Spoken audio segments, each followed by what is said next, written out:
Hi, hi. Welcome in, Kiki. Congrats on being first. And welcome in, Geek. How are you two?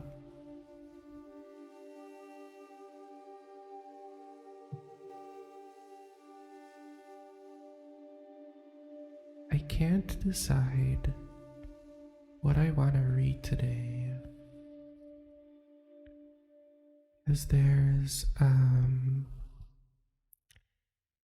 the cask of Amontillado. Why am I quiet? It's ASMR.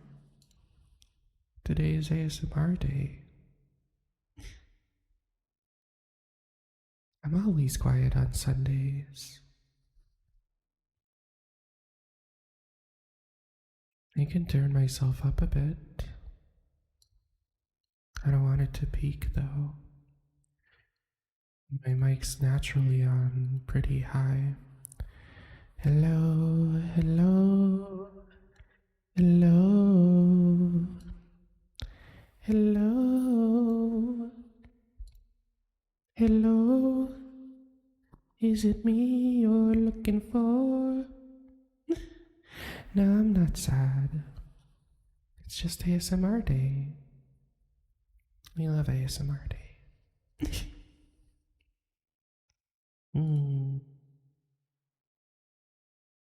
But yeah, I'm not sure if I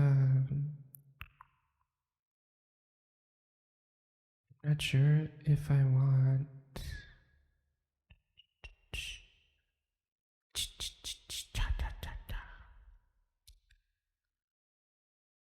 if I might want let's do that. If I might want to read The Cask of Amontillado, which is a story I don't think I've ever read it, if I'm being honest. Or if I want to read Hi Wiki, or if I want to read The Telltale Heart. I kind of want to practice reading The Telltale Heart a bit more, because I want to record myself reading both A Telltale Heart and The Raven. Wiki, thank you for the gift subs. Wow, Turquoise and the Damus. There's two names I haven't seen in forever. Why do I read books without picture? What do you mean? You can't see me? You can see me. Or do you mean the books don't have pictures? I don't know, I just read whatever. The classics don't tend to always have pictures. Sometimes they have like illustrations at the head of each chapter. Pictures are nice. I like books with illustrations too, but I like these. Telltale Heart, so I can practice more. I want to record myself for a YouTube vid. I also want to start doing more YouTube, like more edited content on YouTube. I used to upload my VODs, but I just uploaded them as is, and I always felt kind of meh about it, because I was like, I should edit these down. And then I got lazy and I stopped uploading. Oh, thank you, Kiki. But yeah. What's people's plans for the week? I yap a little more. See who joins us before we start. We did start a bit late today, later than I usually do for ASMR. The fireplace ambience. Fireplace 10 hours.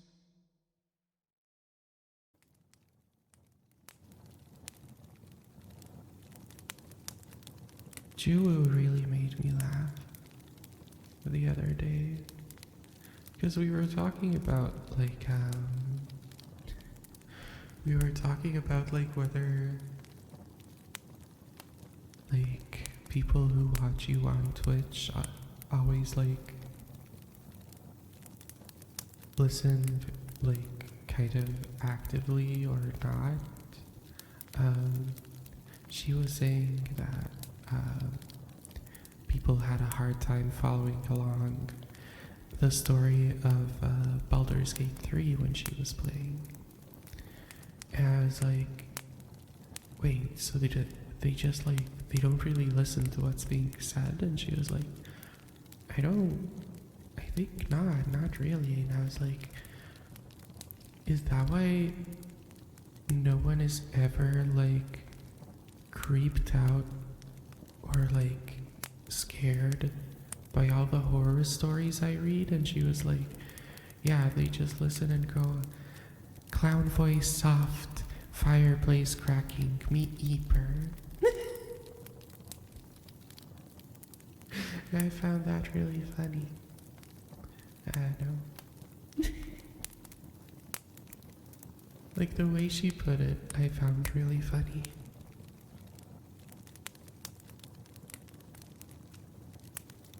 She was like, you read out, she stabbed them, and they're like, yay, she stabbed them.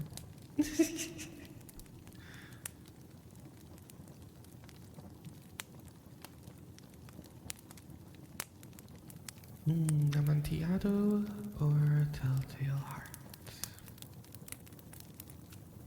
Amontillado or Telltale Heart? That's the question.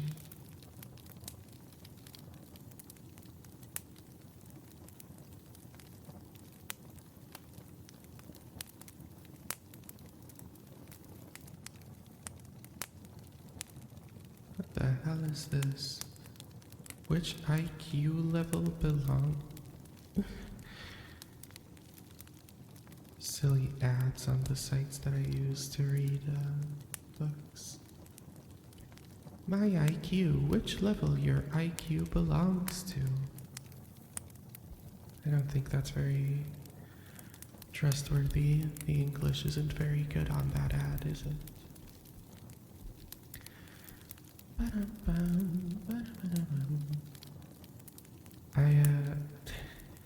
I found an old meme that I really liked.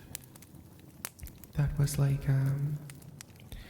Edgar Allan Poe turned into famous pop songs, or famous pop songs turned into Edgar Allan Poe. And she did I feel your heart beat to the beat of the drum. Oh, what a shame that you came here with someone. You're here in my arms. Let's make the most of the night like we're gonna die young. So she turned that one into Telltale Heart, and it was like,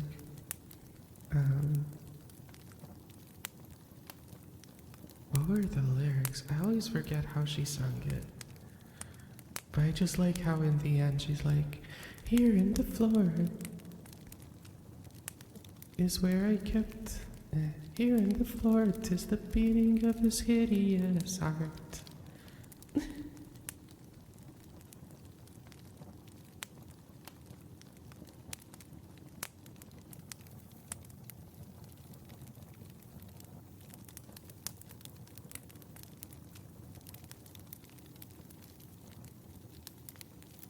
You think I'll do Telltale Heart? I need to also find where we were in Frankenstein, because we weren't in chapter 9. That I can be sure of. I believe we... Right? Or did we stop after only one chapter last week? The tortures of my own heart, I turn to contemplate the deep and voiceless grief of Elizabeth. This also was my doing. Anani, thank you for the daily ticket. And my father's woe and the desolation of that late smiling home was all the work of my thrice accursed hands. Ye weep, unhappy ones, but these are not your last tears. Yes, this is where we stopped. Again shall you raise your funeral wail, and the sound of your lamentations shall again and again be heard. Frankenstein, your son, your kinsman, your early much-loved friend, he who would spend each vital drop of blood for your sake, who has no thought nor sense of joy except as it is mirrored also in your dear countenances, who would fill the air with blessings and spend his life in serving you, he bids you weep, shed countless tears, happy beyond his hopes, if thus inexorable fate be satisfied, and if the destruction pause before the peace of the grave have succeeded to your sad torments. Thus spoke my prophetic soul as, torn by remorse, horror, and despair, I beheld those I loved spend vain sorrow upon the graves of William and Justine, the first hapless victims of my unhallowed arts. Unhallowed is a good word. I like that. But let's start with The Telltale Heart by Edgar Allan Poe. Need to practice so I can record it for YouTube. We could also do the Raven afterwards if y'all would like. Little water before I start.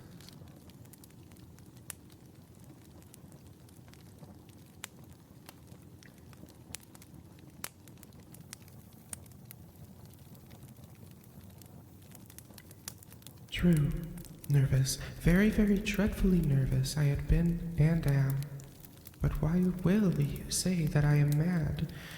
The disease had sharpened my senses, not destroyed, not dulled them. Above all, was the sense of hearing acute.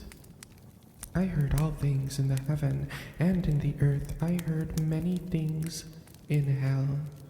How then? Am I mad?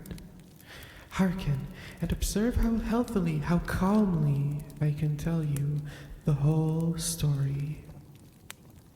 It is impossible to say how first the idea entered my brain, but once conceived, it haunted me day and night. Object there was none, passion there was none. I loved the old man. He had never wronged me. He had never given me insult. For his gold I had no desire. I think it was his eye. Yes, it was this. He had the eye of a vulture, a pale blue eye with a film over it. Whenever it fell upon me, my blood ran cold. So by design, very gradually, I made up my mind to take the life of the old man, and thus rid myself of the eye forever. Now this is the point. You fancy me mad. Madmen know nothing, but you should have seen me. You should have seen how wisely I proceeded, with what caution, with what foresight, with what dissimulation I went to work. I was never kinder to the old man during the whole week before I killed him. And every night, about midnight, I turned the latch of his door and opened it, oh so gently. And then, when I made an opening sufficient for my head, I put in a dark lantern, all closed, so that no light showed out. And then I thrust my head. Oh, you would have laughed to see how cunningly I thrust it in. I moved it slowly, very, very slowly, so that I might not disturb the old man's sleep. It took me an hour or so to place my whole head within the opening, so far that I could see him as he lay upon his bed. Would a madman have been so wise as this? And then, when my head was well in the room, I undid the lantern cautiously, oh so cautiously, for the hinges creaked. I undid it just so much that a single thin ray fell upon the vulture eye. And this I did for 7 long nights, every night just at midnight, but I found the eye was always closed, and so it was impossible to do the work. For it was not the old man who vexed me, but his evil eye.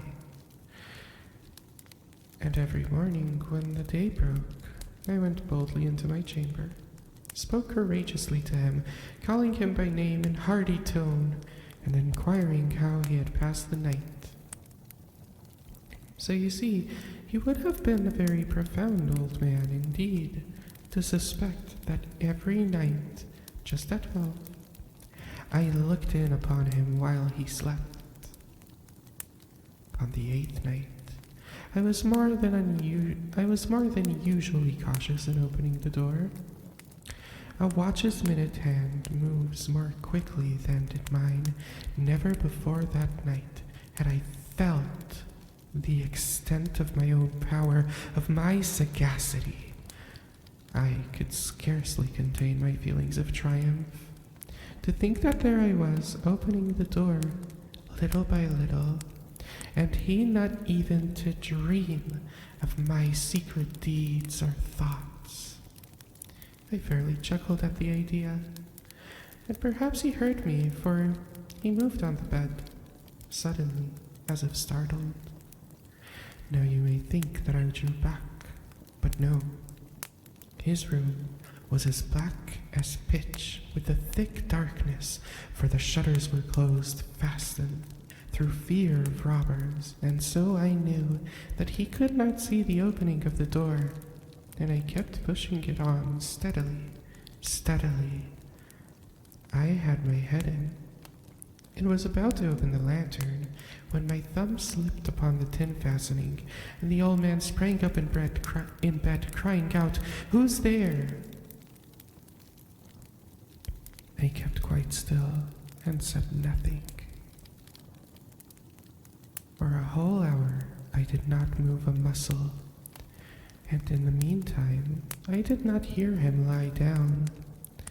He was still sitting up in the bed, listening, just as I have done night after night, hearkening to the death watches of the wall.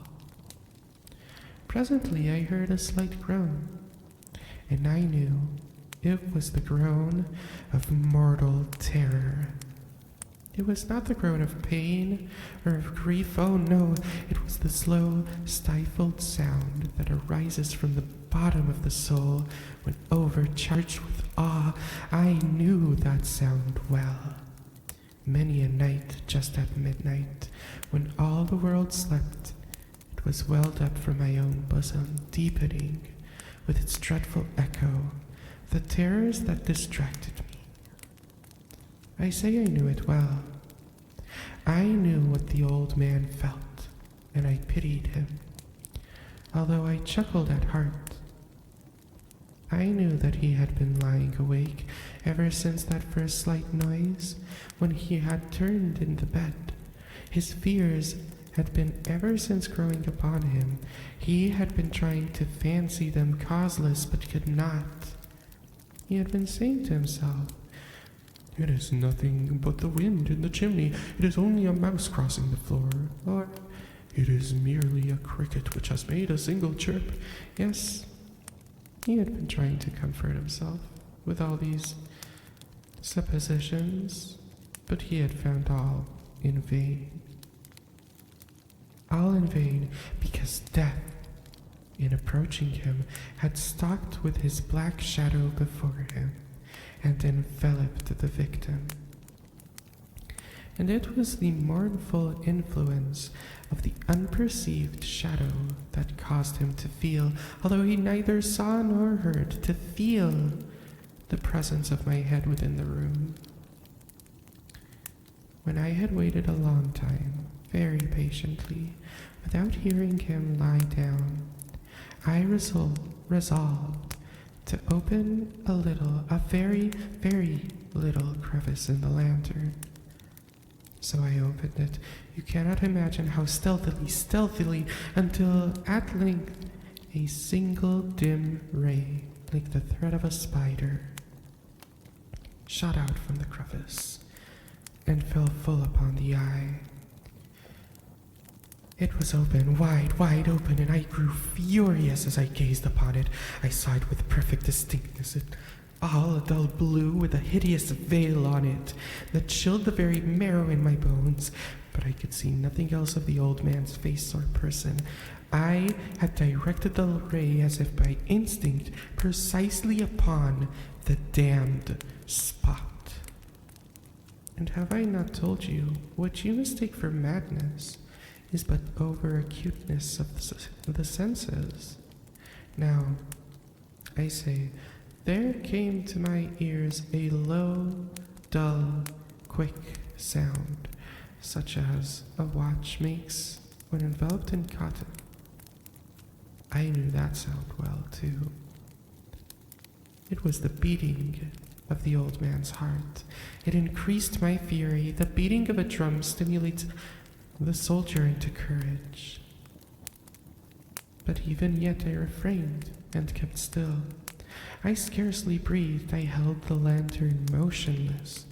I tried how steadily I can maintain the ray upon the eye. Meantime, the hellish tattoo of the heart increased. It grew quicker and quicker, louder and louder every instant. The old man's stare must have been extreme. It grew louder, I say, louder every moment. Do you mark me well? I have told you that I am nervous. So I am. And now, at the dead hour of night, amid the dreadful silence of that old house, so strange a noise as this excited me to uncontrollable terror. Yet, for some minutes longer, I refrained and stood still. But the beating grew louder. I thought the heart must burst, and now a new anxiety had seized me. The sound would be heard by a neighbor. The old man's hour had come. With a loud yell, I threw open the door and I leaped into the room. He shrieked once only. In an instant, I dragged him to the floor, pulled the heavy bed over him, and I smiled gaily to find the deed so far done. But for many minutes, the heart beat with a muffled sound. This, however, did not vex me. It would not be heard through the wall. At length it ceased. The old man was dead. I removed the bed and examined the corpse. Yes, he was stone dead. I placed my hand upon the heart and held it there many minutes. There was no pulsation. He was stone dead. His eye would trouble me no more. If still you think me mad, you will think so no longer when I describe the wise precautions I took for concealment of the body. The night waned and I worked hastily but in silence. First of all, I dismembered the corpse. I cut off the head and the arms and the legs. Then I took up 3 planks from the flooring of the chamber and deposited all between the scantlings. I then replaced the boards so cleverly, so cunningly, that no human eye, not even his, could have detected anything wrong. There was nothing to wash out, no stain of any kind, no blood spot whatever. I had been too weary of that. A tub had caught all. When I had made an end of these labors, it was 4 o'clock, still as dark as midnight. As the bell sounded the hour, there came a knocking at the street door. I went down to open it with a light heart, for what had I now to fear? There entered 3 men, who introduced themselves with perfect suavity as officers of the police. A shriek had been heard by a neighbor during the night. Suspicion of foul play had been aroused. Information had been lodged at the police office. and they, the officers, had been deputied to search the premise. I smiled, for what did I have to fear? I bade the gentleman welcome. The shriek, I said, was my own in a dream, and the old man I mentioned was absent in the country. I took my visitors all over the house. I bade them search well. I led them, at length, to his chamber. I showed them his treasures, secure, undisturbed, in the enthusiasm of my confidence. I brought chairs into the room and desired them there, here to rest from their fatigue, while I myself, in the wild audacity of my perfect triumph, placed my own seat upon the very spot which reposed the corpse of the victim. The officers were satisfied. My manner had convinced them. I was singularly at ease. They sat, and while I answered cheerily, they chatted of familiar things. But ere long, I felt myself getting pale and wished them gone. My head ached, and I fancied a ringing in my ears, but still they sat, and still they chatted. The ringing became more distinct. It continued and became more distinct. I talked more freely to get rid of the feeling, but it continued and gained definiteness until, at length, I found that the noise was not within my ears. No doubt, I now grew very pale, but I talked more fluently with a heightened voice. The sound increased, and what could I do? It was a low, dull, quick sound, much like a sound a watch makes when enveloped by cotton. I gasped for breath, and yet the officers heard it not. I talked more quickly, more vehemently, but the noise steadily increased. I arose and argued over trifles in a high key and with violent gesticulations, but the noise steadily increased. Why would they not be gone? I paced the floor to and fro with heavy strides, as if excited to fury by the observations of the men, but the noise steadily increased.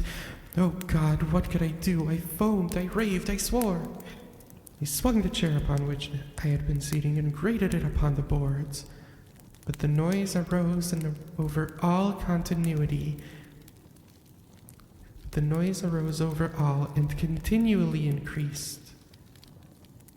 Grew louder, louder, louder, and still the men chatted pleasantly and smiled. Was it possible they heard not? Almighty God, no, they heard, they suspected, they knew. They were making a mockery of my horror. This I thought, and this I think. But anything was better than this agony. Anything was more tolerable than this derision. I could bear those hypocritical smiles no longer. Thank you. Welcome in, Fauna. I could bear those hypocritical smiles no longer. I felt that I must scream or die, and now again, hark, louder, louder, louder, louder. Villains, I shrieked. Dissemble no more. I admit the deed. Tear up the pranks. Here, it is the beating of his hideous heart. I love the ending. Welcome in, Fauna. How are you? Hope you're having a good night or day.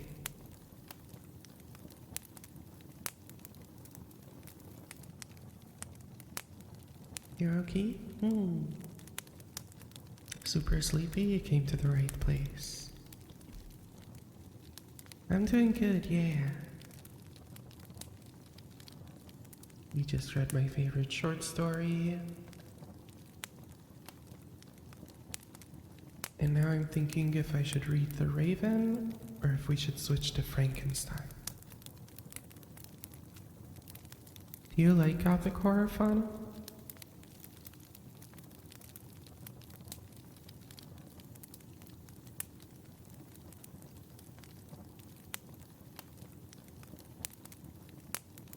I've been really enjoying going through like classic horror novels lately. They're so like slow. I like the slow pace. Like gothics that can't do horror, it scares me too much.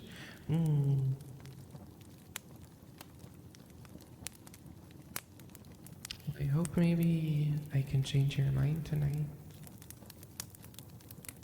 We're reading Frankenstein by Mary Shelley, but Frankenstein doesn't have like anything overt in it. It's more just like a slow build-up of kind of creepy.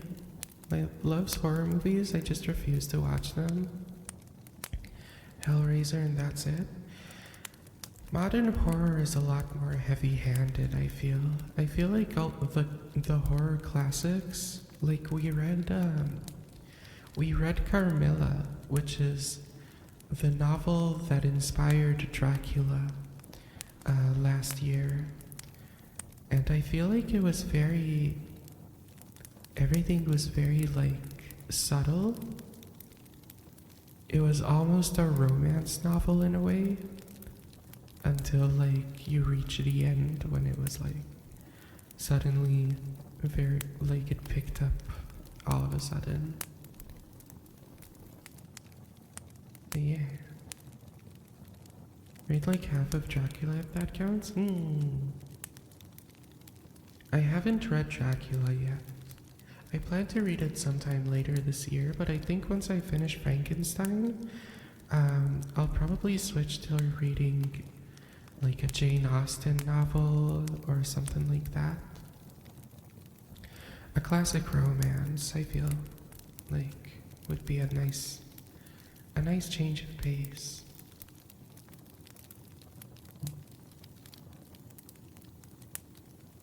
Now let's read The Raven by Edgar Allan Poe. Once upon a midnight dreary. I think my phone charger is electrocuting me. My fingers are going tingly and numb. Don't touch the charger then. It's definitely exposed then, yeah. Or it's not grounded right. You should switch cables as fast as possible. Once upon a midnight dreary, while I pondered, weak and weary, over many a quaint and curious volume of forgotten lore, while I nodded, gently napping, suddenly there came a tapping, as if someone gently rapping at my chamber door. "'Tis some visitor," I muttered, tapping at my chamber door, "only this, and nothing more." Ah, distinctly I remember, it was in the bleak September, in the bleak December, and each separate dying ember wrought its ghost upon the floor. Eagerly I wished the morrow, vainly I had sought to borrow from my books surcease of sorrow, sorrow for the lost Lenore, for the rare and radiant maiden whom the angels name Lenore, nameless here forevermore. And the silken, sad, uncertain rustling of each purple curtain thrilled me, filled me with fantastic terrors never felt before. So that now, 'tis still the beating of my heart I stood repeating, "'Tis some visitor entreating at my chamber door, some late visitor entreating entrance at my chamber door. This it is, and nothing more." Presently my soul grew stronger, hesitating then no longer. "Sir," said I, "or madam, truly your forgiveness I implore. But the fact is I was napping, and so gently you came tapping, and so faintly you came tapping at my chamber door, that I scarce was sure I heard you. Here I opened wide the door, darkness there, and nothing more." Deep into that darkness peering, long I stood there, wandering, fearing, doubting, dreaming dreams no mortal ever dared to dream before. But the silence was unbroken, and the stillness gave no token, and the only word there spoken was the whispered word, "Lenore." This I whispered, and an echo murmured back the word, "Lenore," merely this, and nothing more. Back into the chamber turning, all my soul within me burning. Soon again I heard a tapping somewhat louder than before. "Surely," said I, "surely, that is something at my window lattice. Let me see then what thereat is. At this mystery explore. Let my heart be still a moment and this mystery explore. 'Tis the wind and nothing more." Open here I flung the shutter, when, with many a flirt and flutter, in there stepped a stately raven of the saintly days of yore. Not the least obeisance made he, not a minute stopped or stayed he, but with mien of lord and lady perched above my chamber door, perched upon a bust of Pallas just above my chamber door, perched and sat, and nothing more. Then this ebony bird beguiling all my fancy into smiling, by the grave and stern decorum of the countenance it wore. Though thy crest be shorn and shaven, thou, I said, art sure no craven, ghastly grim and ancient raven, wandering from the nightly shore. Tell me what thy lordly name is on the night's Plutonian shore. Quoth the raven, nevermore. Much I marvelled this ungainly fowl to hear discourse so plainly, though its answer little meaning, little relevancy bore. For we cannot help agreeing that no living human being ever yet was blessed with seeing bird above his chamber door, bird or beast, upon the sculpted bust above his chamber door, with such a name as nevermore. But the raven, sitting lonely on the placid bust, spoke only that one word, as if his soul in that one word he did outpour. Nothing further than he uttered, not a feather than he fluttered, till I scarcely more than muttered, other friends have flown before, on the morrow he will leave me, as my hopes have flown before. Then the bird said, nevermore.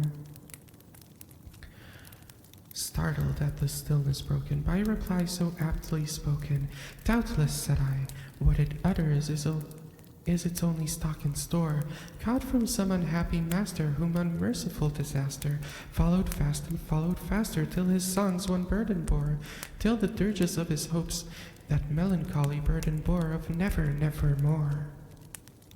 But the raven still beguiling all my fancy into smiling, straight I wheeled a cushioned seat in front of bird and bust and door.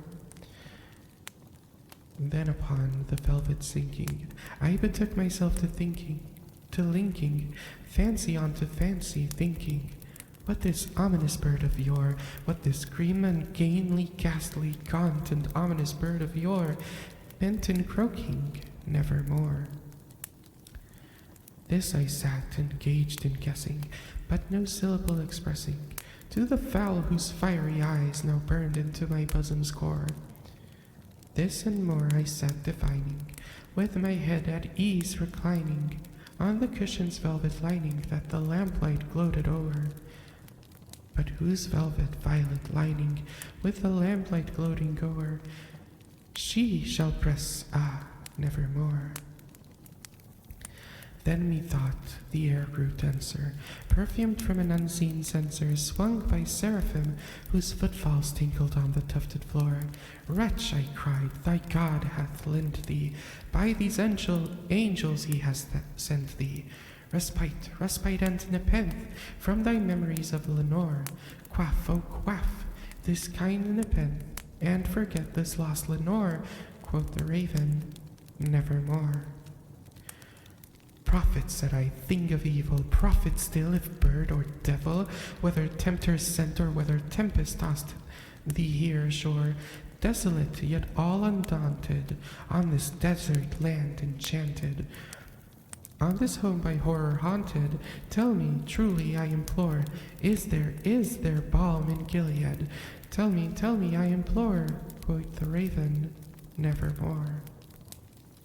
Prophet, said I, thing of evil, prophet still, if bird or devil, by that heaven that bends above us, by that God we both adore, tell the soul with sorrow laden, if this within the distant Aden it shall clasp a saint maiden, whom the angels name Lenore, clasp a rare and radiant maiden, whom the angels name Lenore.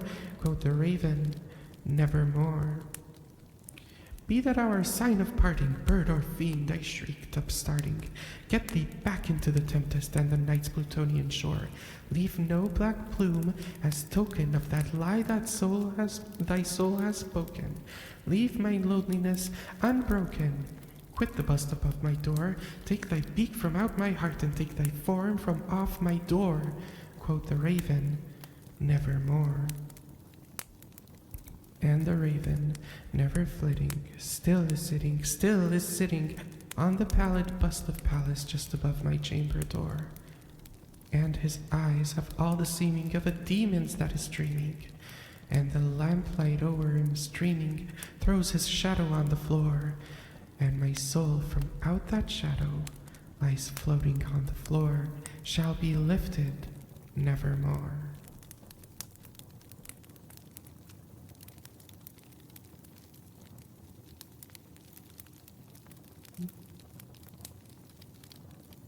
I really like that one.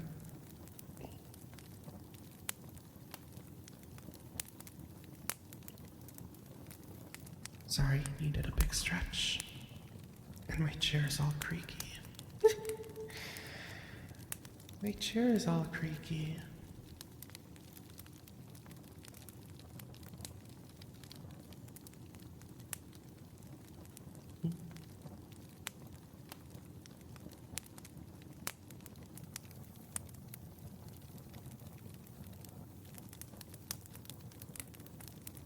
I slept so much today and yesterday. Like, after the birthday stream, I was like hanging out with Psychor for a little bit longer. And because I had that horrible sugar crash. Then I got to bed, I slept like, I don't know, 4 hours, I think. I went over to my friend's place.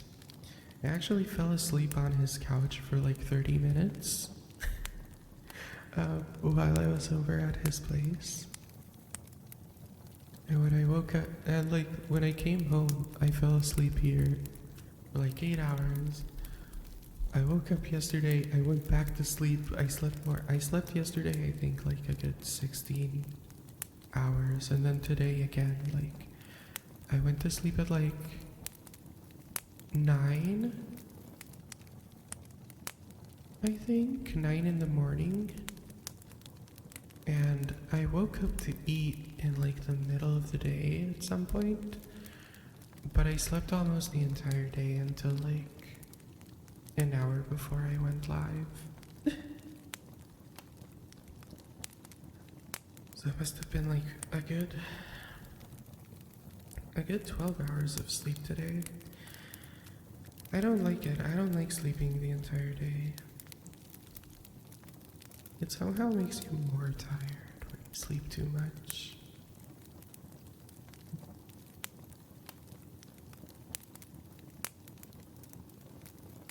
Like your body's working overtime to sleep extra. To explain it.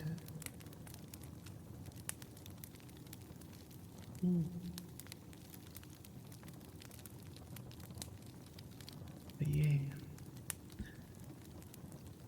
It was a nice day though. Yesterday I made fan art of I'm Simples. She saw it last night. Or I guess for her it was morning.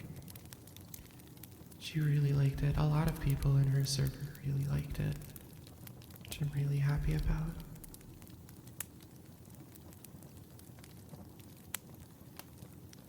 I think I'm gonna... Don't tell Paya, but I'm gonna make her one.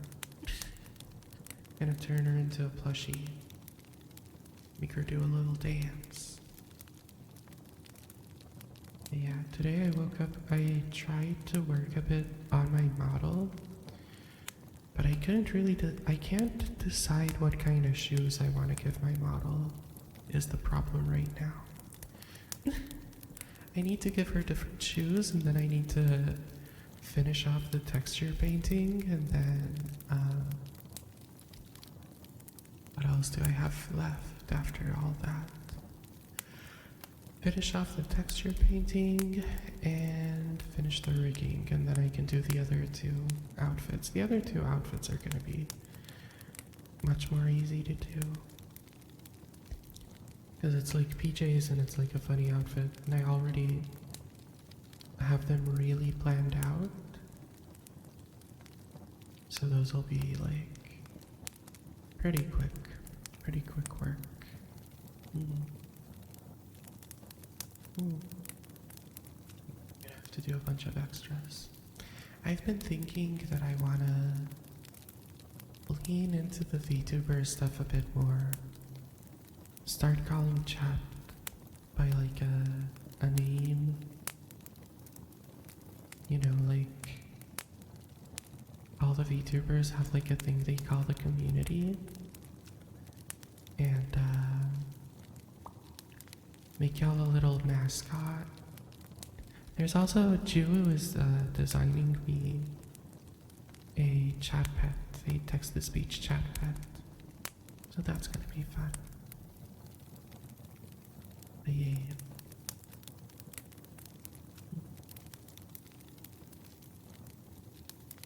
Got some big plans for the next few weeks, and for the rest of the year in general.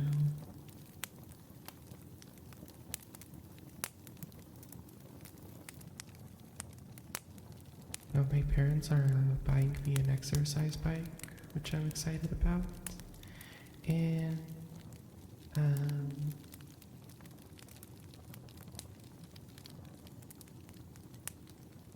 yeah, they're buying me an exercise bike, and I was thinking if I wanted to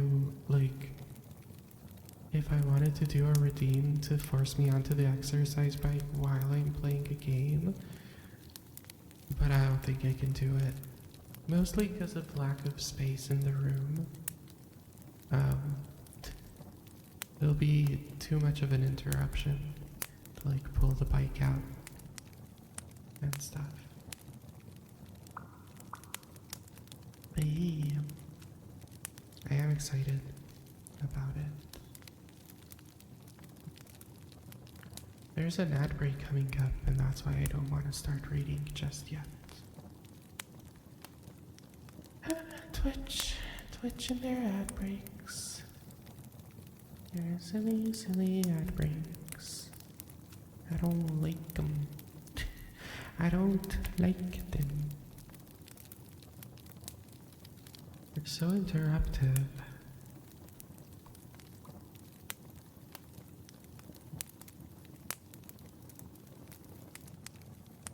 Oh yeah, someone ordered me the doggy clickers for the stream. That's gonna be a fun little ASMR trigger.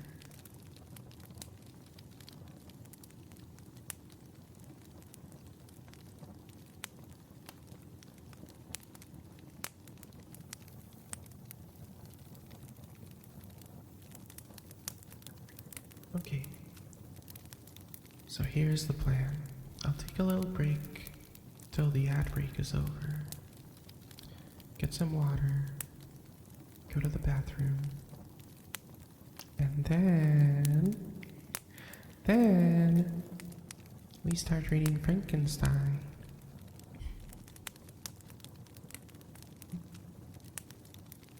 I think that's a good plan, yeah.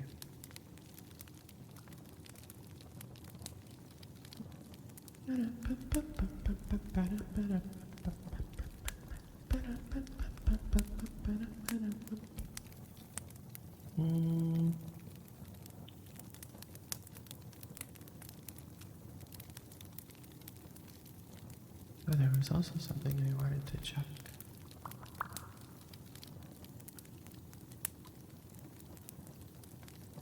No, the pops don't come through, huh? Doesn't come through when I pop my mouth. Oh well. Okay. Break time and then Frankenstein. See you in a little.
damn it, Twitch.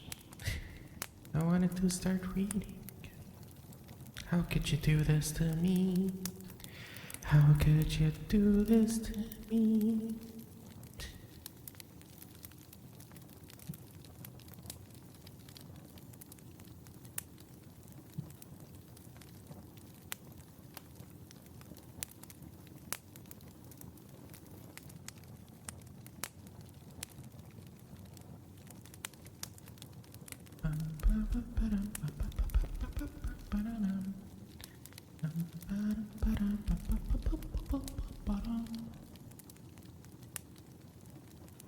I need a new overlay. I'm just looking at it.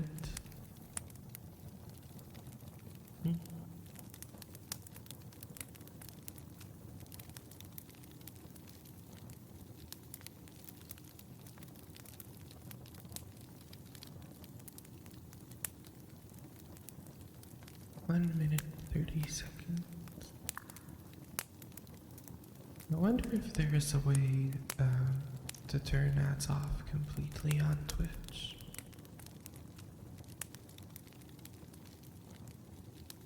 Because there was like a short period where I kept seeing people put no ads in their titles. And I'm not sure what that meant. I guess the only way to really do the thing is turbo, isn't it? Like for the viewers to have turbo or to subscribe. It is what it is. 30 seconds and then I can read. And then I can read again, chat. Just 40 more seconds.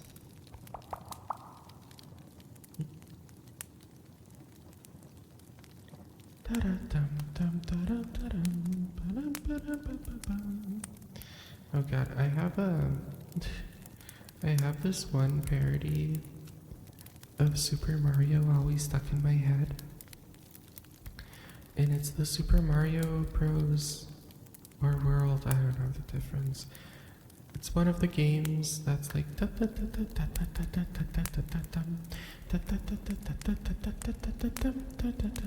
and this guy sings over it and he's like, driving and I'm speeding and I'm furiously masturbating. Yeah, something, something, something, and I violently come. I come.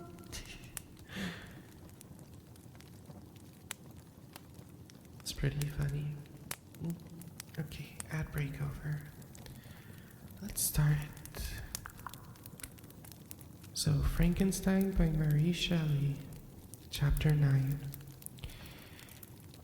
Nothing is more painful to the human mind than, after the feelings had been worked up by a quick succession of events, the dead calmness of inaction and certainty which follows and deprives the soul both of hope and fear. Justine died. She rested, but I was alive. The blood flowed freely in my veins. A weight of despair and remorse pressed on my heart, which nothing could remove. Sleep fled from my eyes. I wandered like an evil spirit, for I had committed deeds of mischief beyond the description horrible. And more, and much more, I persuaded myself, was yet behind. Yet my heart overflowed with kindness, and the love of virtue. I had begun life with benevolent intentions and thirsted for the moment when I should put them to practice and make myself useful to my fellow beings. Now all was blasted. Instead of that serenity of conscience which allowed me to look back at my past with self-satisfaction, and from thence to gather a promise of new hopes, I was seized by remorse and the sense of guilt, which hurried me to a hell of intense tortures, such as no language can describe. This state of mind preyed upon my health. which had never entirely recovered from the first shock it had sustained. I shunned the face of man. All sound of joy or complacency was torture to me. Solitude was my only consolation. Deep, dark, death-like solitude. My father observed with pain the alteration perceptible in my disposition and habits, and endeavored by arguments deduced from the feelings of his serene conscience and guiltless life to inspire me with fortitude, and awaken in me the courage to dispel dark cloud which brooded over me. "Do you think," said he, "Victor, that I do not suffer too also? No one could love a child more than I loved your brother." Tears came into his eyes as he spoke. "But it is not a duty to the survivors that we should refrain from augmenting their unhappiness by an appearance of immoderate grief. It is also a duty owed to yourself, for excessive sorrow prevents improvement or enjoyment, or even the discharge of a daily usefulness, without which no man is fit for society." This advice, although good, was totally inapplicable to my case. I should not have been the first to hide. I should have been the first to hide my grief and console my friends if remorse had not mingled its bitterness and terror its alarm with my other sensations. Now I could only answer my father with a look of despair and endeavor to hide myself from his view. About this time, we retired to our house in Belrive. This change was particularly agreeable to me. The shutting of the gates regularly at 10 o'clock and the impossibility of remaining on the lake after that hour had rendered our residence within the walls of Geneva very irksome to me. I was now free. Often, after the rest of the family had retired for the night, I took the boat and passed many hours upon the water. Sometimes, with my sails set, I was carried by the wind, and sometimes, after rowing into the middle of the lake, I left the boat to pursue its own course and gave way to my own miserable reflections. I was often tempted, but all was peace around me, and I, the only unquiet thing that wandered, restless in a scene so beautiful and heavenly, if except some bat or the frogs, whose harsh and interrupted croaks was heard only when I approached the shore. Often, I say, I was tempted to plunge into the silent lake, that the waters might close over me and my calamities forever. But I was restrained. When I thought of the heroic and suffering Elizabeth, whom I tenderly loved and whose existence was bound to mine, I thought also of my father and surviving brother. Should I, by my base desertion, leave them exposed and unprotected to the malice of the fiend whom I had let loose among them? At these moments I wept bitterly and wished that peace would revisit my mind, only that I might afford them consolation and happiness. But that could not be. Remorse extinguished every hope. I had been the author of unalterable evils, and I lived in daily fear lest the monster whom I had created should perpetrate some new wickedness. I had an obscure feeling that all was not over, and that he would still commit some signal crime, which by its enormity should almost efface the recollection of the past. There was always scope for fear so long as anything I loved remained behind. My abhorrence of this fiend cannot be conceived. When I thought of him, I gnashed my teeth. My eyes became inflamed, and I ardently wished to extinguish that life which I had so thoughtlessly bestowed. When I reflected on his crimes and malice, my hatred and revenge burst all bounds of moderation.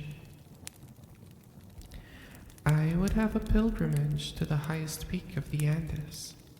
Could I, when there, have precipitated him to their base?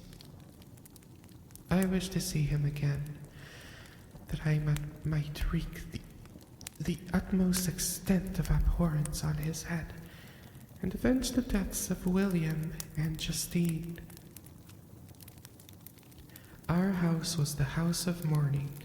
My father's health was deeply shaken by the horror of recent events. Elizabeth was sad and desponding. She no longer took delight in her ordinary occupations.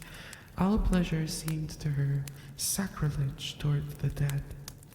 Eternal woe and fears, she then thought, was the just tribute she should pay to innocence so blasted and destroyed. She was no longer that happy creature who in earlier youth wandered with me on the banks of the lake and talked with ecstasy of our future prospects. The first of those sorrows which are sent to wean us from the earth had visited her, and its dimming influence quenched her dearest smiles. When I reflect, dear cousin, said she, on the miserable death of Justine Moritz, I no longer see the world and its works as they before appeared to me. Before, I looked upon the accounts of vice and injustice I read in books or heard from others as tales of ancient days or imaginary evils. At least they were remote and more unfamiliar to reason than to the imagination. But now misery has come home, and men appear to me as monsters thirsting for each other's blood. Yet I'm certainly unjust. Everybody believes that poor girl to be guilty, and if she could have committed the crime for which she had suffered, assuredly she would have been the worst, the most depraved human creatures.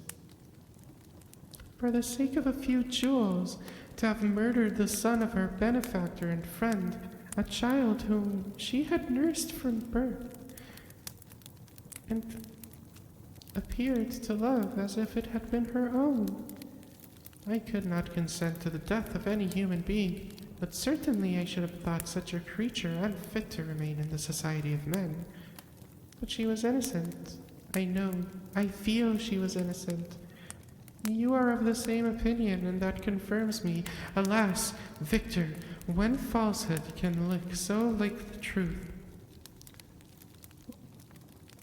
who can assure themselves of certain happiness?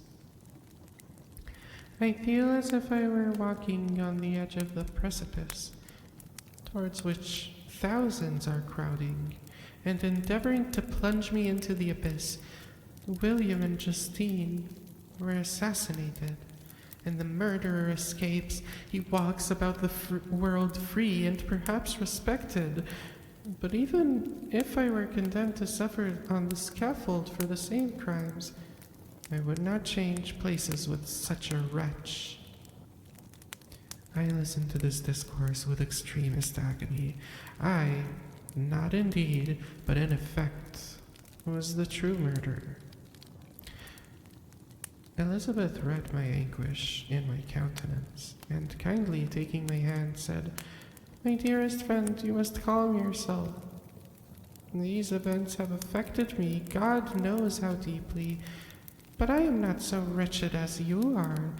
There is an expression of despair and sometimes of revenge in your countenance that makes me tremble. Dear Victor, banish these dark passions.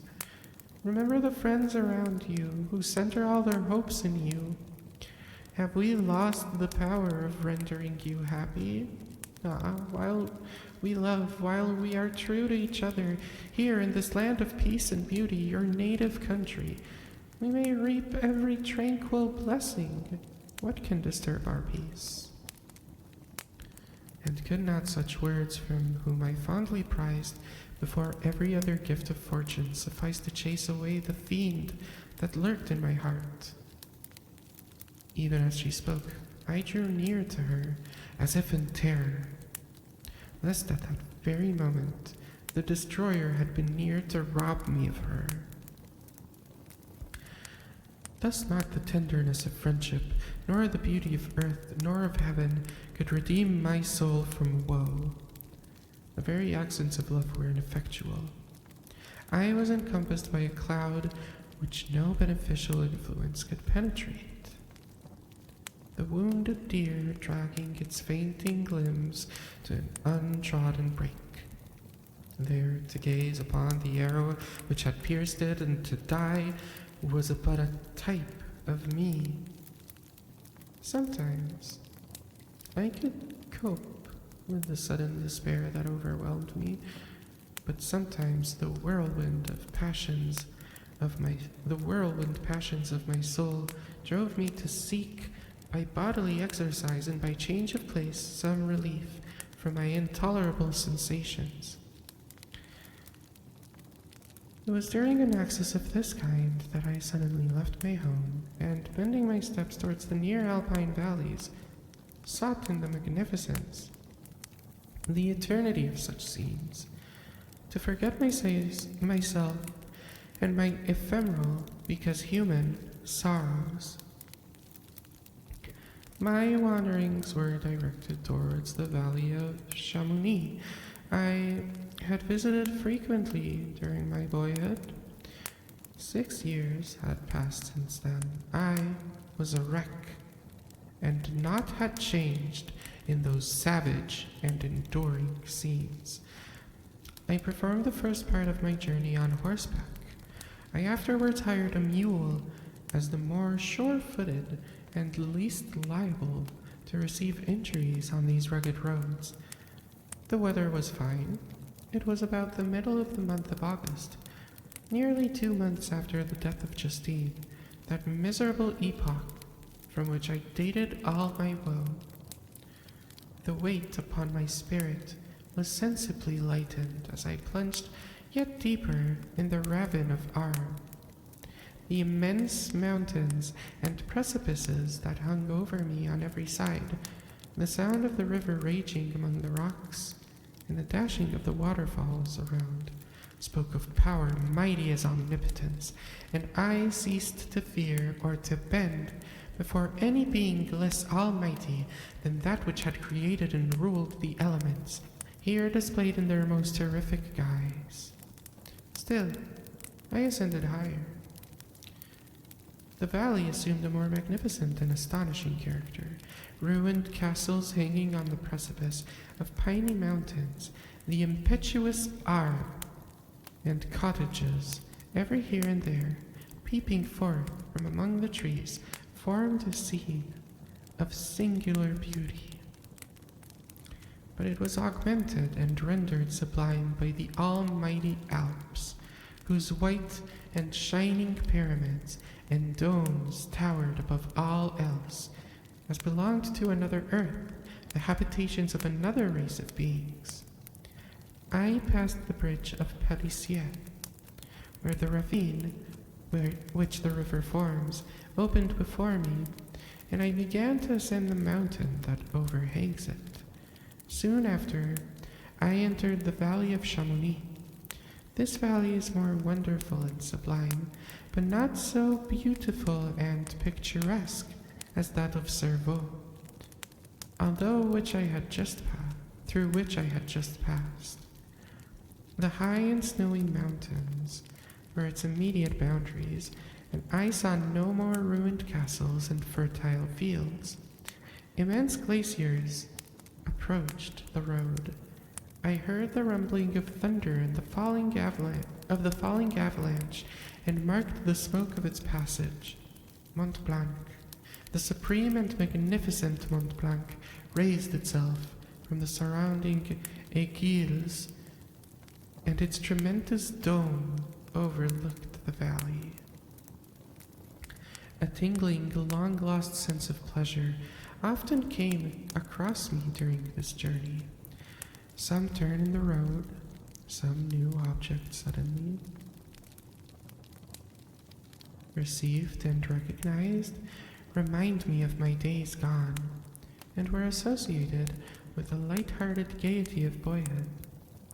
The very winds whispered in soothing accents, and the maternal nature bade me weep no more. Then again, the kindly influence ceased to act. I found myself fettered against grief, and indulged in all the misery of reflection. Then I spurred on my animal, striving so to forget the world, my fears, and more than all, myself. Or, in a more desperate fashion, I alighted and threw myself on the grass, weighed down by horror and despair. At length, I arrived at the village of Chamonix. Exhaustion succeeded to the extreme fatigue both of body and of mind which I had endured. For a short space of time, I remained at the window, watching the pallid lightnings that played above Mont Blanc, and listening to the rush of the Arve, which pursued its noisy way beneath. The same lulling sounds acted as my lullaby to my too keen sensations. When I placed my head upon my pillow, sleep crept over me. I felt it as it came and blessed the giver of oblivion. Let me just grab some water and we'll continue.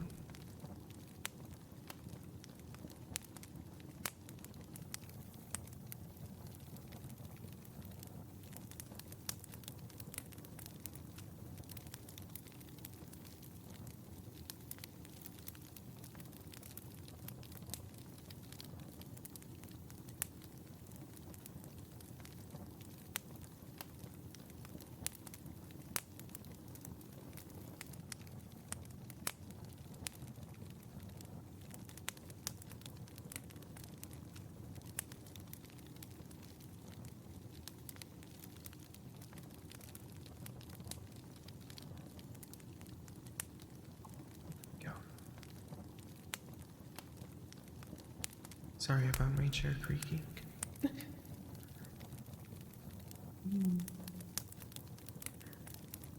Chapter 10. I spent the following day roaming through the valley. I stood beside the sources of our Veyron, which take their rise in a glacier that with a slow pace is advancing down from the summit of the hills to barricade the valley. The abrupt sides of vast mountains were before me. The ice wall of the glacier overhung me. A few shattered pines were scattered around, and the solemn silence of this glorious presence chamber of imperial nature was broken only by the brawling waves or the fall of some vast fragment. The thunder sound of the avalanche or the cracking reverberated along the mountains of the accumulated ice which, through the silent working of immutable laws, was ever and anon rent and torn, as if it had been but a plaything in their hands. These sublime and magnificent scenes afforded me the greatest consolation. For the greatest consolation that I was capable of receiving. They elated me from all littleness of feeling, and although they did not remove my grief, they subdued and tranquilized it. In some degree, also, they diverted my mind from the thoughts over which it had brooded for the last month. I retired to rest at night. My slumber, as it were, awaited me and ministered by the semblance of grand shapes which I had contemplated during the day. They congregated around me, the unstained snowy mountain top, the glistening pinnacle, the pine woods, and the rugged bare ravine, the eagle soaring amongst the clouds. And they all gathered round me and bade me be at peace. Where had they fled when the next morning I awoke, all of soul inspiriting, fled with sleep, and dark melancholy clouded every thought. The rain was pouring in torrents, and thick mist hid the summits of the mountains, so that I even saw not the faces of those almighty friends. Still, I would penetrate their misty veil and seek them in their cloudy retreats. What were rain and storm to me? My mule was brought to the door, and I resolved to ascend to the summit of Montanvert.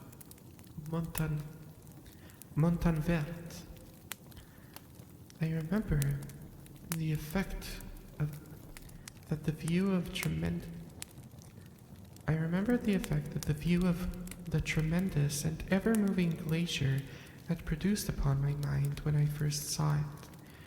It had then filled me with a sublime ecstasy that gave wings to the soul and allowed it to soar from the obscure world to light and joy. The sight of the awful and majestic in nature had indeed always the effect of solemnizing my mind and causing me to forget the passing cares of life. I determined to go without a guide, for I was well acquainted with the path, and the presence of another would destroy the solitary grandeur of the scene.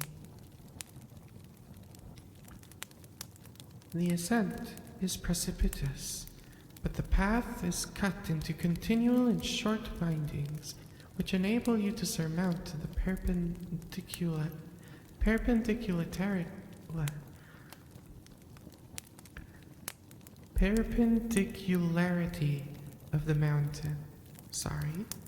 Perpendicularity. That is a long word. Need to do like tongue twisters before I start these streams.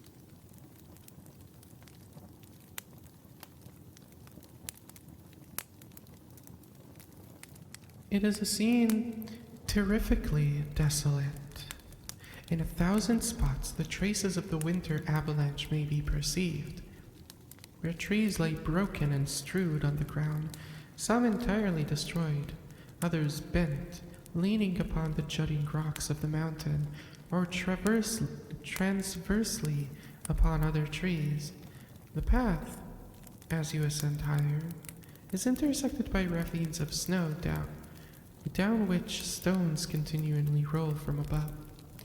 One of them is particularly dangerous, as the slightest sound, such as even speaking in a loud voice, produces a concussion of air sufficient to draw the destruction upon the head of the speaker. The pines are not tall or luxuriant, but they are somber and add an air of severity to the scene. I looked on the valley beneath. Vast mists were rising from the rivers, which ran through in a curling thick wreaths around the opposite mountains, whose summits were hid in the uniform clouds, while rain poured from the dark sky and added to the melancholy impression I received from the objects around me. Alas, why does man boast of sensibility superior to those apparent in the brute? It only renders them more necessary beings. If our impulses were confined to hunger, thirst, and desire, we might nearly be free, but now we are moved by every wind that blows, and a chance word or scene that word may convey to us. We rest, a dream has power to poison sleep. We rise, one wandering thought pollutes the day. We feel, conceive, or reason, laugh or weep, embrace fond woe, or cast our cares away. It is the same, for be it joy or sorrow, the path of its departed still is free. Man's yesterday may ne'er be like his morrow. Not may endure, but mutability. It was nearly noon when I arrived at the top of the ascent. For some time, I sat upon the rocks that overlook the sea of ice. A mist covered both and the surrounding mountains. Presently, a breeze dissipated the clouds, and I descended upon the glacier. The surface is very uneven, rising like the waves of a troubled sea, descending low and interspersed by rifts that sink deep. The field of ice is almost a league in width, but I spent nearly 2 hours crossing it. The opposite mountain is a bare, perpendicular rock. From the side where I now stood, Montanvert was exactly opposite, at the distance of a league, and above it rose Mont Blanc in awful majesty. I remained in a recess of rock, gazing on this wonderful and stupendous scene. The sea, or rather the vast river of ice, wound among its dependent mountains, whose aerial summits hung over its recesses. Their icy and glittering peaks shone in the sunlight above the clouds. My heart, which was before sorrowful, now swelled with something like joy. I exclaimed, "Wandering spirits, if indeed ye wander, and do not rest your narrow beds, allow me this faint happiness, or take me, as your companion, away from the joys of life." As I said this, I suddenly beheld the figure of a man, at some distance, advancing towards me with superhuman speed. He bounded over the crevices in the ice, among which I had walked with caution. His stature also, as he approached, seemed to exceed that of a man. I was troubled. A mist came over my eyes. I felt a faintness seize me, but I was quickly restored by that cold gale of the mountains. I perceived, as the shape came nearer, sight tremendous and abhorred, that it was the wretch whom I had created. I trembled with rage and horror, resolving to wait for his approach and then close with him in mortal combat. He approached. His countenance bespoke bitter anguish, combined with a disdain and malignity, while its unearthly ugliness rendered it almost too horrible for the human eyes. But I scarcely observed this. Rage and hatred had at first deprived me of utterance, and I recovered only to overwhelm him with words expressive of furious detestation and contempt. "Devil!" I exclaimed, "do you dare approach me? And do you not fear fierce vengeance of my arm wreaked on your miserable head? Begone, vile insect, or rather stay, that I may trample you to dust. And oh, that I could, with the extinction of your miserable existence, restore those victims you have so diabolically murdered." I expected this reception, said the demon. "All men hate the wretched. How then must I be hated, who am miserable beyond all living things? Yet you, my creator, detest and spurn me, thy creature, to whom thou art bound by ties only dissoluble by the annihilation of one of us. You propose to kill me. How dare you sport thus with life? Do your duty towards me, and I will do mine towards you and the rest of mankind. If you will comply with my conditions, I will leave them and you in peace. But if you refuse, I will gut the maw of death until it be satiated with the blood of your remaining friends." "Abhorred monster, fiend that thou art! The tortures of hell are too mild a vengeance for thy crimes, wretched devil. You approach me with your creation. Come on, then, that I may extinguish the spark which I so negligently bestowed. My rage was without bounds. I sprang on him, impelled by all the feelings which can arm one being against the existence of another. He easily eluded me and said, Be calm. I entreat you to hear me before you give vent to your hatred on my devoted head. Have I not suffered enough that you seek to increase my misery? Life, although it may be an accumulation of anguish, is dear to me, and I will defend it. Remember, thou hast made me more powerful than thyself, my height superior to thine, my joints more supple. But I will not be tempted to set myself in opposition to thee. I am thy creature, and I will be even mild and docile to my natural lord and king, if thou wilt also perform thy part, the which thou owest me. O Frankenstein, be not equitable to every other, and trample upon me alone, to whom thy justice and even thy clemency and affection is most due. Remember that I am thy creature. I ought to be thy Adam, but I am rather the fallen angel whom thou drivest from joy for no misdeed. Everywhere I see bliss, from which I alone am irrevocably excluded. I was benevolent and good. Misery made me a fiend. Make me happy, and I shall again be virtuous. Begone, I will not hear you. There can be no community between you and me. We are enemies. Begone, or let us try our strength in a fight in which must one fall.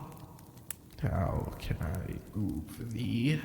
Will no entreaties cause thee to turn a favorable eye upon thy creature, who implores thy goodness and compassion? Believe me, Frankenstein, I was benevolent. My soul glowed with love and humanity.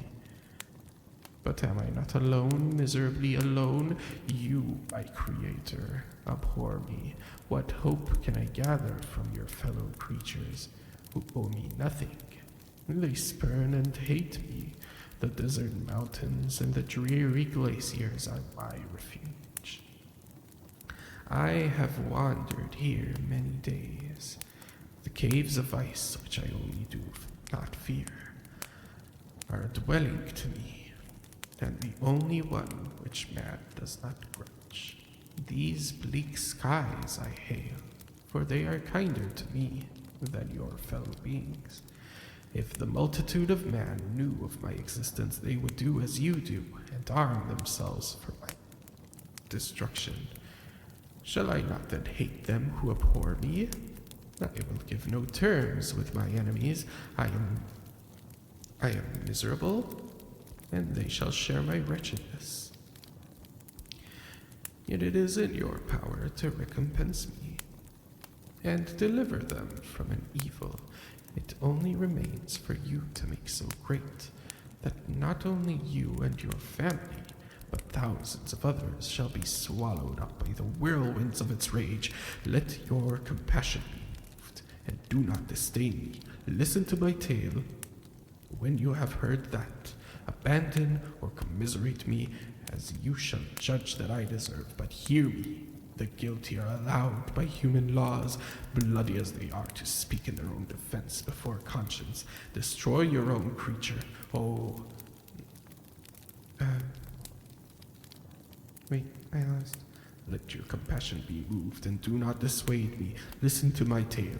When you've heard, abandon or commiserate me, as you shall judge that I deserve. But hear me, the guilty are allowed by human laws, bloody as they are, to speak their own defense before they are condemned. Listen to me, Frankenstein. You accuse me of murder, and yet you would, with a satisfied conscience, destroy your own creature. Oh, praise the eternal justice of man, yet I ask you not to spare me. Listen to me, and then, if you can, and if you will, destroy the work of your hands. Why do you call to my remembrance, I rejoined, circumstances of which I shudder to reflect, that I have been the miserable origin and author? Cursed be the day, abhorrent devil, in which you first saw light. Cursed, although I curse myself, be the hands that have formed you. You have made me wretched beyond expression. You have left me no power to consider whether I am just to you. Begone, relieve me from the sight of your detested form. Thus I relieve thee, my creator, He said, and pressed his hated hands before my eyes, which I flung from me with violence. Thus I take from thee a sight which you abhor. Still thou canst listen to me and grant me thy compassion. By the virtues that I once possessed, I demand this from you. Hear my tale. It is long and strange, and the temperature of this place is not fitting for your fine sensations. Come to the hut upon the mountain. The sun is yet high in the heavens. Before it descends to hide itself behind your snowy precipices and illuminates another world, you will have heard my story and can decide. On you it rests, whether I quit forever the neighborhood of man and lead a harmless life, or become the scourge of your fellow creatures and the author of your own speedy ruin. As he said this, he led the way across the ice. I followed. My heart was full, and I did not answer him. But as I proceeded, I weighed the various arguments that he used, and determined, at least, to listen to his tale. I was partly urged by curiosity and compassion, confirmed my resolution. I had hitherto supposed him to be the murderer of my brother, and I eagerly sought a confirmation or denial of this opinion. For the first time, also, I felt that the duties of a creator towards his creature were, and that I ought to render him happy before I complained of his wickedness.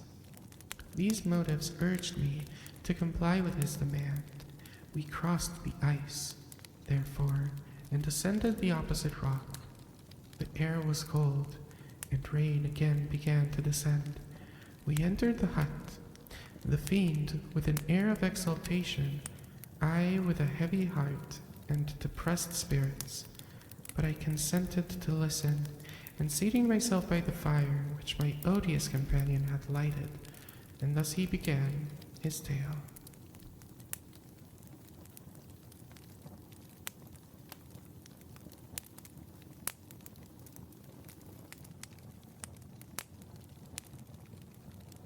Getting complex in here.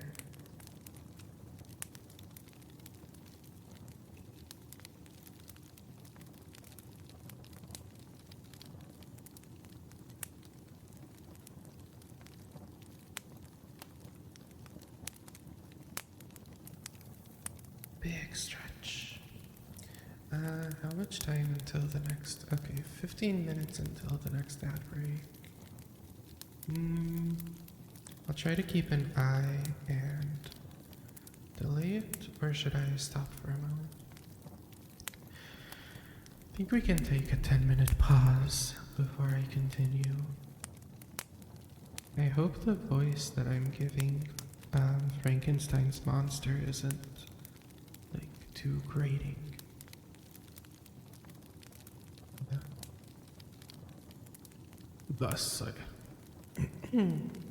Thus I relieve my creator.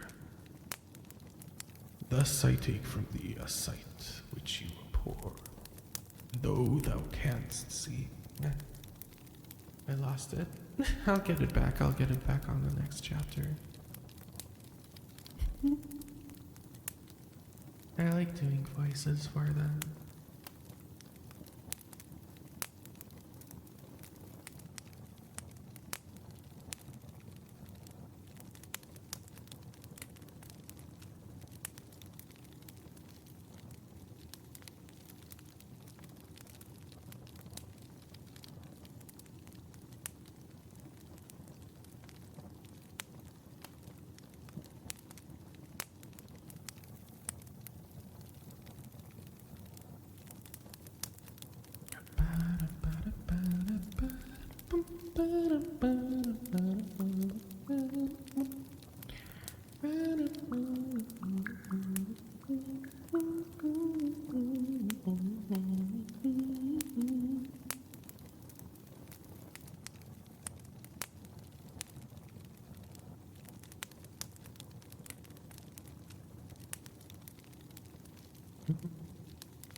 I do like the slow build-up of Frankenstein, but let's see. We're at chapter 11. How many chapters are there? Oh. So we're about halfway through the novel. It's good because I have been feeling like I do want to switch it up soon.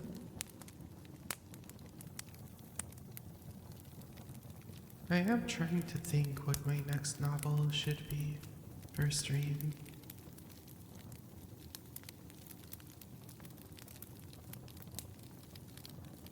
I think we never actually finished we never actually finished Pride and Prejudice, did we?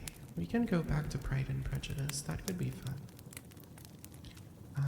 Or we could do Emma this time, so that I'm not rereading a bunch of stuff. Or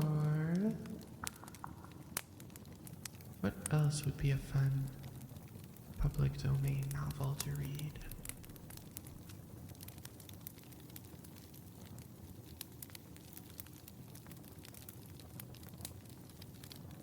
The popular public domain novels on Goodreads. Picture of Dorian Gray is an option. Let's see, Pride and Prejudice, Jane Eyre is an option. I am not reading Huckleberry Finn, hell no. Nor am I reading Wizard of Oz. Count of Monte Cristo could be interesting. Little Women could be nice. Oh, Wuthering Heights actually could be very interesting with the movie coming out recently. Reading Wuthering Heights could be very interesting. Everybody hates the movie.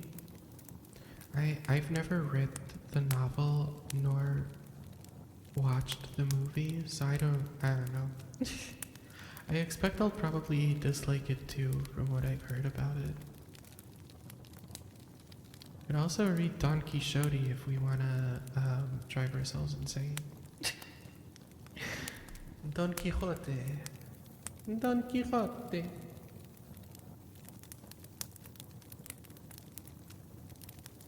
Don Quixote is such a weird novel.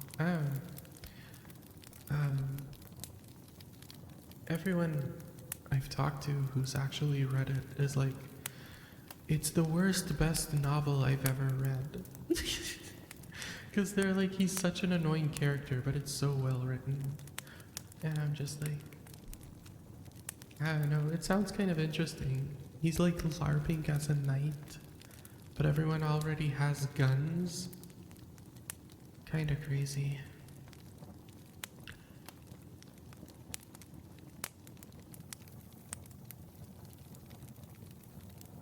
What if I read the Odyssey?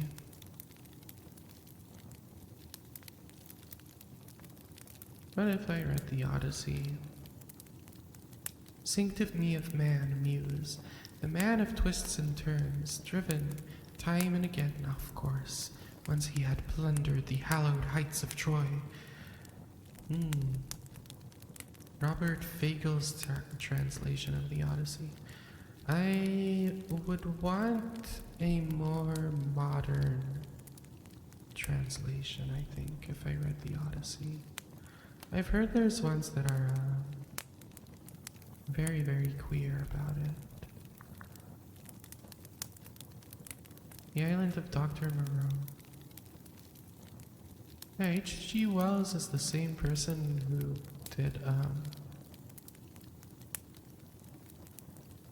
did War of the Worlds, isn't it?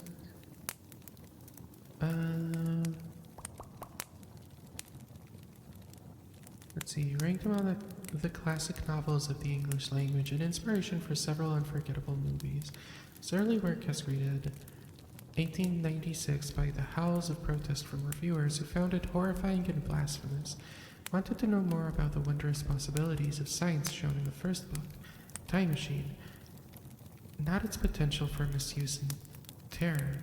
In the island of Dr. Moreau, a shipwrecked gentleman named Edward Prendick, stranded on a Pacific island lorded over by the notorious Dr. Moreau, confronts dark secrets, strange creatures, and a reason to run for his life. While this riveting tale was intended to be a commentary on evolution, divine creation, and the tension between human nature and culture, modern readers familiar with genetic engineering marvel at Wells's prediction of the ethical issues raised by producing smarter human beings or bringing back extinct species. These levels of interpretation add richness to Prendick's adventures on Dr. Moreau's island of lost souls, without distracting from what is still a rip-roaring good read. Sounds interesting. Paya! Hi, Paya! How you doing? I'm just yapping and looking for what our next book will be after Frankenstein. Because there's an ad break coming up, and I also kind of gotta pee. So I don't want to start the next chapter until the ad break is over. Let me shout you out. Now that you're here, I can do the auto shoutouts as well for next time you come by.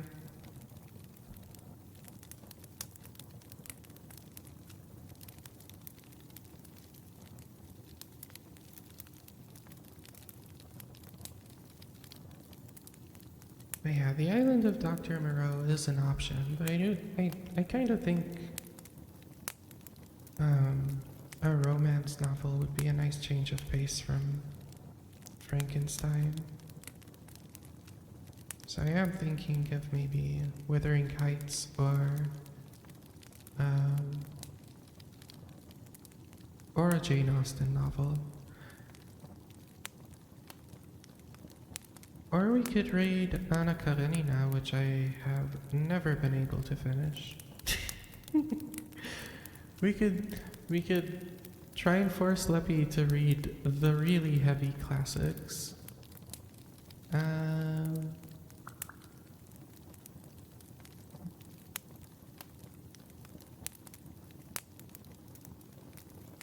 This toy could be interesting to read.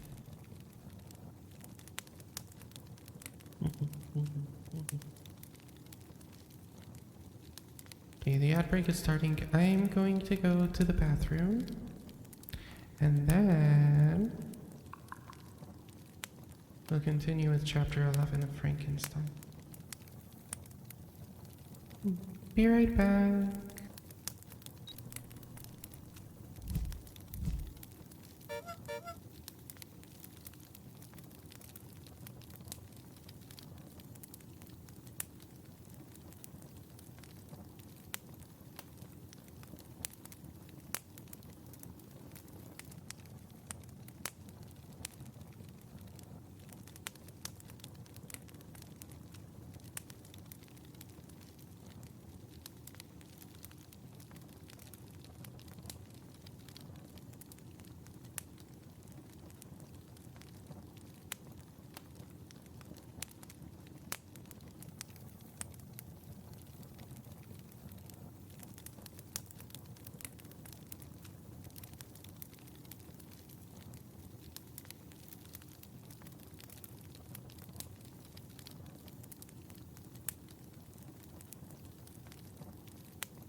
Man, can these ads start already?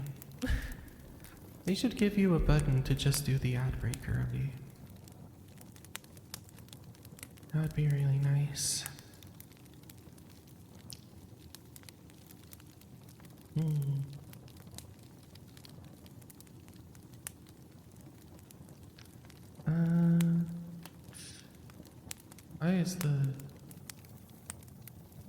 Why is this written in?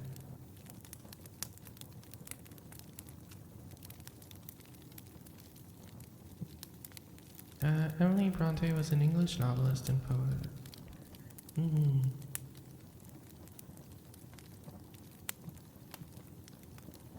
Okay, so it isn't an English novel, which is good. Prefer not to read translated stuff. I don't know why. I like when I read stuff in the language they were written in a bit more.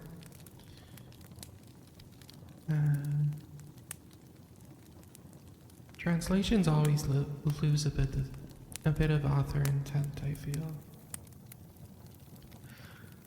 But also there are some really good translations of things. What is Anna Karenina about? I don't even remember anymore. It provides a vast panorama of contemporary life in Russia and of humanity in general. Tolstoy uses his intense imaginative insight to create some of the most memorable characters in all of literature. Anna is a sophisticated woman who abandons her empty life existence as wife of Karenin and turns to Count Vronsky to fulfill her passionate nature. With tragic consequences. Levine is a reflection of Tolstoy himself, often expressing the author's own views and convictions. All I remember from Anna Karenina is that it's slow as hell. But I do have significantly more patience for that nowadays than when I was a teenager.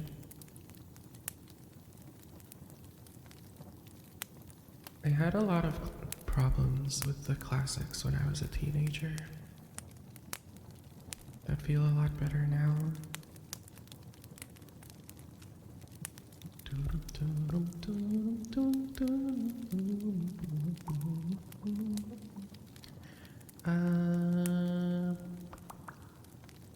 Well, if we're just starting the ad break, might as well set up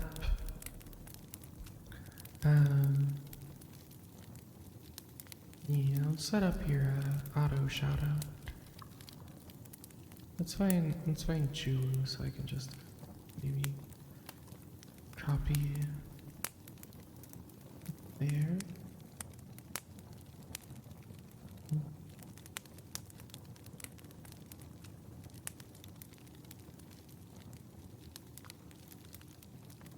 Yeah.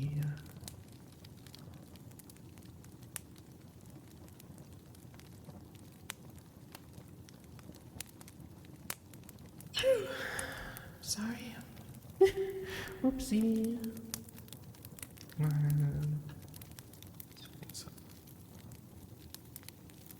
That's fine. So all the people with the auto shoutouts. Kitten has auto shoutouts.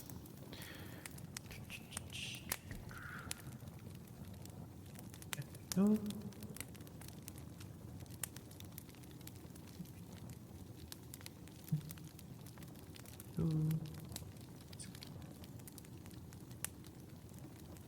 Command.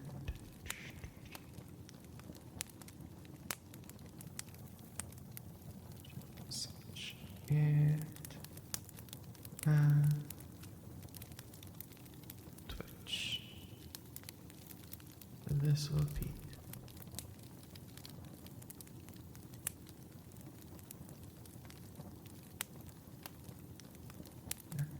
shout out.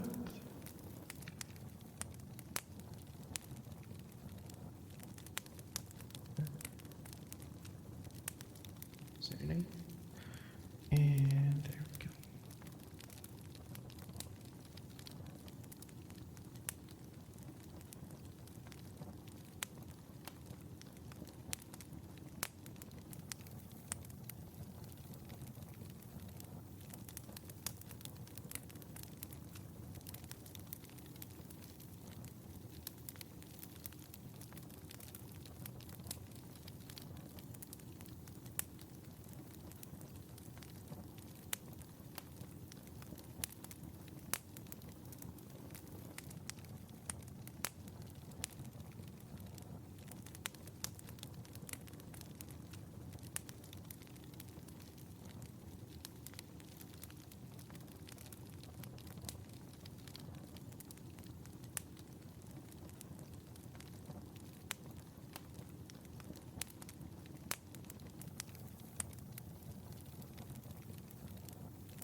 Save that and let's see if it works.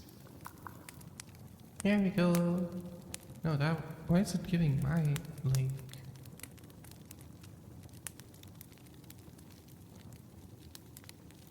What?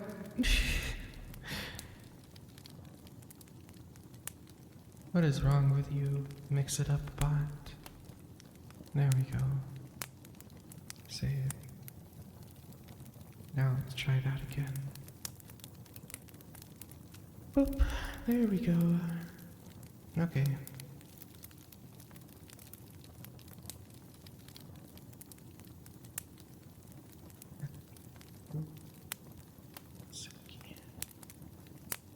There we go.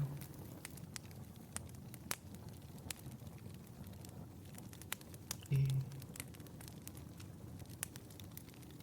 And we're back from ads. Perfect timing. Okay.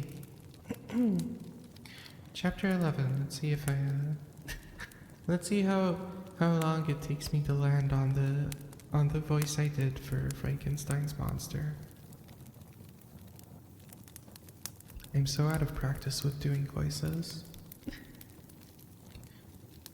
It is with considerable difficulty that I remember the original era of my being. All the events of that period appear confused and indistinct. A strange multiplicity of sensations seized me, and I saw, felt, heard, and smelt at the same time. It was indeed a long time before I learned to distinguish between the operations of my various senses. By degrees, I remember a stronger light pressed upon my nerves, so that I was obliged to shut my eyes. Darkness then came over me and troubled me, but hardly had I felt this when, by opening... Sorry, 1 second.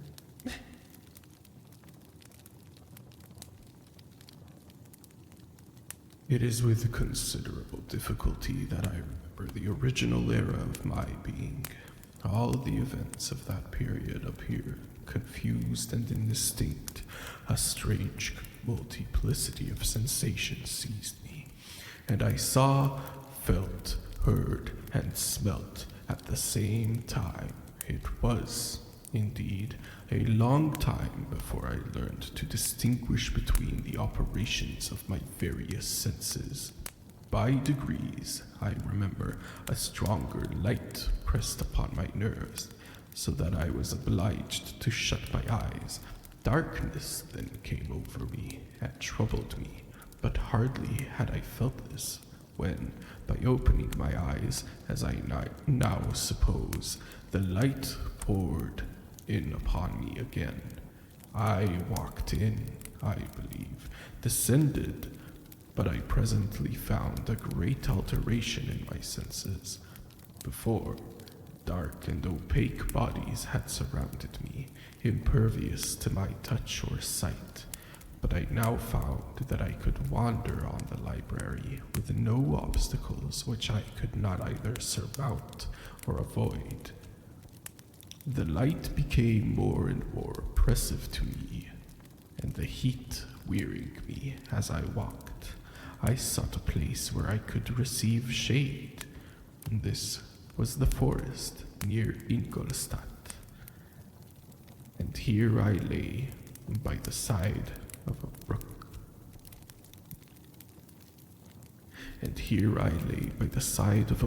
Resting from my fatigue, until I felt tormented by hunger and thirst. This roused me from my nearby dormant state, and I ate some berries, which I found hanging on the trees or lying on the ground. I slaked my thirst at the brook, and then, lying down, was overcome by sleep. It was dark when I awoke. I felt cold also, and half frightened, as it were, instinctively, finding myself so desolate. Before I had quitted your apartment on a sensation of cold, I had covered myself with some clothes, but these were insufficient to secure me from the dews of night. I was a poor, helpless, miserable wretch. I knew and could distinguish nothing. But feeling pain invaded me on all sides. I sat down and wept. Soon a gentle light stole over the heavens and gave me sensation of pleasure. I started up and beheld a radiant form rise from among the trees. The moon. I gazed with a kind of wonder. It moved slowly, but it enlightened my path, and I went out in search of berries.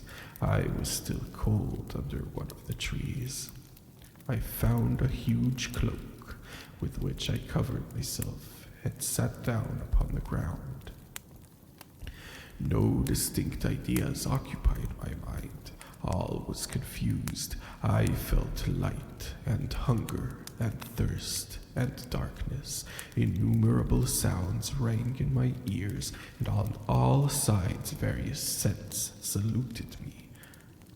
The only object that I could distinguish was the bright moon, and I fixed my eyes on that with pleasure. Several changes of the day and night passed, and the orb of night had greatly lessened.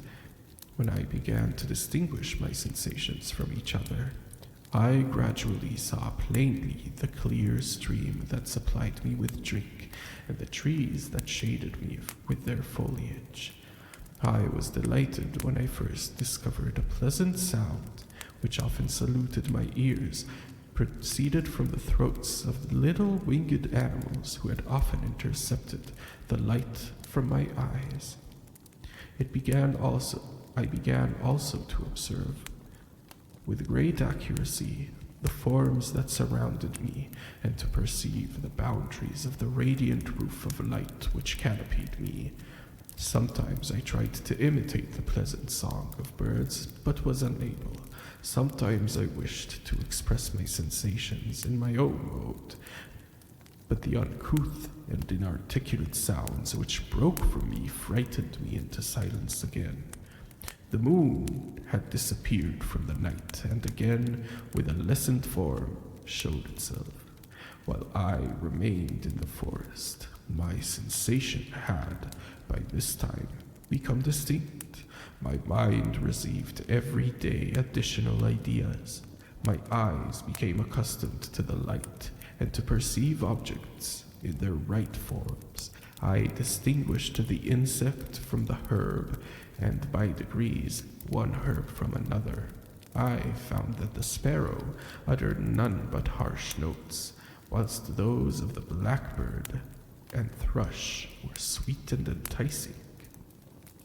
One day, when I was oppressed by cold, I found a fire which had been left by some wandering beggars, and was overcome with delight at the warmth I experienced from it. In my joy, I thrust my hand into the live embers, but quickly drew it again with a cry of pain. How strange, I thought, that the same cause could produce such opposite effects.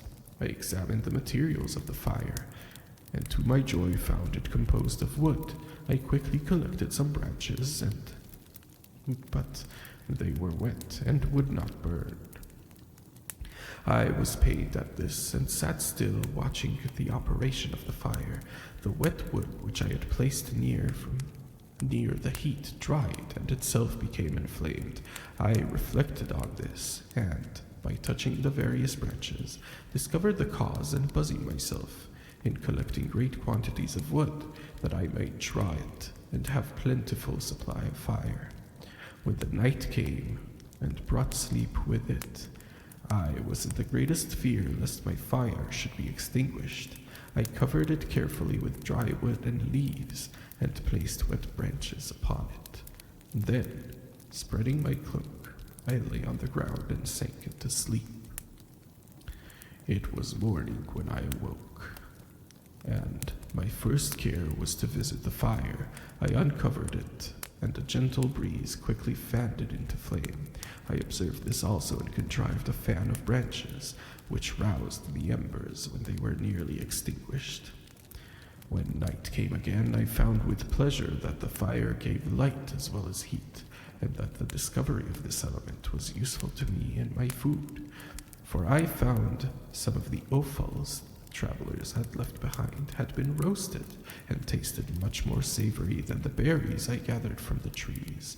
I tried, therefore, to dress my food in the same manner. Placing it on the live embers, I found that berries were spoiled by this operation, and the nuts and roots much improved. Food, however, became scarce, and I often spent the whole day searching in vain for a few acorns to assuage the pangs of hunger. When I found this, I resolved to quit this place that I had hitherto inhabited, to seek one where few wants I experienced would be more easily satisfied. In this immigration, I exceedingly lamented the loss of the fire, which I had obtained through accident and knew not how to reproduce it. I gave several hours to the serious consideration of this difficulty, but I was obliged to relinquish all attempts to supply it, and wrapping myself up in my cloak, I struck across the wood towards the setting sun. I passed 3 days in these rambles, and at length discovered the open country. A great fall of snow had taken place the night before, and the fields were of uniform white. The appearance was disconsolate, and I found my feet chilled by the cold, damp substance that covered the ground. It was about 7 in the morning.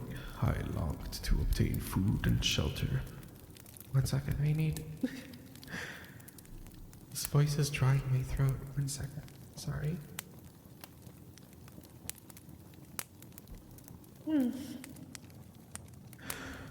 It was about 7 in the morning, and I longed to obtain food and shelter. At length, I perceived a small hut on a rising ground, which had doubtless been built for the convenience of some shepherd. This was a new sight to me, and I examined the structure with great curiosity. Finding the door open, I entered. An old man sat in it near a fire, over which he had been preparing his breakfast.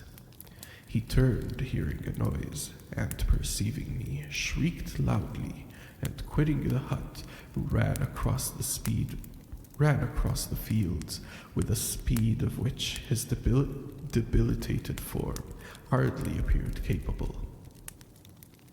His appearance different from any I had ever before seen, and his flight somewhat surprised me. But I was enchanted by the appearance of the hut, where the snow and the rain could not penetrate. The ground was dry, and it presented me as exquisite and divine a retreat as Pandemonium appeared to the demons of hell after all their suffering in the lake of fire. I greedily devoured the remnants of the shepherd's breakfast, which consisted of bread, cheese, milk, and wine. The latter, however, I did not like. Then, overcome by fatigue, I lay down among some straw and fell asleep. It was noon when I awoke, and allured by the warmth of the sun which shone brightly on the white ground, I determined to recommence my travels, and, depositing the remains of the peasant's breakfast in a wallet, I proceeded across the lands for several hours, until sunset. At sunset I arrived at a village. How miraculous did this appear! The huts, the neater cottages, and the stately houses engaged my admiration by turns, the vegetables in the gardens, the milk and cheese that I saw placed at the windows of some of the cottages, allured my appetite.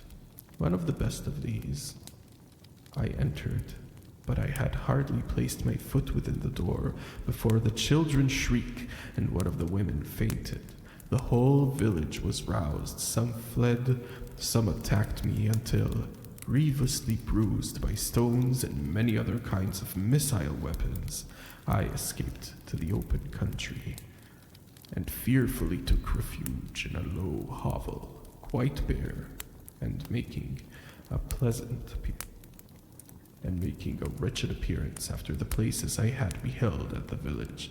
This hovel, however, joined a cottage of a neat and pleasant appearance, but after my late dearly bought experience, I dare not enter it. My place of refuge was constructed of wood, but so low that I could with difficulty sit upright in it. No wood, however, was placed on the earth, which formed a door, but it was dry, and although the wind entered it by innumerable chinks, I found it agreeable asylum from the snow and rain. Here, then, I retreated and lay down happy to have found a shelter. However, miserable from the inclemency of the season, and still more from the barbarity of man, as soon as morning dawned, I crept from my kennel, that I might view the adjacent cottage and discover if I could remain in the habitation I had found. It was situated against the back of the cottage, and surrounded on the sides, which were exposed by a pigsty and a clear pool of water. One part was open. By that I had crept in, but now I covered every crevice by which I might be perceived with stone and wood, yet in such a manner that I might move them on occasion to pass out. All the light I enjoyed came through the sty, and that was sufficient to me. Having thus arranged my dwelling and carpeted it with clean straw, I retired, for I saw a figure of man at a distance, and I remembered too well my treatment the night before to trust myself in his power. I had first, however, provided my sustenance for that day by a loaf of coarse bread, which I purloined, and a cup which I could drink was more conveniently than from my hand of the pure water which flowed by my retreat. The floor was a little raised, so that it was kept perfectly dry, and by its vicinity to the chimney of the cottage it was tolerably warm. One moment.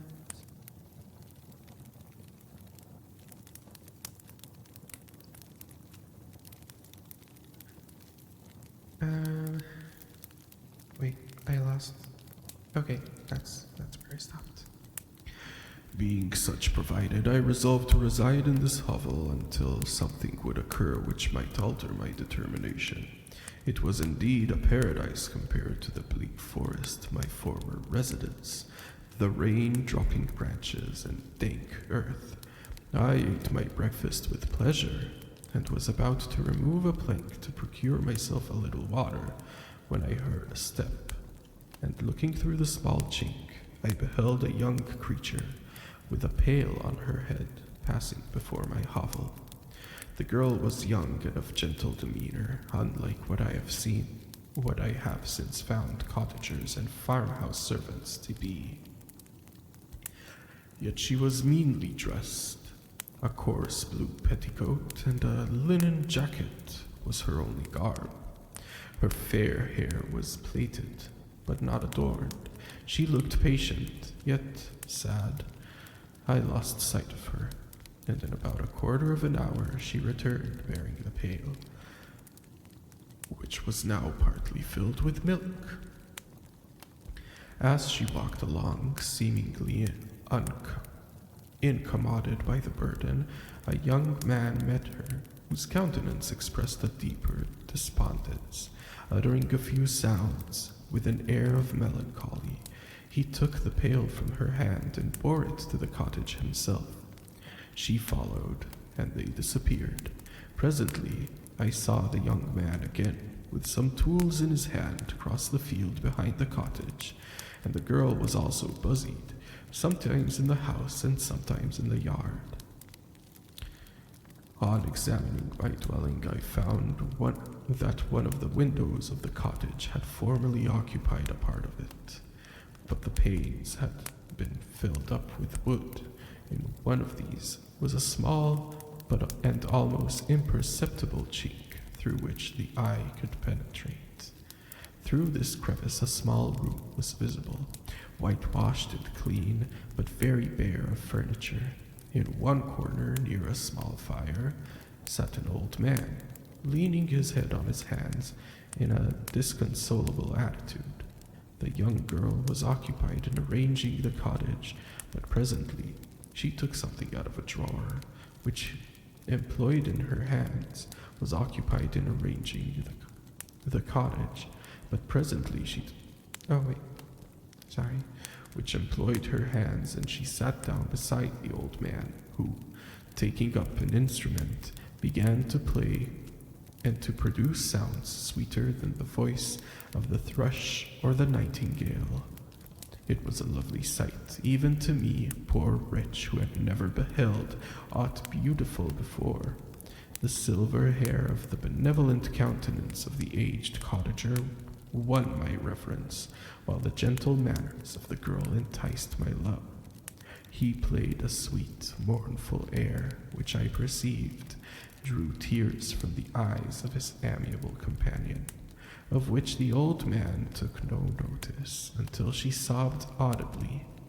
Then he pronounced a few words, and the fair creature, leaving her work, knelt at his feet, raised her smile, and smiled with such kindness and affection that I felt sensations of peculiar and overpowering mixture. They were a mixture of pain and pleasure, such as I had never before experienced, either from hunger or cold, warmth or food, and I withdrew from the window, unable to bear these emotions. Long monologue. I wasn't expecting this monologue to go this long. Soon after this, the young man returned, bearing on his shoulders a load of wood. The girl met him at the door, helped him to relieve him of his burdens, and taking some of the fuel to the cottage, placed it on the fire. Then she and the youth went apart into the nook of the cottage, and he showed her a large loaf and a piece of cheese. She seemed pleased, and went into the garden for some roots and plants, when she placed in water, and then upon the fire. She afterwards continued her work, whilst the young man went into the garden and appeared busily employed in digging and pulling up roots. After he had been employed thus about an hour, the young woman joined him, and they entered the cottage together. The old man, in the meantime, been pensive, but on the appearance of his companions he assumed a more cheerful air, and they sat down to eat. The meal was quickly dispatched, the young woman again occupied arranging the cottage. The man walked before the cottage in the sun for a few minutes, leaning on the arm of the youth. Nothing could exceed in beauty the contrast between these two excellent creatures. One was old, with silver hairs and a countenance beaming with a benevolence and love. The younger was slight and graceful in his figure, and his features were molded with the finest symmetry, yet his eyes and attitude expressed the utmost sadness and despondency. The old man returned to the cottage, and the youth, with tools different from those he had used in the morning, directed his steps across the fields. Night quickly shut in, but to my extreme wonder I found that the cottagers had a means of prolonging the night by use of taperns, and was delighted to find that in the setting sun did not put an end to the pleasure I experienced in watching my human neighbors. In the evening, the young girl and her companion were employed in various occupations which I did not understand, and the old man again took the instrument and produced the divine sounds that had enchanted me in the morning. So soon as he had finished, the youth began, not to play, but to utter sounds that were monotonous, and neither resembling the harmony of the old man's instruments, nor the songs of the birds. I since found that he read aloud, but at that time I knew nothing of the science of words or letters. The family, after having been thus occupied for a short time, extinguished their lights and retired, as I conjectured, to rest. End of chapter 11.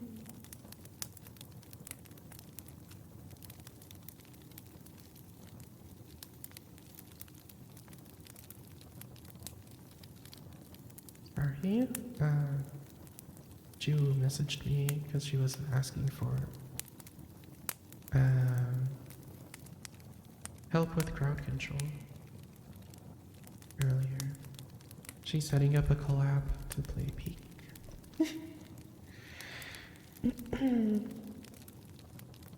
Okay. I don't know what's with me today. I will be right back. We'll continue with chapter 12. It looks like, yeah, it's I think we have like 3 chapters of monologue now. Oh yeah, I'll use ASMR streams to practice voice feminization. ASMR streams. Entire 3-chapter long monologue by Frankenstein's monster in the deepest voice I can still manage. Right back, chat.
Okay, I'm back.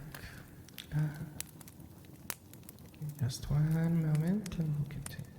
Okay. Chapter 12. I lay on the straw, but I could not sleep.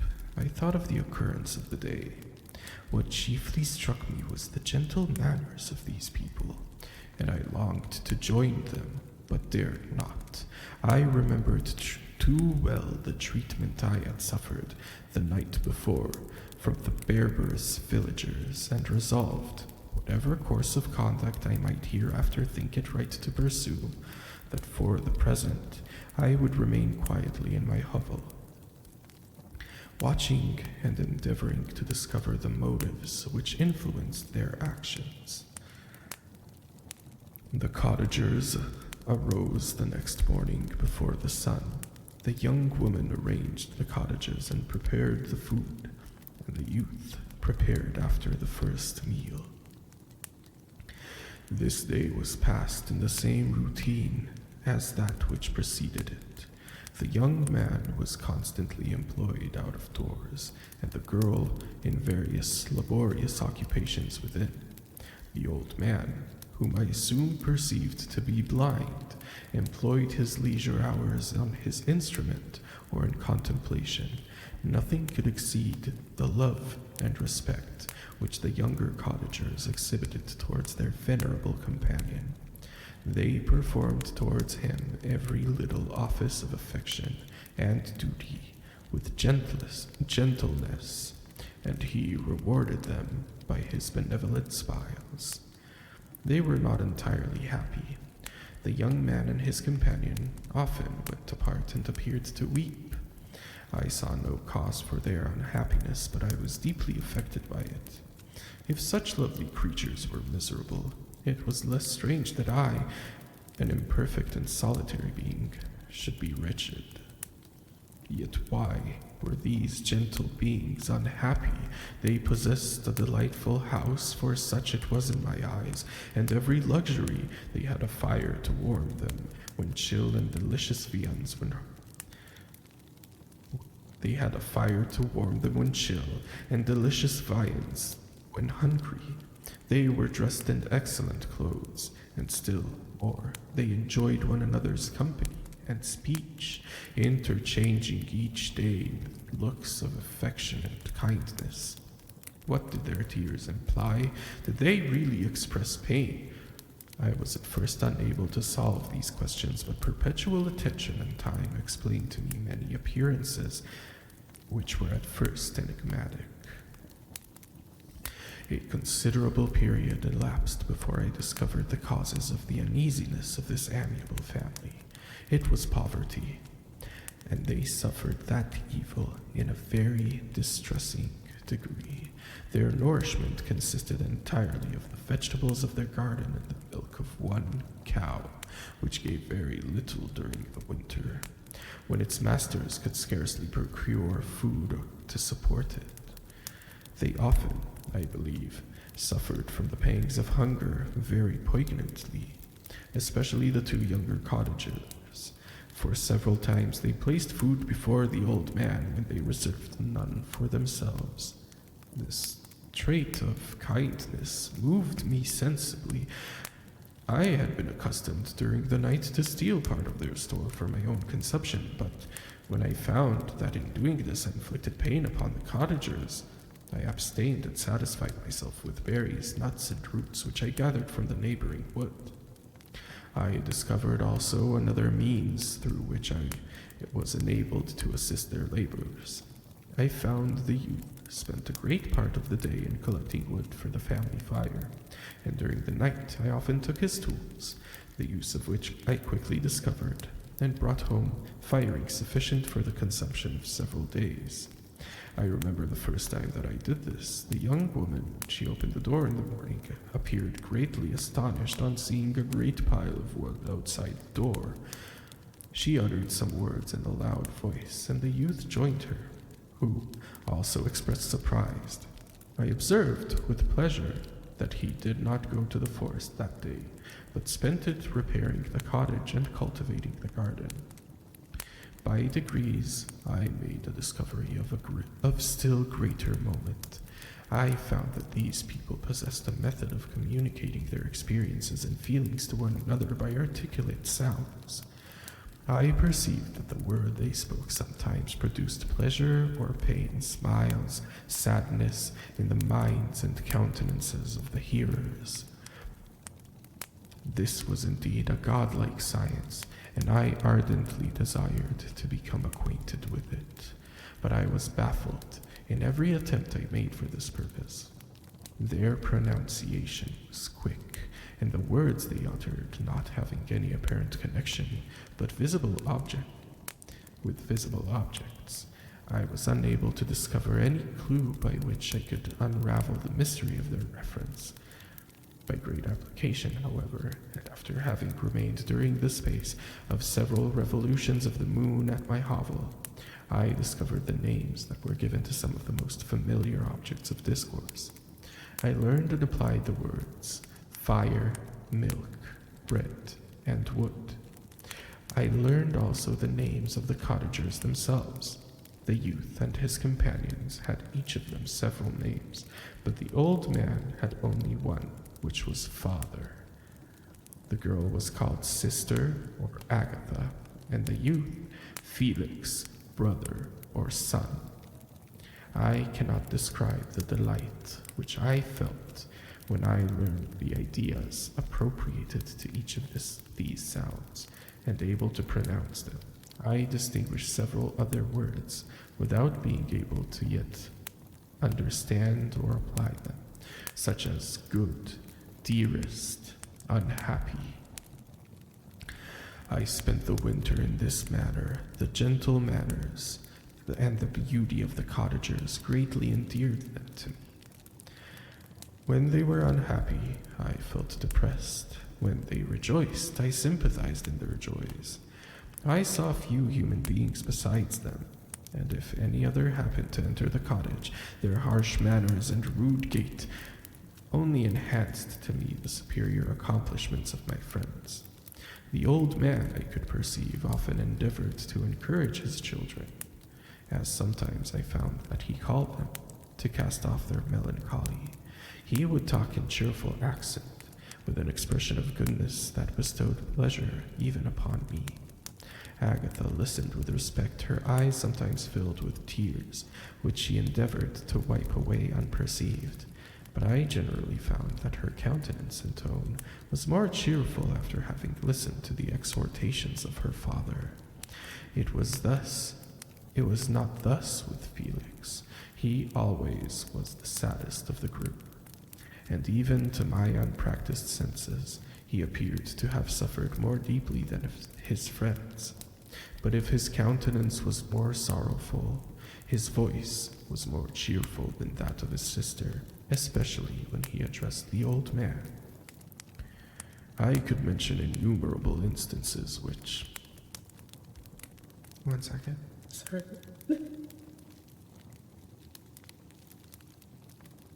Need a little water.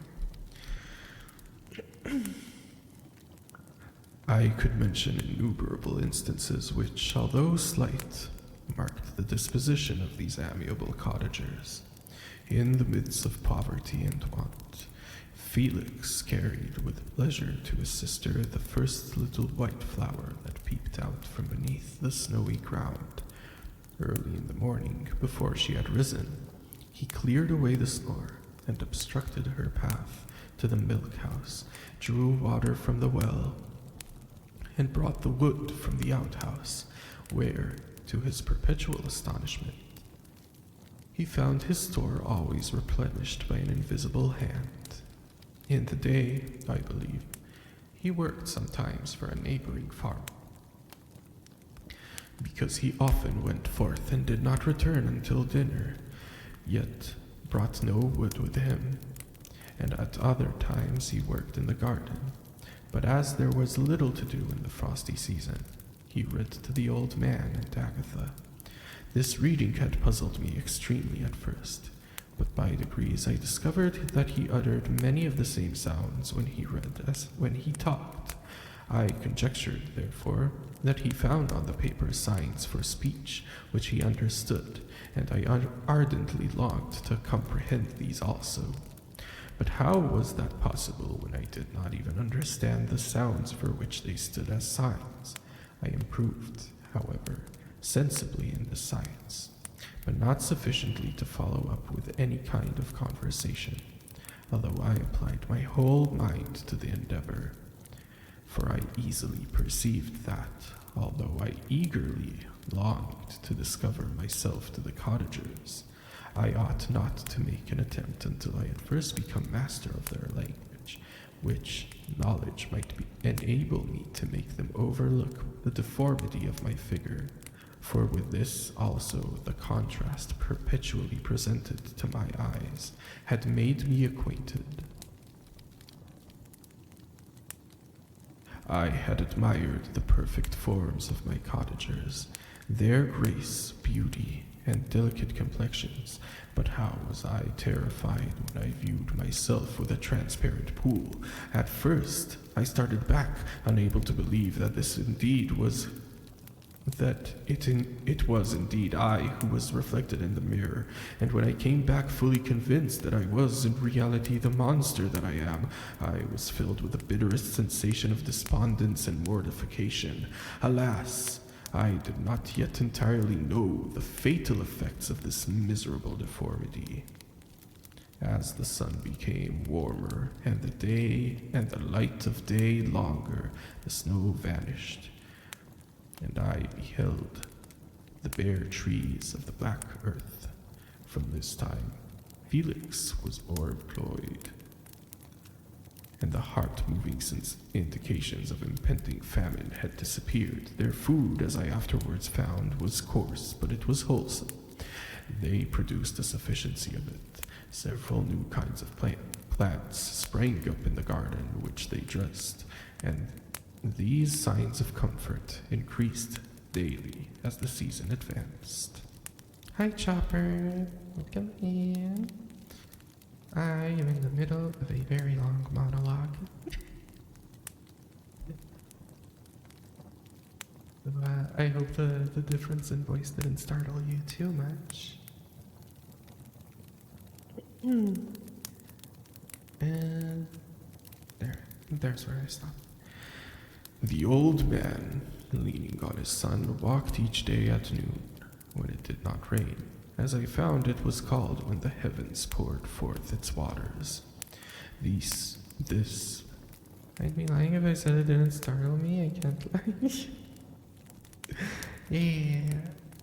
This is the monologue by Frankenstein's monster, the really big one where he tells like his entire life story to Victor. I didn't realize how long this monologue was gonna be, so I decided, oh, he's a monster. Well, monster. This whole story is very who is the monster and who is the man. Don't actually know anything about Frankenstein. You know a lot of pop culture references to it, probably. Frankenstein is the story of a scientist who decides that he wants to discover the secrets of mortality, so he sews together the parts of different bodies and animates this like stitched together human body of this huge sort of kind of zombie, but also like the monster is intelligent, it's moved by lightning. If you've ever seen like references to like the "it's alive, alive," that's a reference to like one of the older Frankenstein movies. But yeah, what's happened so far in the story is Victor created his quote-unquote monster, which again, the theme of the story is like who's the real monster, the monster or humanity, for how it treats it. And Victor creates him and is horrified by him and like immediately runs away from him. The monster fled the house where he was created and made it to the woods. And from Victor's point of view, he was like deeply disturbed by his own creation, and the only thing that moved him from like his state of like deep depression was when his brother died. His brother was murdered, and when he made his way back to his hometown, he discovers that it's his monster that murdered his brother, and she's part adopted sister, part his mother's nurse / his brother's nanny after his mother died, was accused as the murderer and was executed. And now he's found the monster, and the monster convinced him to sit down and listen to his entire story. So that's this monologue. It's the entire life story of his monster. Let's start at the beginning of the paragraph. The old man, leaning on his son, walked each day and at noon, when it did not rain, as I found it was called when the heavens poured forth its waters. This frequently took place, but a high wind quickly dried the earth, and the season became far more pleasant than it had been. My mode of life in my hovel was uniform. During the morning, I attended the motions of the cottagers, and when they were dispersed in various occupations, I slept. The remainder of the day was spent in observing my friends. When they had retired to rest, if there was any moon, or or the night was starlight. I went to the woods and collected my own food and fuel for the cottage. When I returned, as often as it was necessary, I cleared their path from the snow and performed these offices that I had seen done by Felix. I afterwards found that these labors, performed by an invisible hand, greatly astonished them, and once or twice I heard them, on these occasions, utter the words, "Good spirit," "wonderful," but I did not then understand the significance of these terms. My thoughts now became more active, and I longed to discover the motives and feelings of these lovely creatures. I was inquisitive to know why Felix appeared so miserable and Agatha so sad. I thought, foolish wretch, that it might be in my power to restore happiness to these deserving people. When I slept or was absent, the forms of the venerable blind father, the gentle Agatha, and excellent Felix flitted before me. I looked upon them as superior beings who would be the arbiters of my future destiny. I formed, in my imagination, 1,000 pictures of presenting myself to them, and their reception of me. I imagined that they would be disgusted until, by my gentle demeanor and conciliating words, I should first win their favor, and afterwards their love. These thoughts exhilarated me and led me to apply with fresh ardor to the acquiring the art of language. My organs were indeed harsh, but supple, and although my voice was very unlike the soft music of their tones, yet I pronounced such words as I understood with tolerable ease. It was as the ass and the lapdog, yet surely the gentle ass, whose intentions were affectionate although his manners were rude, deserved better treatment than blows and execration. The pleasant showers and genial warmth of spring greatly altered the aspect of the earth. Men who before this change seemed to have been hid in caves dispersed themselves and were employed in various arts of cultivation. The birds sang in more cheerful tones, and the leaves began to bud forth from the trees. Happy, happy earth, fit habitation for gods, which, so short a time before, was bleak, damp, and unwholesome.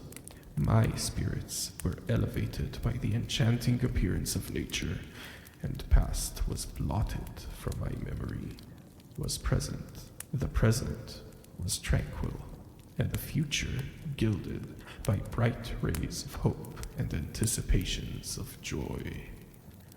It's really interesting. I haven't known much about the context outside of what everyone knows. I feel it's been dumbed down over the years from its original ideas. I heard that the latest movie is really, really good. But I think that, over the years, pop culture started referencing Frankenstein's monster in a, they focus so much more on the horror of the monster itself, which is a huge part. The monster is not the most, sympathetic, virtuous character, I guess. It does commit several murders. But on the other hand,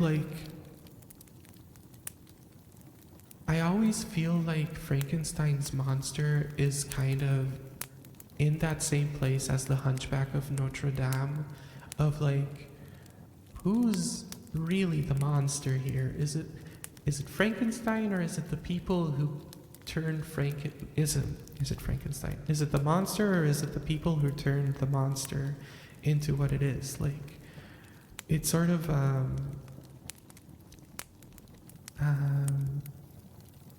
what's the name of that? One second. There's a movie on the tip of my tongue. I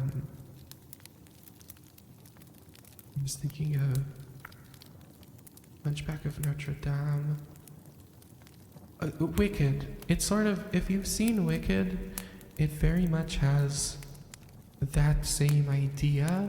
I feel like Frankenstein's monster, like Frankenstein, the original novel, isn't as like allegorical for queerness as Wicked is, or allegorical for maybe like minorities as Wicked is, because Wicked had that much more in mind, and I feel like the allegory here is a bit different. Frankenstein is basically, in a way, like it's titled Frankenstein, the Modern Prometheus, because it's a retelling of the Greek story of Prometheus, the person who discovered fire, who stole fire from the gods, or discovered fire. I don't remember what exactly Prometheus' story is.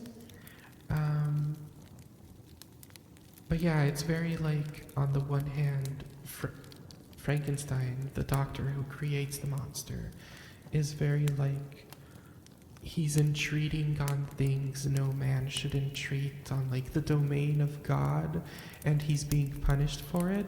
And then the monster is very tragic in that like, the cruelty of the world has turned him into has like distorted his gentle nature and turned him into something very cruel himself. So it's like, it's not particularly sympathetic towards either of them, but it's also very much a story of like, is the real monstrosity the monster, or is the real monstrosity the things that turned him into that? And that's exactly this monologue that we're reading right now. It's their whole first meeting, of like him telling the doctor, telling Frankenstein, you will listen to my story and then you will determine my guilt. All murderers in human society get to defend themselves. You will hear me defend myself.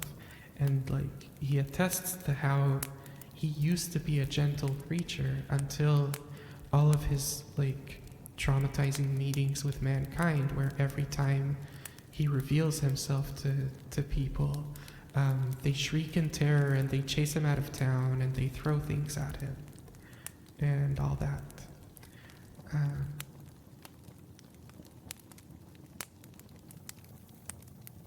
Needed a bit of water. I like the monster theory behind Frankenstein, of like, it's very the book can be very society in a lot of ways, in its treatment of Frankenstein himself, which I find very interesting. It's like, oh, the treatment of the deformed is like a self-fulfilling prophecy, because people kind of assume someone who looks like the monster would be a monster, and therefore they treat him like a monster, which causes him to act in more monstrous ways. I like the monster theory behind it a lot, of like, because later on this is what kind of paved way for how, when you look at a lot of monster movies, a lot of them are allegories for society's treatment and fear of like minorities, for instance. So this is sort of the precursor to Shape of Water, for instance. Is like the obvious like evolution of this, because Shape of Water is very like, oh yeah, this monster from the sea, blah blah blah, and then like all the people are treating it as this monstrous thing, but actually like it's a very human thing. Or like it's also very much a precursor to stories like The Hunchback. Well, not The Hunchback. The Hunchback I think predates this, but stories like Wicked, or stories like all sorts of horror movies that use a monster as a metaphor for certain minorities and how they're being treated, which causes them to treat others in certain ways. It's interesting. There's a lot in this. I've been enjoying the classics a lot more than I thought. Born with the heart of the wild, the soul of the snow, the loyalty of a legend, the Siberian Husky doesn't follow paths, it creates its own, leaving paw prints where freedom lives. Hi, Songful Fox. How you doing? You a big literature fan too, I take it? I say literature fan, but I have not read nearly enough of the classics as I should. I mostly read contemporary stuff growing up. I'm good. I'm just yapping until we've got an ad break coming up in a minute. So, a little yapping before I go back to doing the deepest voice I can manage so that I can narrate Frankenstein's monsters monologue. That's good? Yeah. If I could, I would never play a single ad, I swear.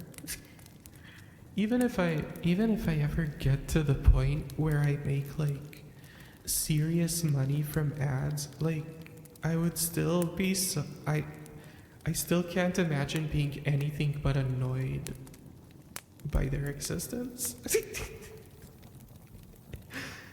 Because it's like, why are you interrupting me? The only upside is it gives me time to get up to pee in the middle of stream. Soft paws, sharp minds, that's how the fox survives a world that isn't always kind. I like that.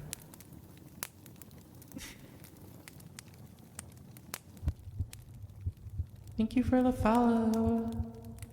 Okay, the ads are starting. I'm gonna go get some water, and I'll be back in a second.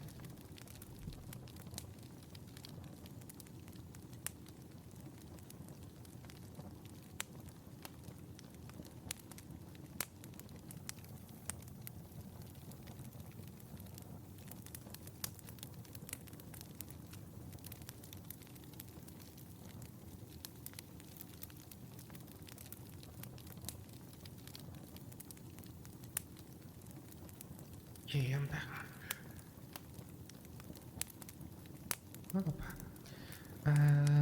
I'll use the ad break. I'm helping a friend out with something. She's setting up crowd control for her stream, so. Let me edit this.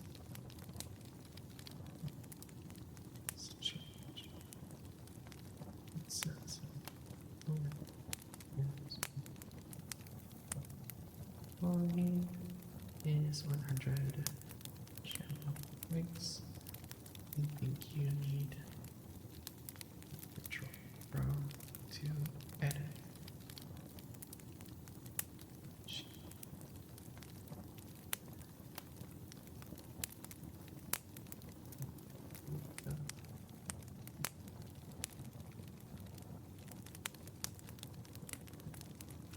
Themes.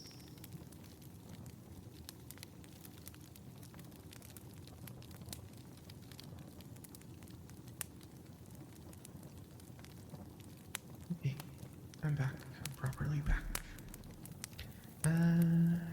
Really got ads.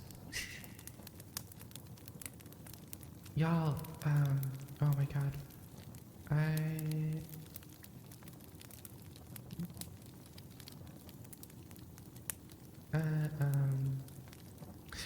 What was I trying to say? Oh, someone,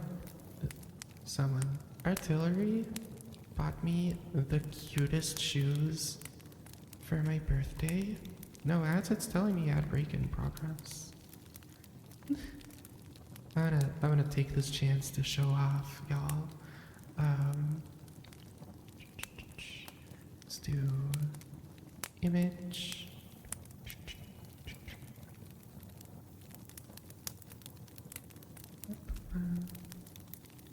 Where did I save it just now? That's the problem, I have no idea where it saved it to. Oh, there it is. Look at the cute shoes Tillery bought. This is a picture from the site. I haven't received the shoes yet. But they're so cute. I'm so happy. I love them. I'm gonna wear them everywhere. No, I'm not gonna wear them everywhere. Knowing me, because they're like, pretty, I'll probably like be so protective and only wear them when I'm going out somewhere fancy. Nah, I wanna start, going out more though. So it's good that I'll have some nice clothes. Going out for more than just groceries or going to my best friend's place. My best friend's place is even more my best friend's place. My best friend is like even more of a homebody than I am. I swear to God, if that man did not have a restaurant to run, he would never leave his computer, okay? I really need an excuse to get out of the house more. Okay, ads seem to be over unless Twitch is pulling my leg, which will be very annoying. You have 29 followers? Are you going for affiliate? Good luck.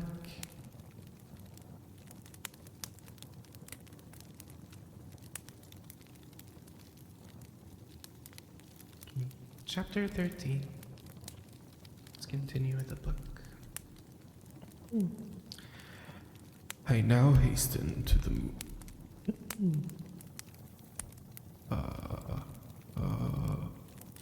I now hasten to the more moving part of my story.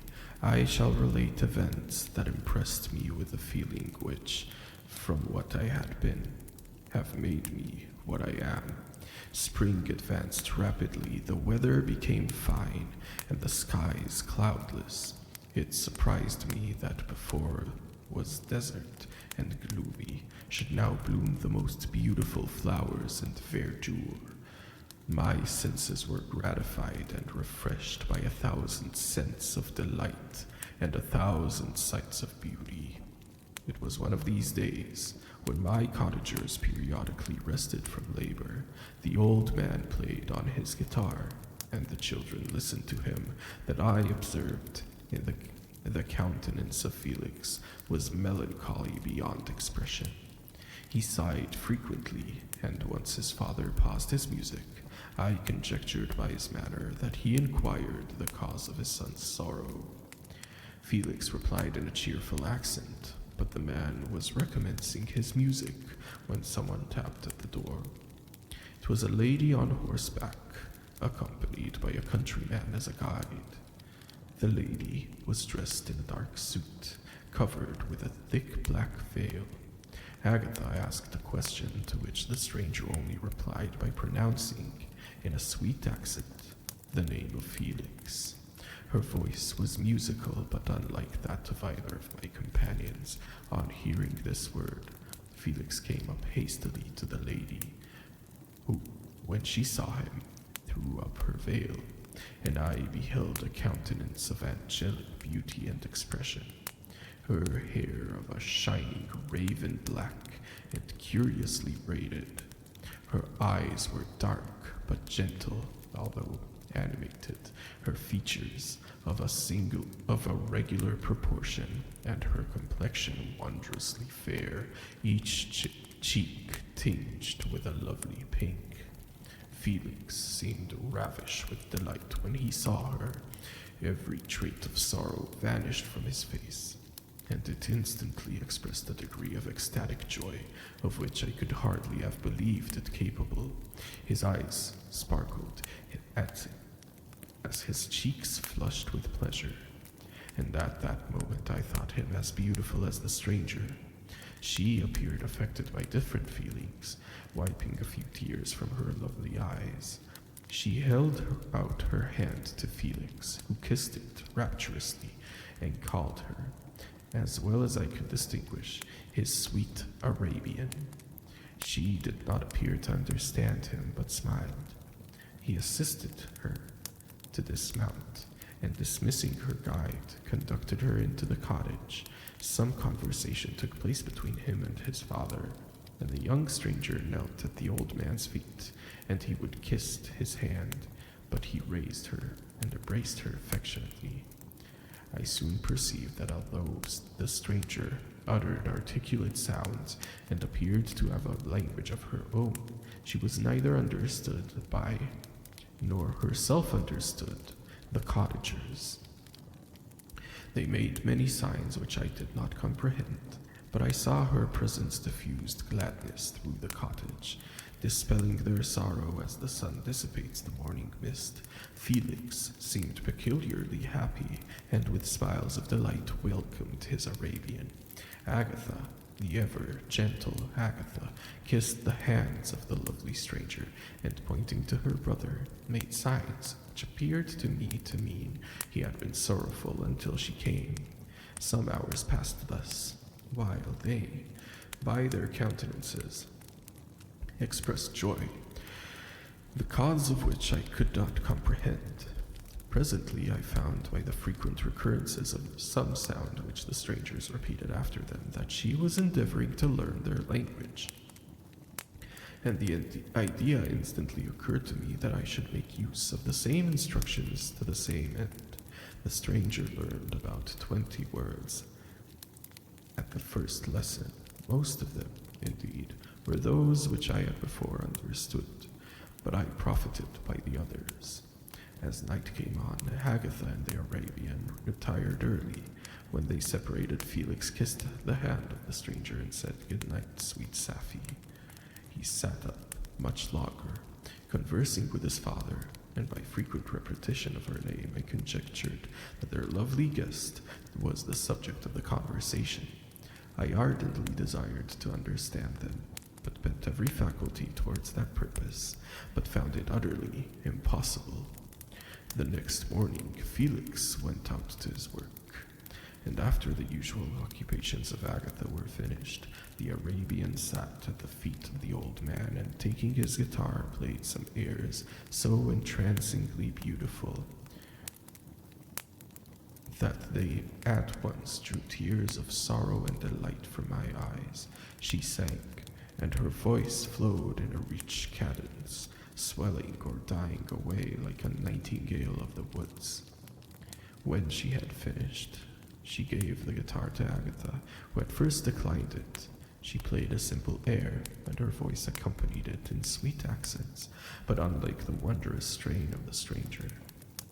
The old man appeared enraptured and said some words which Agatha endeavored to explain to Safi, and by which he appeared to express that he bestowed on him the greatest delight, but that she bestowed on him the greatest delight by her music.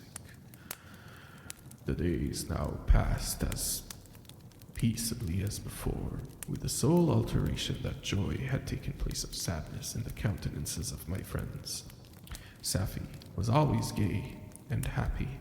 She and I improved rapidly in the knowledge of the language, so that in 2 months I began to comprehend most of the words uttered by my protectors. In the meanwhile, also, the black ground was covered with herbage, and the green banks interspersed with innumerable flowers, sweet to the scent and the eyes, stars of pale radiance among the moonlight woods. The sun became warmer, the nights clear and balmy, and my nocturnal rambles were an extreme pleasure to me, although they were considerably shortened by the late setting and early rising of the sun, for I never ventured abroad during the daylight, fearful of meeting with the same treatment I had formerly endured in the first village which I entered. My days were spent in close attention, that I might more speedily master the language, and I may boast that I improved more rapidly than the Arabian, who understood very little and conversed in broken accents, whilst I comprehended and could imitate almost every word that was spoken. While I improved in speech, I also learned the signs of letters as it was taught to the stranger, and this opened before me a wild field for wonder and delight. The book from which Felix instructed Safi was Volney's Ruins of Empires. I should not have understood the purport of this book had not Felix, in reading it, given very minute explanations. He had chosen this work, he said, because the declamatory style was framed in imitation of the Easterners. Through this work I obtained a cursory knowledge of history and a view of several empires at present existing in the world, gave me an insight into the manners, governments, and religions of the different nations of the earth. I heard of the slothful Asiatics, of the stupendous genius and mental activity of the Grecians, of the wars and wonders and wonderful virtue of the early Romans, of their subsequent degenerating, of the decline of that mighty empire, of chivalry, Christianity, and kings. I heard the discovery of the American hemisphere, and wept with Sapphi over the hapless fate of its original inhabitants. These wonderful narrations inspired me with strange feelings. Was man, indeed, at once so powerful, so virtuous and magnificent, yet so vicious and base? He appeared at one time a mere scion of the evil principle, and as another that can be conceived of noble and godlike. To be great and virtuous man, to be a great and virtuous man appeared the highest honor that can befall a sensitive being. To be base and vicious, as many on the record have been, appeared the lowest degradation, a condition more abject than that of the blind mole or the harmless worm. 1 second, sorry.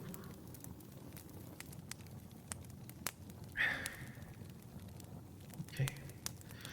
For a long time I could not conceive how one man could go forth to murder his fellow, or even why there were laws and governments. But when I heard the details of vice and bloodshed, even my wonder ceased, and I turned away with disgust and loathing. Every conversation of the cottagers now opened to new wonders to me, while I listened to the instructions which Felix bestowed upon the Arabian. A strange system of human society was explained to me. I heard the division of property, of immense wealth and squalid poverty, of rank, descent, and noble blood. The words induced me to turn towards myself. I learned that the possessions most esteemed by your fellow creatures were high and unsullied, descent united with the riches. A man might be respected with only one of these advantages, but without either, he was considered, except in very rare instances, as a vagabond and a slave, doomed to waste his powers for the profits of the chosen few. And what was I? Of my creation and creator I was absolutely ignorant, but I knew that I had possessed no money, no friends, no kind of property. I was, besides, endued with a figure hideously deformed and loathsome. I was not even the same nature as man. I was more agile than they, and could subsist upon coarser diet. I bore the extremes of heat and cold with less injury to my frame. My stature far exceeded theirs.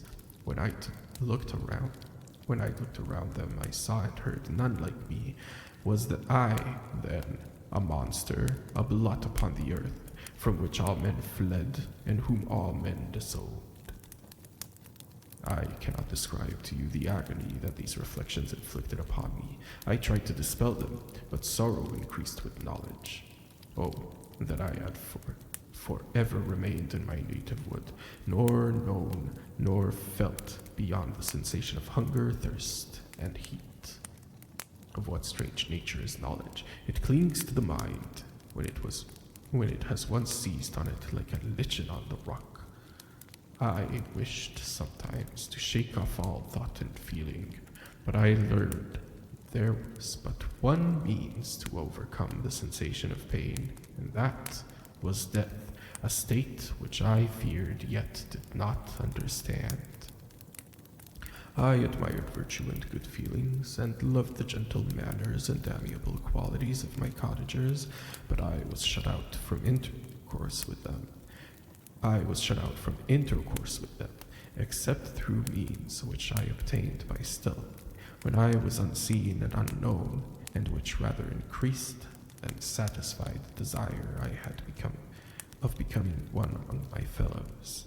The gentle words of Agatha and the animated smiles of the charming Arabian were not for me. The mild exhortations of the old man and lively conversation of the loved Felix were not for me, miserable, unhappy wretch. Other lessons were impressed upon me even more deeply.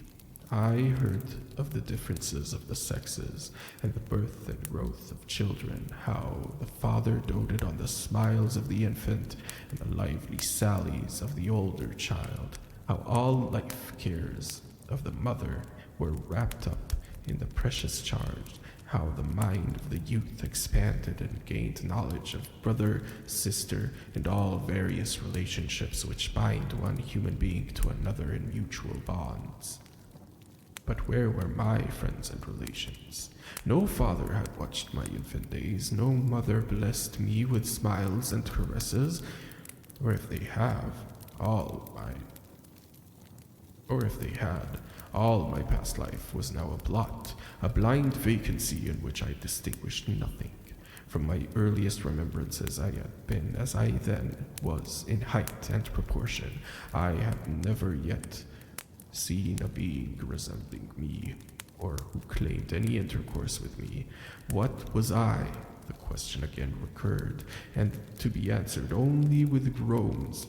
I will soon explain to what these feelings tended, but allow me to return to the cottagers, whose story excited in me various feelings of indignation, delight, and wonder, but which all terminated in additional love and reverence for my protectors, for so I loved, in an innocent, half-painful self-deceit, to call them. Hi, James. Welcome in. You came in the middle of a Frankenstein's monster's big monologue. Got two more. Let's see. 2 more chapters, 3 more chapters. Am I gonna have to narrate the rest of the book in this? No. 3 more chapters, okay. We got 3 more chapters. For a moment I was like, oh no, I'm gonna have to keep this voice going for the rest of the book. Hi, ECP.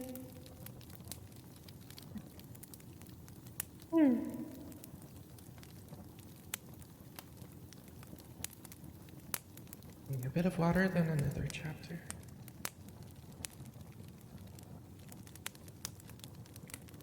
How are you two? Hope you're doing well.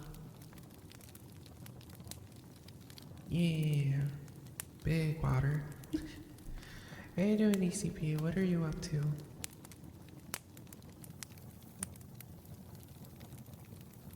On break at work?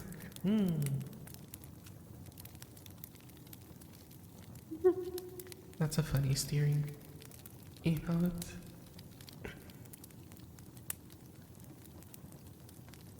What do you do for work? I don't think I've ever asked. You don't have to share, of course, but I was just curious.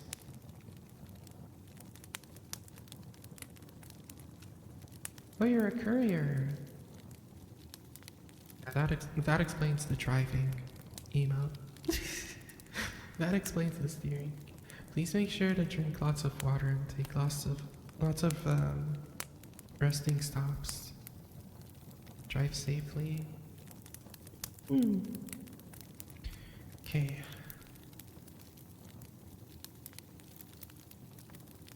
I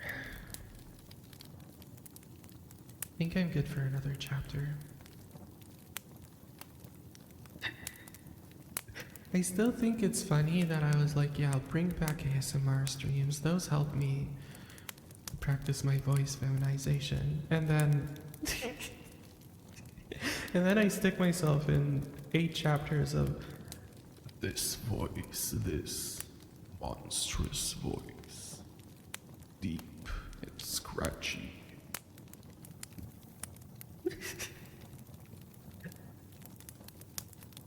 Wasn't expecting the monologue to be this long. I don't think it was in the movies. My ex spoke like that. She was very feminine. Yeah, she spoke in the voice of monsters and dragons. Siberian Husky is just a little snow cloud with paws, full of silly energy, bright eyes, and a heart that loves way bigger than its fluff. Only means she was angry though. Yes, me angry, ECP. You did not bring me chocolate. I demand chocolate and flowers.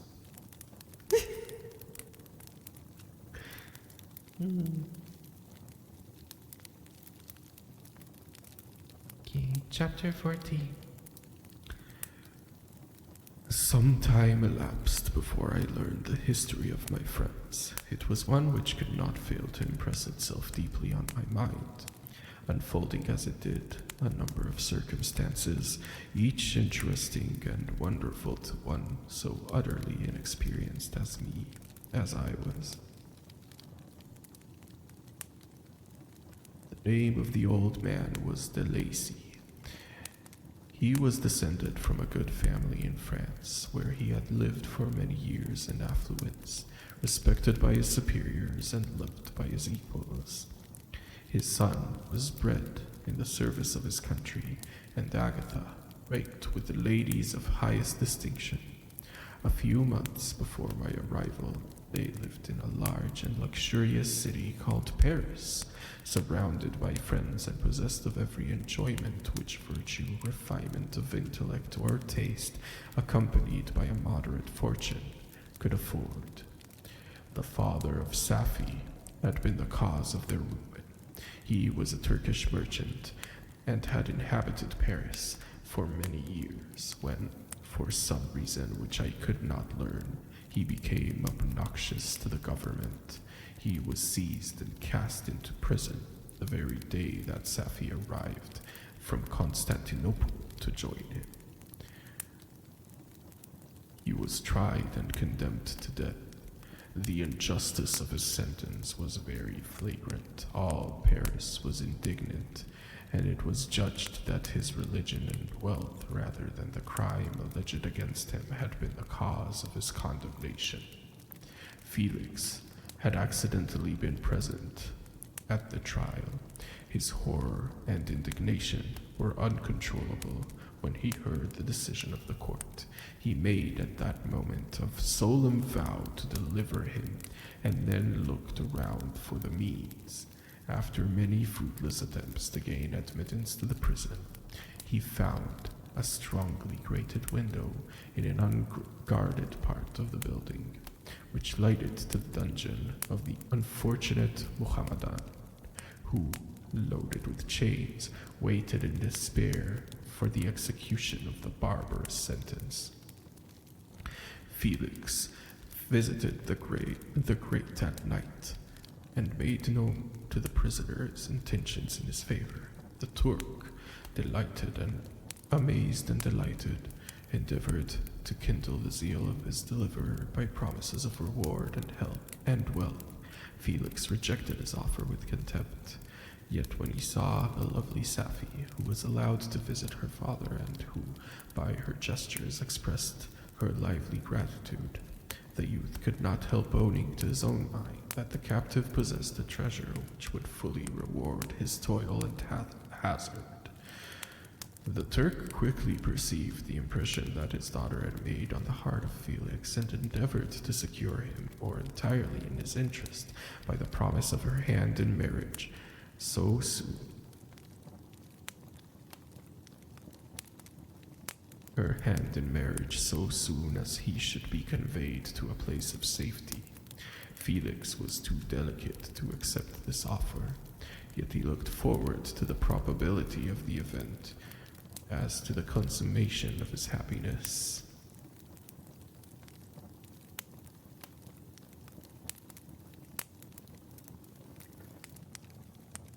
One second.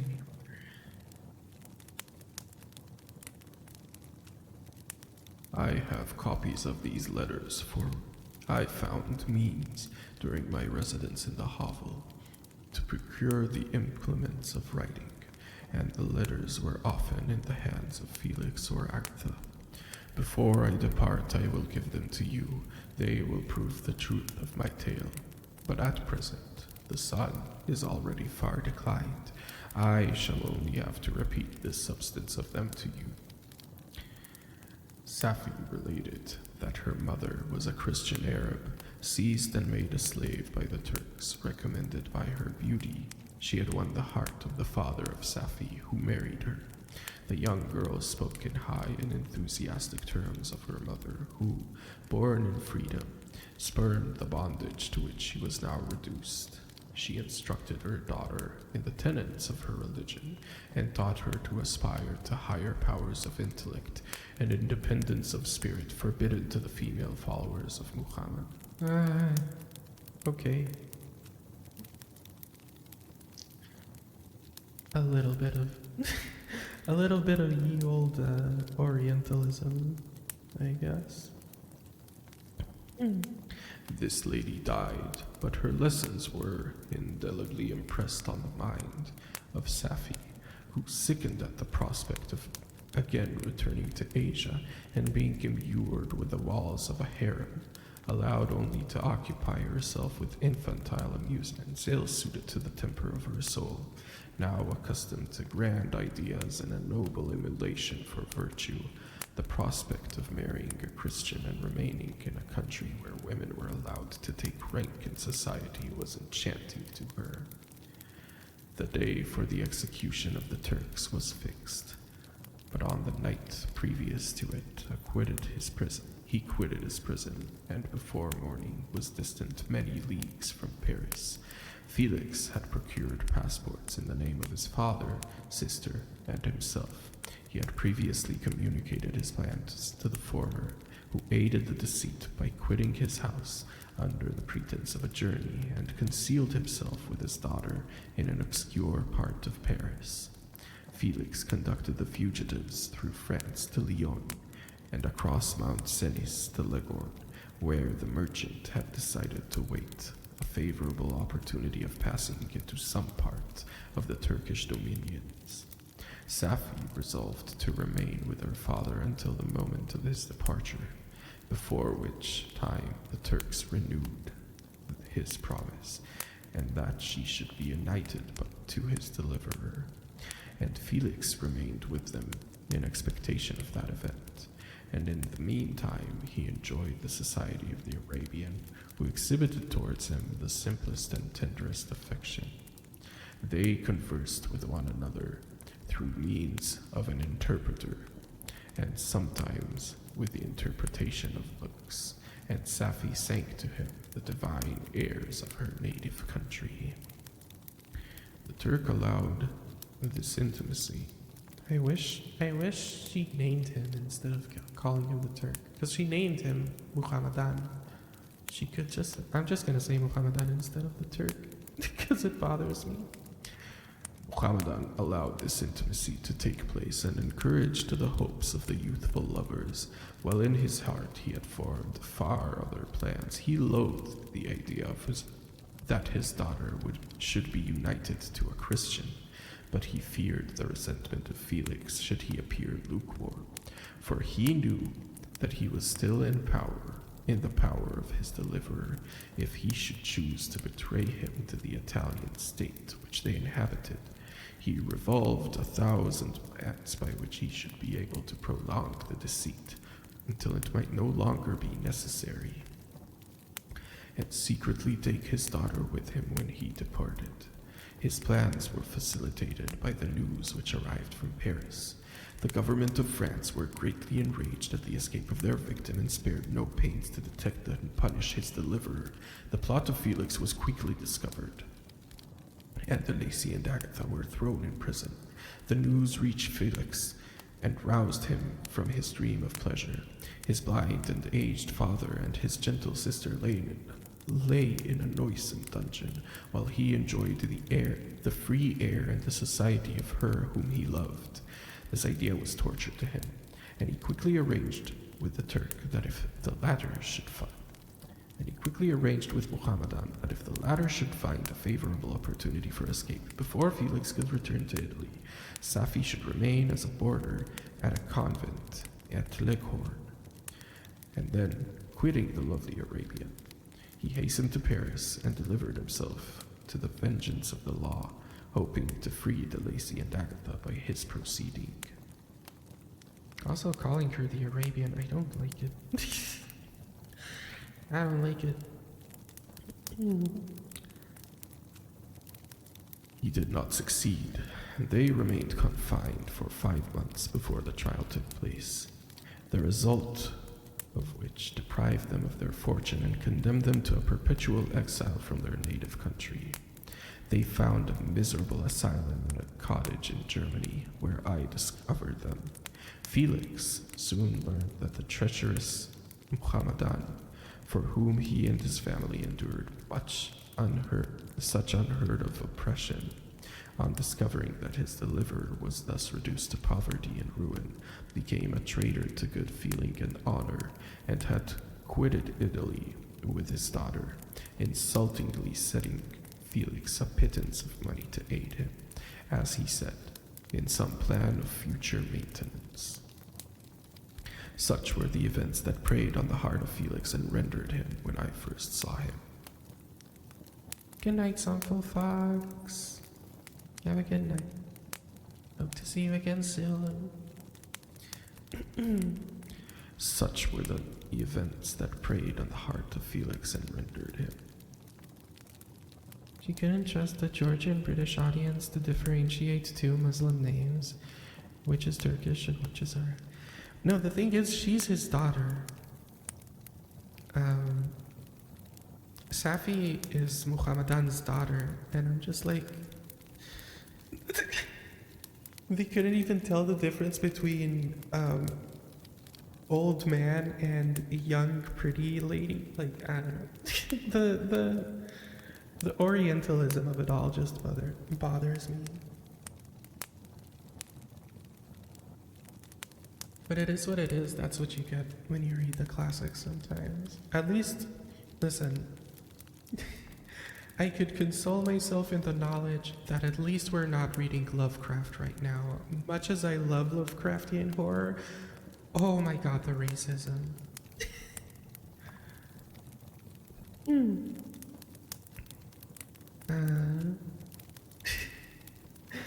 Such were the events that preyed the heart of Felix and rendered him, when I first saw him, the most miserable of his family.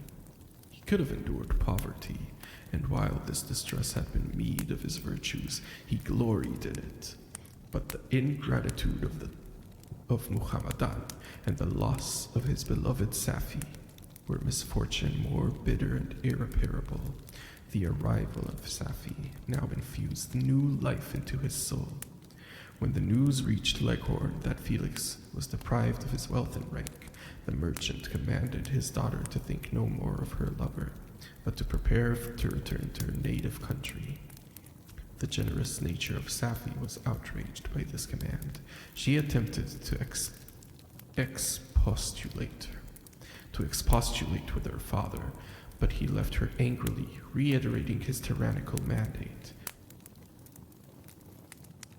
A few days later, Muhammadan entered his daughter's apartment and told her hastily that he had reason to believe that his residence at Leghorn had been divulged, and that he should speedily be delivered to the French government. He had consequently hired a vessel to convey him to Constantinople, for which city he should sail in a few hours. He intended to leave his daughter under the care of a confidential servant, to follow at her leisure with a greater part of property, which had not yet arrived at Leghorn. This voice is getting a little tired. When alone, Safi resolved in her own mind that the plan of conduct that it would become her to pursue in this emergency. A residency in Turkey was abhorrent to her. Her religion and her feelings were alike averse to it. by some papers of her father, which fell into the hands she heard of the exile of her lover, and learned the name of the spot where he then resided. She hesitated some time, but at length she formed her determination. Taking with her some jewels that belonged to her father and a sum of money, she quitted Italy with an attendant, a native of Leghorn, who understood the common language of Turkey, and departed for Germany. She arrived in safety at a town about 20 leagues from the cottage of De Lacy, when her attendant fell dangerously ill. Safi nursed her with the most devoted affection, but the poor girl died, and Safi was left alone, unacquainted with the language of the country and utterly ignorant of the customs of the world. She fell, however, into good hands. The Italian had mentioned the name of the spot for which they were bound, and after her death, the woman of the house in which she had lived took care that Safi should arrive in safety at the cottage of her lover. Okay. It's a lot. This voice is starting to be a lot, and I'm considering abandoning it. I don't want to because I do feel like it's fun to do voices for the characters, but this is... You got 2 more chapters of this monologue. ECP, you ever read Lovecraft? I talk about this pretty often. The first time I read Lovecraft, I was honestly like, I was flabbergasted, chat. I was so stunned. I was so shocked. Like, nah, not in a long time. The first Lovecraft I read was Call of Cthulhu, and it just starts out with like a series of N-words, and I was just like, damn, even racist by like old book standards. Like, he's just, oh, he's so wild. He's racist against Italians and like the Irish too. Like, he's racist against, he's so weird. Lovecraft is crazy. Honestly, the conclusion I came to, I talked about this the other day on stream, but like the conclusion I came to was that the best Lovecraft stories aren't even written by Lovecraft. Except like The Mountains of Madness, which is a good Lovecraft story that was written by Lovecraft, and that's like his best one. And then like, I'd say the top 5 Lovecraftian stories, only like 2 are actual Lovecraft, or 3. Hi Psychor, how you doing? Back then white wasn't a thing. They were racist. They'd be differentiate between Irish, Scottish, Irish descended Scot. Yeah. And it's wild because like Lovecraft has the most insane lines on it. Like, I should read Lovecraft at some like I want to read Lovecraft at some point, but also I just know that like I'll have to go and censor, like I'll have to read it really carefully before stream so that I can censor everything for myself in text before I even like go live. Because there's so much unhinged things in it. And even if you censor all the bad words, you're still left with like the most racist things you've ever heard in your life. Hope you've been, yeah, I've been good. I've just been reading. We're reading Frankenstein. We're in Frankenstein's monsters monologue, and I didn't expect the monologue to be this long. So I gave him this deep, scratchy voice, and now I'm stuck doing this deep, scratchy voice for the past 3 hours of this ASMR stream. It's scratching in the back of my throat. It's got, I don't speak in that deep a tone. Oof, that's gotta be. It's okay. Like I've done voices enough over the years to know how to like pace it out for myself. And I'm just drinking a lot of water. But yeah, it's definitely a little tiring. Darth Vader reads Mary Shelley's Frankenstein. Luke. Luke. I am your father, Luke. It is I. Frankenstein's Vader. Join me and together we will know the power of the dark side. We will rule over this Alps and Mont Blanc. Join me, Victor Frankenstein.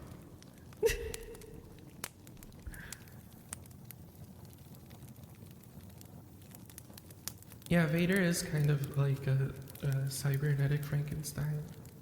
Sort of, because Vader is only made out of one person, though. He's not an assortment of people, but yeah. We've got 15 minutes. How long is this chapter? I don't think this is a 15-minute chapter. I'll try. Should I wait for the ads or should I read it? I'll wait for the ads. I'll wait for the ads. Psychor, do you know I need to give you an auto shout-out command while we're waiting. It is not okay that you don't have your own auto shout-out.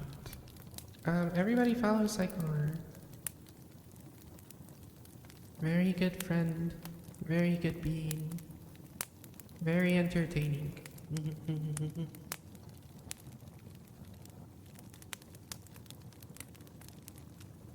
He's got pretty similar taste to me in video games as well. So if you like what I play, you'll probably like what he plays.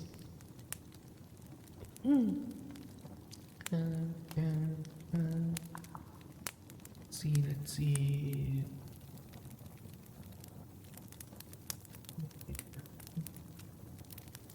Send shout out. Psychor.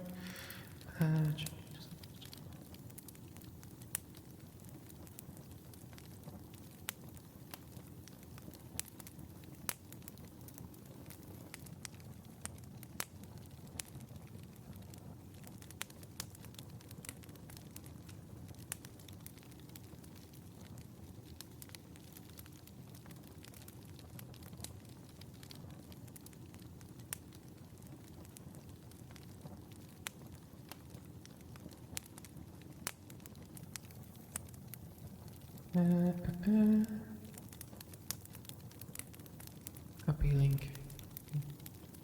Here we go. There we go. That should work. Let's see. Does it work? Yeah, it works. Hope stream's been well.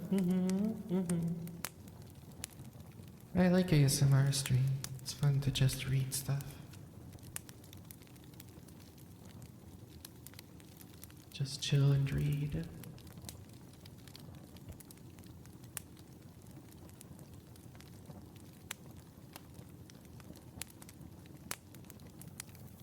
Let me check with Julu if she needs more help or not.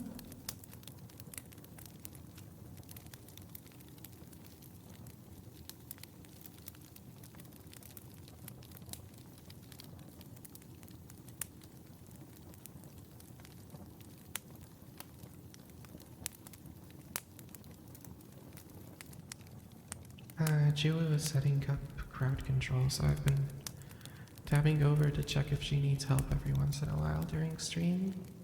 I think she's alright. She hasn't asked any more questions. I hope she is. I won't. Kinda want to finish the monologue today. But I also kind of No, I'll finish the monologue. If she needs more help, she'll text me. She'll let me know. It'll be fine. And even if I finish the monologue, we'll still have plenty of time before she goes live, I think. Let me check if she's announced anything. Date, schedules. Red control peak. Monday, 6:30 a.m. We'll have time. Setting up crowd control isn't that complicated. We'll be fine. What were you up to today, Psychor? How's your day been? Were you at work?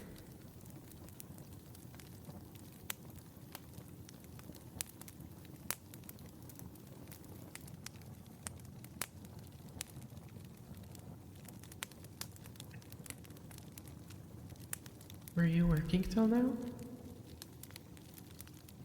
I'm chilling before a big collab.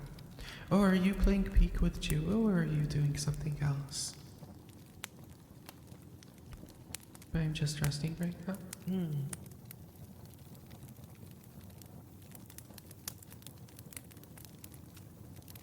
What's your collab? Yeah, Juo Peak? I don't know who's on there because she didn't say in her announcement. At least I don't think she said. I don't know.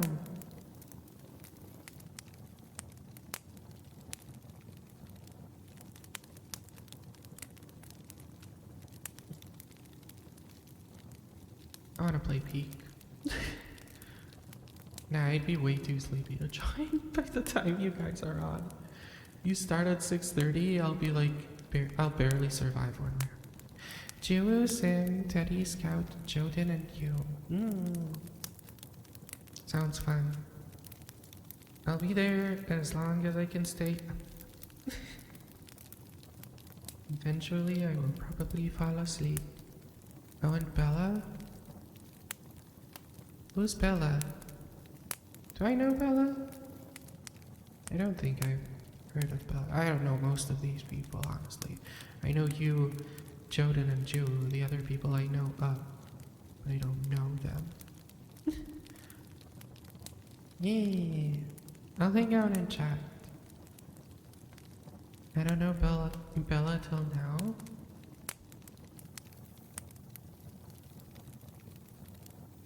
I'm not sure because Juo and Kitten always say a lot of names and I have a hard time sometimes following who's who because it's a lot of people that I don't know. And then I feel bad. Because they're talking about their friends and I'm like, wait, who is that again?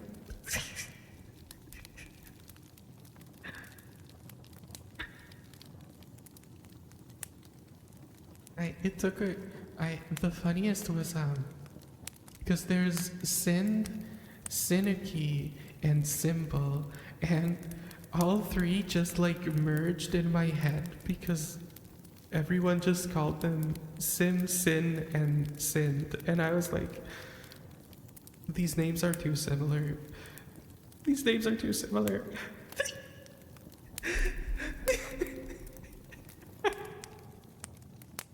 There's a letter difference between each name and the others. And I was just like, oh no, how am I supposed to? Took me a while. And they all have an S sound. Yeah.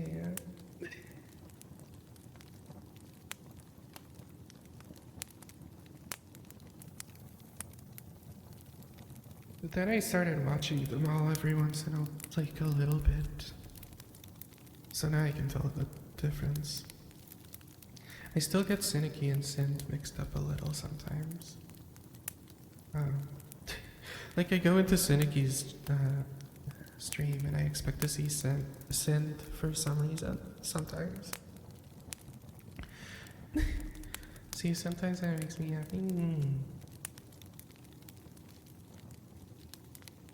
Usually when Sim's on, it's the same as when Juo's on. I'm at the stage of the day where I just kind of listen quietly. Which is why I felt so awkward with the fan art, because I was like, hello, person I have never ever sent a message in the chat of, as far as I can remember. Here is art. I was like, am I looking like an art bot right now? I don't know. I've never made fan art of people that I don't know before.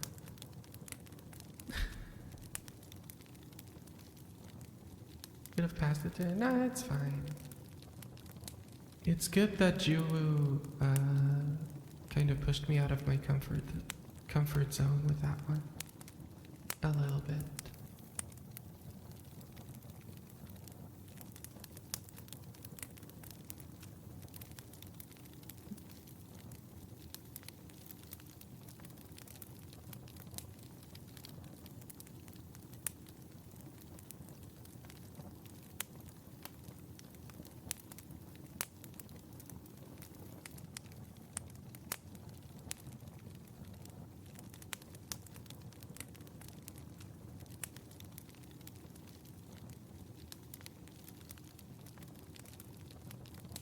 Yeah. And now I've got, let's see, 4 more of those that I want to do as various fan/friend art.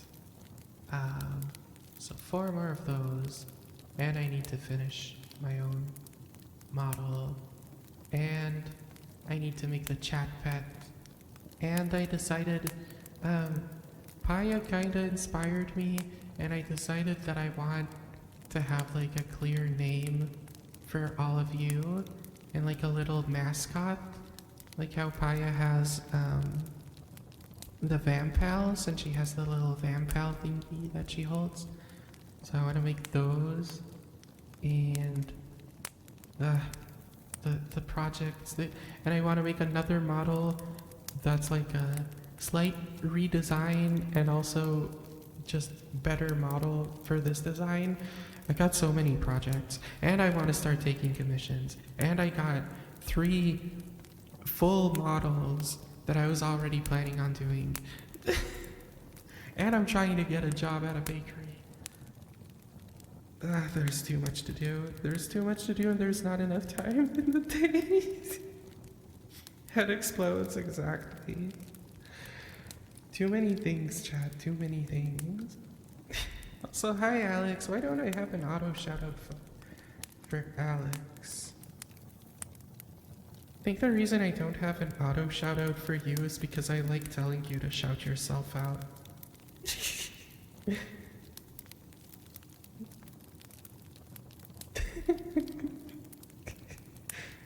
ECP looking at me like that. ECP staring at me in horror. Doing a lot, just make sure to rest and don't overwhelm. Nah, I don't overwhelm myself. I don't overwhelm myself.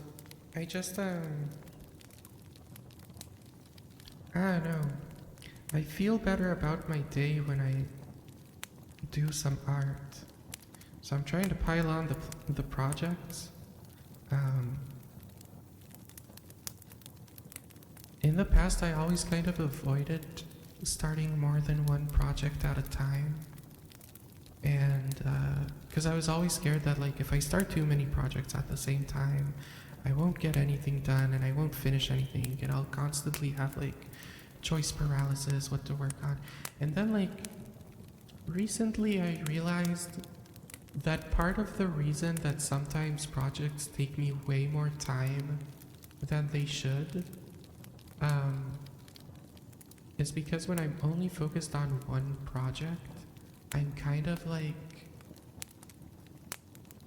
at some point, the sense of accomplishment of completing like the different checkpoints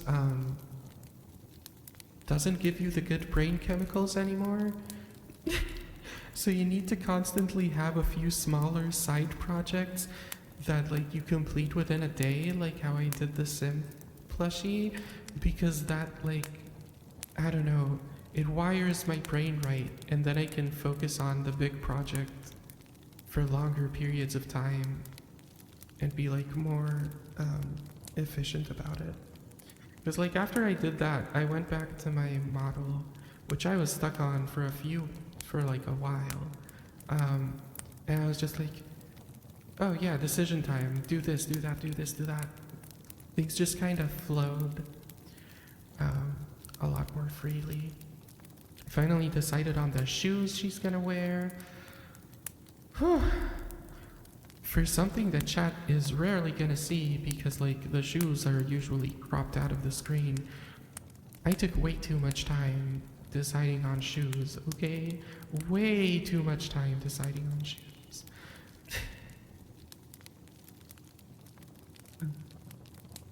It was the same with like it was the same with like the villainess model way back when I was like, it took me a while until I decided, yeah, I'll just get thigh-high boots. Took me like forever, and then no one ever sees the boots anyways. Shoes implies there are feet. There are feet. Of course there are feet. You'll never get to see them, but there are feet.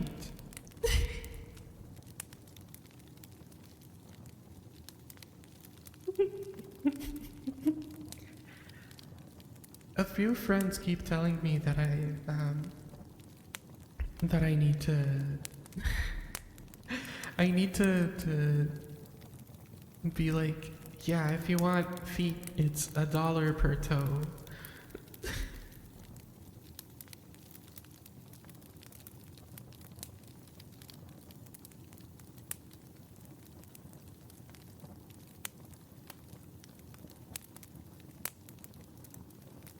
What you doing there?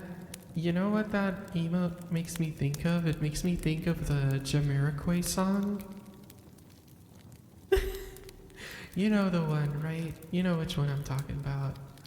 The, I can't think of the lyrics now. Yeah, because it's the clip, right? When he's like slowly moving towards the camera. It's exactly that. Okay, I think ads are playing. Ads should be playing. If there is an ad break, this is when it's scheduled to be.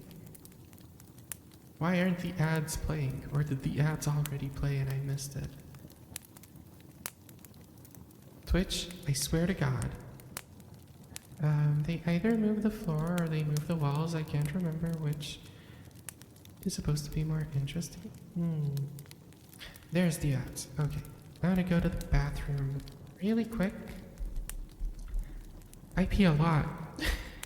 I pee a lot, chat, apparently. I'm the clown princess of piss. I'm gonna go pee and I'll be right back, and then we'll continue Frankenstein's monsters monologue. Be right back.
I'm back.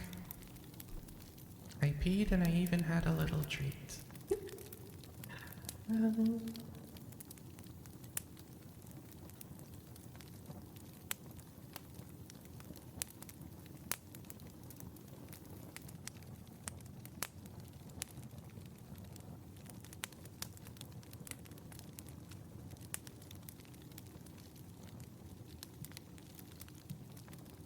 okay.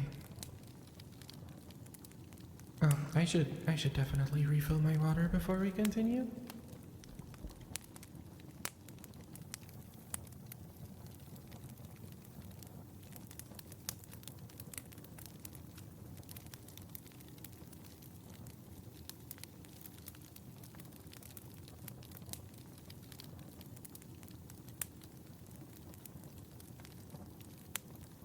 Going back to work. Okay, drive safe. There we go. Chapter 15. Such was such was the history of my beloved. This is gonna take a second.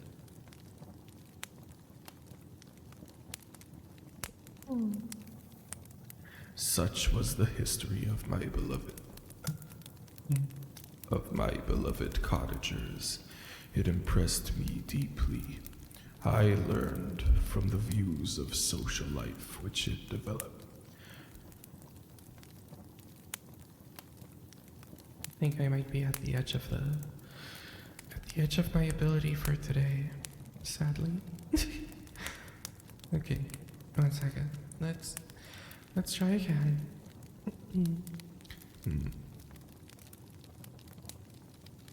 Such was the history of my beloved cottagers. It impressed me deeply. I learned from views of the social life which it developed, to admire their virtues and to deprecate the vices of mankind. As yet I looked upon crime as a distant evil. Benevolence and generosity were ever present before me, inciting within me a desire to become an actor in the busy scene where so many admirable qualities were called forth and displayed. But in giving an account of the progress of my intellect, I must not omit a circumstance which occurred in the beginning of the month of August of the same year. One night, during my accustomed visit to the neighboring wood where I collected my own food and brought home firing for my protectors, I found on the ground a leathern portmanteau containing several articles of dress and some books. I eagerly seized the prize and returned to my hovel. Fortunately, the books were written in the language, the elements of which I had acquired in the cottage. They consisted of Paradise Lost, a volume of Plutarch's Lives, and The Sorrows of Werther. The possession of these treasures gave me extreme delight. I now continually studied and exercised my mind upon these histories, whilst my friends were employed in their ordinary occupations. I can hardly describe to you the effect of these books. They produced in me an infinity of new images and feelings that sometimes raised me to ecstasy, but more frequently sunk me into the lowest dejection. In The Sorrows of Werther, besides the interest of its simple and affecting story, so many opinions are canvassed and so many lights thrown upon what had hitherto been to me obscure subjects that I found in it a never-ending source of speculation and astonishment. The gentle and domestic manners it described, combined with lofty sentiments and feelings, which had been for their object something out of self, accorded me with my experience among my protectors and with the wants which were forever alive in my own bosom. But I thought Werther himself a more divine being than I have ever beheld or imagined.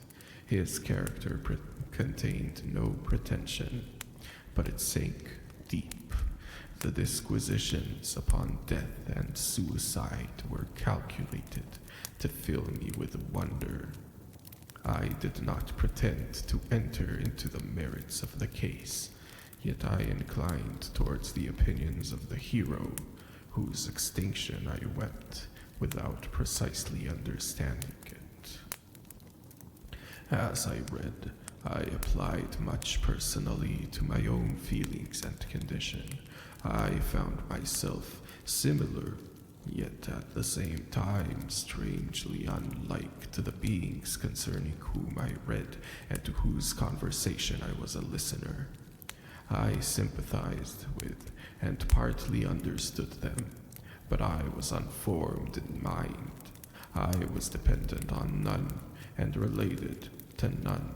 The path of my departure was free, and there was none to lament my annihilation. My person was hideous, and my stature gigantic. What did this mean? Who was I? What was I? Whence did I come from? What was my destination?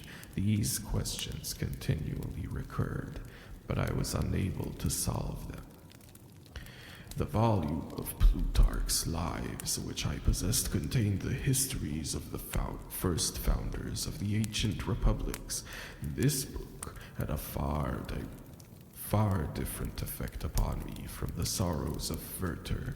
I learned from Werther's imaginations despondency and gloom, but Plutarch taught me high thoughts. He elevated me above the wretched sphere of my own reflections to admire and love the heroes of past ages, when things I read surpassed my understanding and experience. I had a very confused knowledge of kingdoms, wide extents of country, mighty rivers, and boundless seas. But I was perfectly unacquainted with towns and large assemblages of men. The cottage of my protectors had been the only school in which I studied human nature. But this book developed new, mightier scenes of action. I read of men in which I had studied human nature. I read of men concerned in public affair, governing or massacring their species.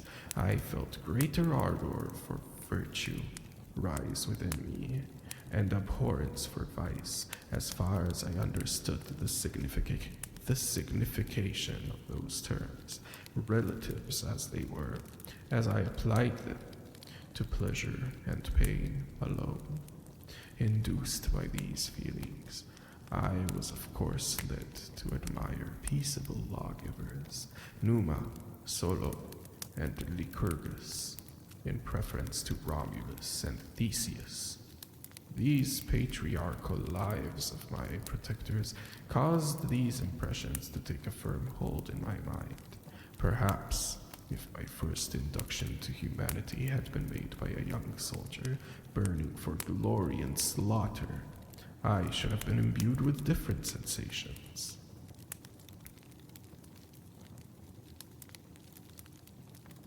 Well, thank you, Psychor. But Paradise Lost excited different and far deeper emotions as I read it as I had read the other volumes which had fallen into my hands as a true history. It moved every feeling of wonder and awe that the picture of an omnipotent God warring with his creatures was capable of exciting. I often referred the several situations as their similarities struck me to my own. Like Adam, I was apparently united by no link to any other being in existence. But his state was far different to my own. Like Adam, But his state was far different from mine in every other respect. He had come forth from the hands of God, a perfect creature, happy and prosperous, guarded by the especial care of his Creator. He was allowed to converse with and acquire knowledge from beings of a superior nature. But I was wretched, helpless, alone. Many times I considered Satan as the fitter emblem of my condition, and often, like him, when I viewed the bliss of my protectors, the bitter gall of envy rose within me. Another circumstance strengthened and confirmed these feelings. Soon after my arrival in the hovel, I discovered some papers in the pocket of the dress which I had taken from your laboratory. At first, I neglected them, but now that I was able to decipher the characters in which they were written, I began to study them with diligence. It was your journal of the 4 months that preceded my creation. You minutely described in these papers every step you took in the progress of your work. The history was mingled with accounts of domestic occurrences. You doubtless recollect these papers. Here they are. Everything is related in them, which bears reference to my accursed origin. The whole detail of that series of disgusting circumstances which produced its... Sorry, 1 second.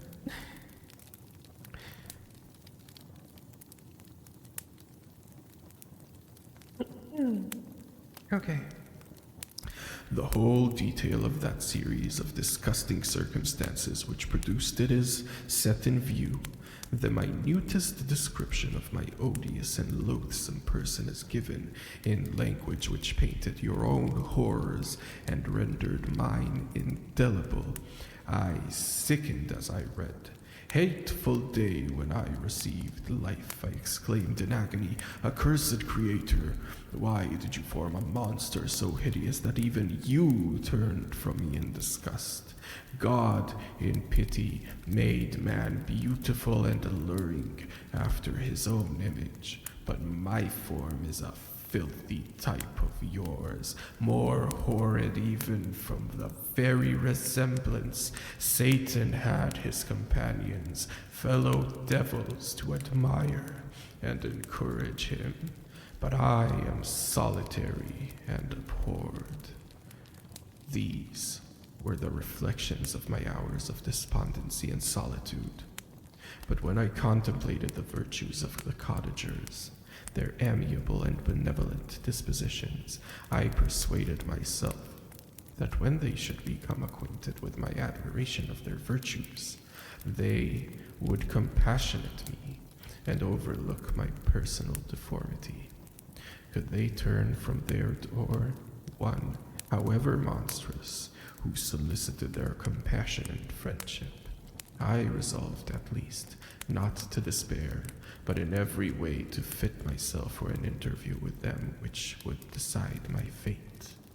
I postponed this attempt for some months longer, for the importance attached to its success inspired me with a dread lest I should fail. Besides, I found that my understanding improved so much with every day's experience that I was unwilling to commence this undertaking until a few more months should have added to my sagacity. Several changes in the meantime took place in the cottage. The presence of Safi diffused happiness amongst its inhabitants, and I also found the greater degree of plenty reigned there.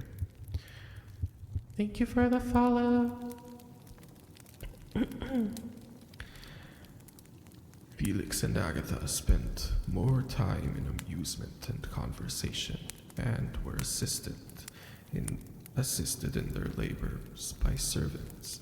They did not appear rich, but they were contented and happy.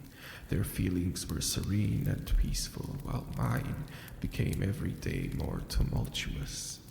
Increase of knowledge only discovered to me more clearly what a wretched outcast I was. I cherished hope, it is true, but it vanished when I beheld my person reflected in water or my shadow in the moonshine. Even that frail image, and that in constant shade. I endeavored to crush these fears and to fortify myself for the ritual which in a few months I resolved to undergo. and sometimes I allowed my thoughts, unchecked by reason, to ramble in the fields of paradise, and dared to fancy amiable and lovely creatures sympathizing with my feelings and cheering my gloom. Their angelic countenances breathed smiles of consolation, but it was all a dream. No Eve soothed my sorrows, nor shared my thoughts. I was alone. I remembered Adam's supplication to his creator. But where was mine? He had abandoned me, and in the bitterness of my heart I cursed him. Autumn passed thus.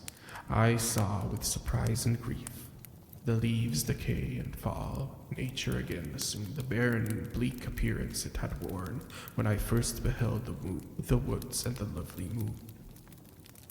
Yet I did not heed the bleakness of the weather.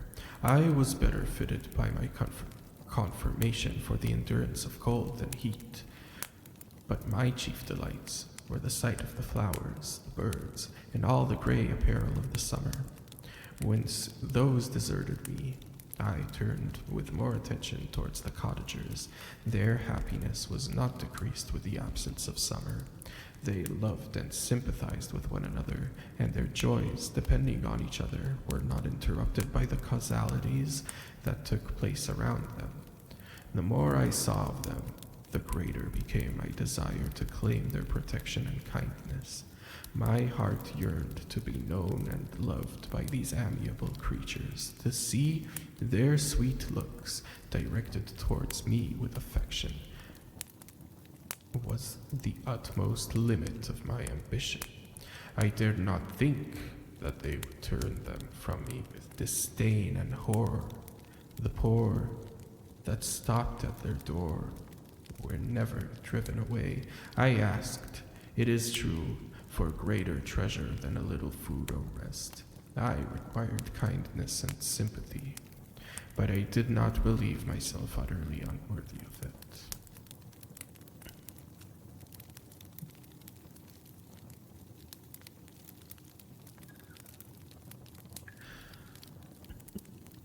The winter advanced, and an entire revolution of the seasons had taken place since I awoke into life.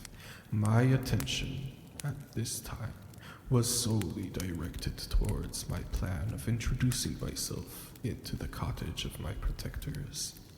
I resolved many projects, but that on which I finally fixed was to enter the dwelling when the blind old man should be alone.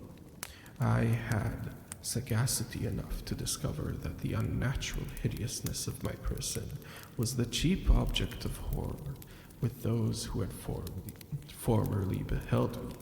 My voice, although harsh, had nothing terrible in it. I thought, therefore, that if the absence of his children, I could gain the goodwill and mediation of old De Lacy, I might by his means be tolerable by my younger protectors. The winter advanced. The winter advanced, and an entire revolution of the seasons had taken place since I awoke into life. My attention this time was solely directed towards my plan of introducing myself into the cottage of my protectors.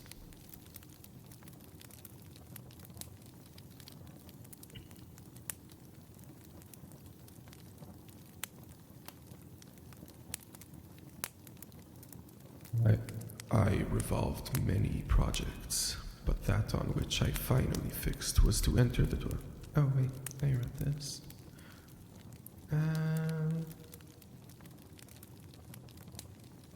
One day, when the sun shone on the red leaves that strewed the ground and diffused cheerfulness, although it denied warmth, Sapphi, Agatha, and Felix departed on a long country walk.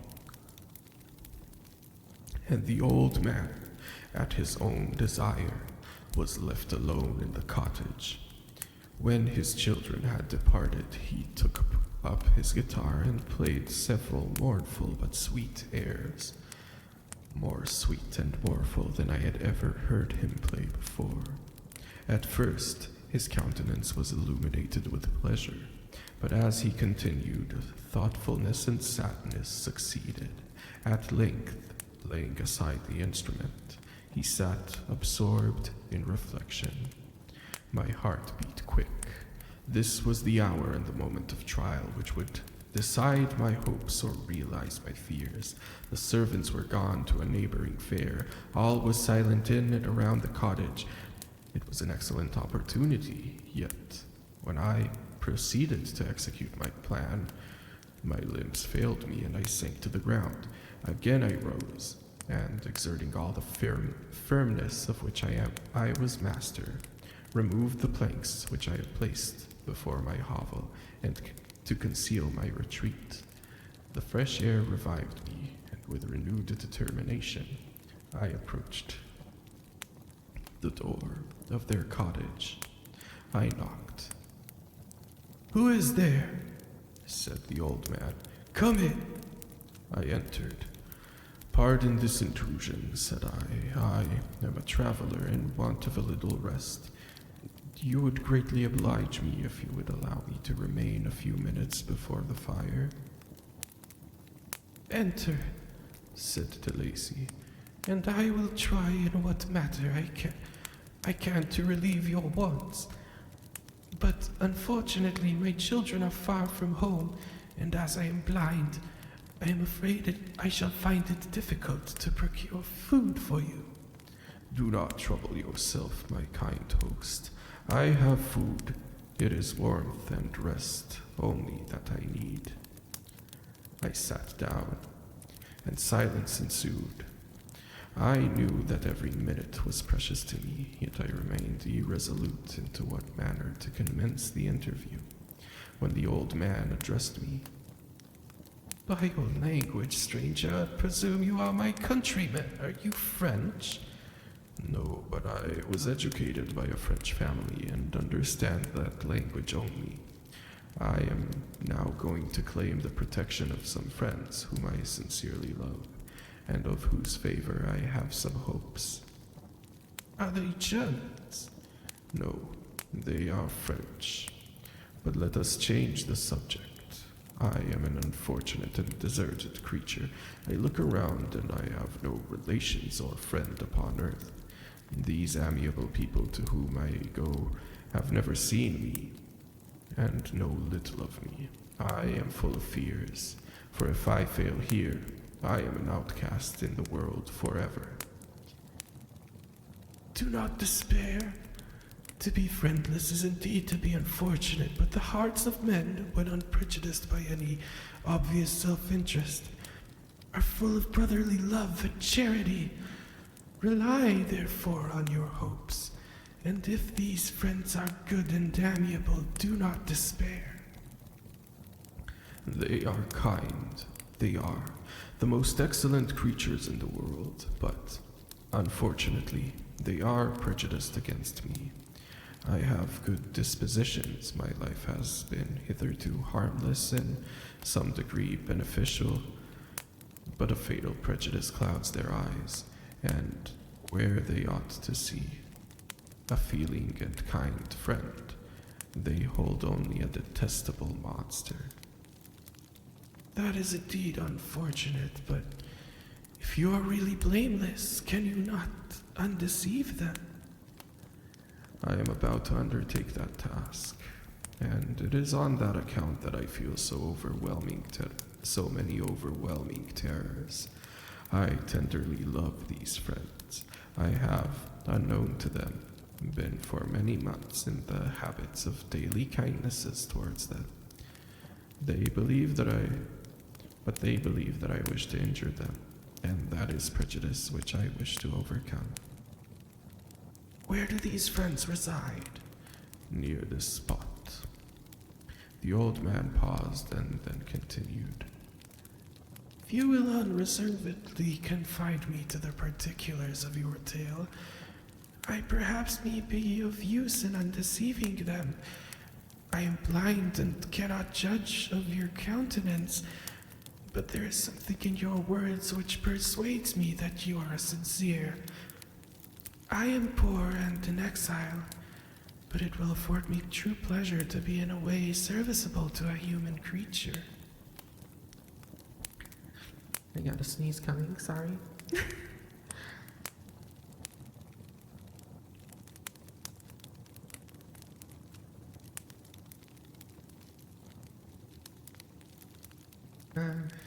Excellent, man. I shall thank you and accept your generous offer. You raise me from the dust of this kindness, and I trust that, by your aid, I shall not be driven from the society of your fellow creatures. Heaven forbid, even if you were really criminal, for that can only drive you to desperation, and not instigate you to virtue. I also am unfortunate, and my family have been condemned, although innocent. Judge, therefore, if I do not feel for your misfortunes. How can I thank you, my best and only benefactor? From your lips first I've heard the voice of kindness directed towards me. I shall be forever grateful, and your present humanity assures me of success with those friends whom I am on the point of meeting. May I know the names of residents of those friends? I paused. I thought this was a moment of decision, which was to rob me of or bestow my happiness on me forever. I struggled vainly for firmness sufficient to answer him, but the effort destroyed all my remaining strength. I sank on the chair and sobbed aloud. In that moment, I heard the steps of my younger protectors. I had not a moment to lose, and seizing the hand of the old man, I cried, "Now is the time. Save and protect me. You and your family are the friends whom I seek. Do not you desert me in the hour of trial." Great God! exclaimed the old man. Who are you? At that instant, the cottage door was opened, and Felix, Safi, and Agatha entered. Who can describe the horror and consternation on beholding me? Agatha fainted, and Safi, unable to attend to her friend, rushed out of the college. Felix darted forward and with supernatural force tore me from his father. Sorry? Tore me from his father, to whose knees I clung.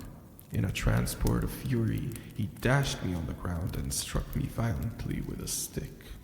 I could have torn him limb from limb, as the lion rends the antelope, but my heart sank with me, as with bitter sickness, and I refrained. I saw him on the point of repeating his blow when, overcome by pain and anguish, I quitted the college, and, in the general tumult, escaped unperceived to my hovel.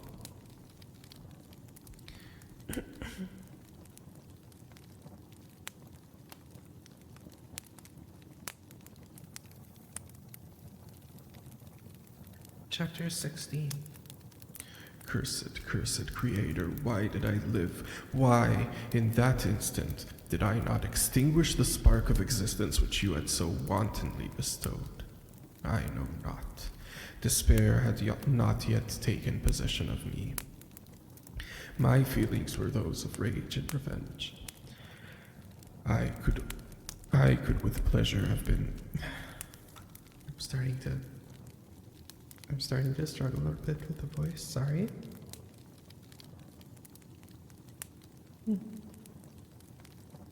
Cursed, cursed, cursed Creator, why did I live? Why in that instant did I not extinguish the spark of existence which you had so wantonly bestowed? I know not. Despair had not yet taken possession of me. My feelings were those of rage and revenge.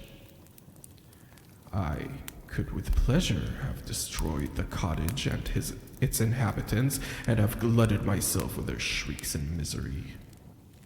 When night came, I quitted my retreat and wandered in the wood, and now, no longer restrained by the fear of discovery, I gave vent to my anguish in fearful howlings.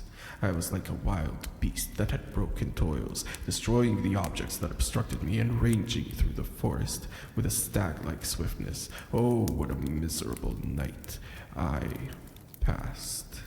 These cold stars shone in mockery. The bare trees waved their branches above me. Now and then the sweet voice of a bird burst forth amidst the universal stillness. All, save I, were at rest or in enjoyment. I, like the arch-fiend, bore a hell within me, and finding myself unsympathized with, wished to tear up the trees, spread havoc and destruction around me, and then to have sat down and enjoyed the ruin. But this was a luxury of sensation that could not endure. I became fatigued with excessive bodily exertion and sank into the damp grass in the sick impotence of despair. There was none among the myriads of men that existed who would pity or assist me, and should I feel kindness towards my enemies? No, for from the moment I declared everlasting war against the species, and more than all, against him who formed me and sent me forth to this insupportable misery. The sun arose. I heard the voices of men and knew that it was impossible to return to my retreat during the day. Accordingly, I hid myself in some thick underwood, undermining to devote the ensuing hours to reflection on my situation. The pleasant sunshine and the pure air of day restored me to some degree of tranquility, and when I considered what had passed in the cottage, I could not help believing that I had been so hasty in my conclusions. I had certainly acted imprudently. It was apparent that my conversation had interested the father in my behalf, and I was a fool in having exposed my person to the horror of his children. I ought to have familiarized the old de Lacy to me, and by degrees to have discovered myself to the rest of the family, when they should have been prepared for my approach. But I did not believe my errors to be irretrievable, and after much consideration I resolved to return to the cottage, seek the old man, and by my representations win him to my party. These thoughts calmed me, and in the afternoon I sank into a profound sleep. But the fever of my blood did not allow me to be visited by peaceful dreams. The horrible scene of the preceding day was forever acting before my eyes. The females were flying, the enraged Felix tearing me from his father's feet. I awoke exhausted, and finding that it was already night, I crept forth from my hiding place and went in search of wood.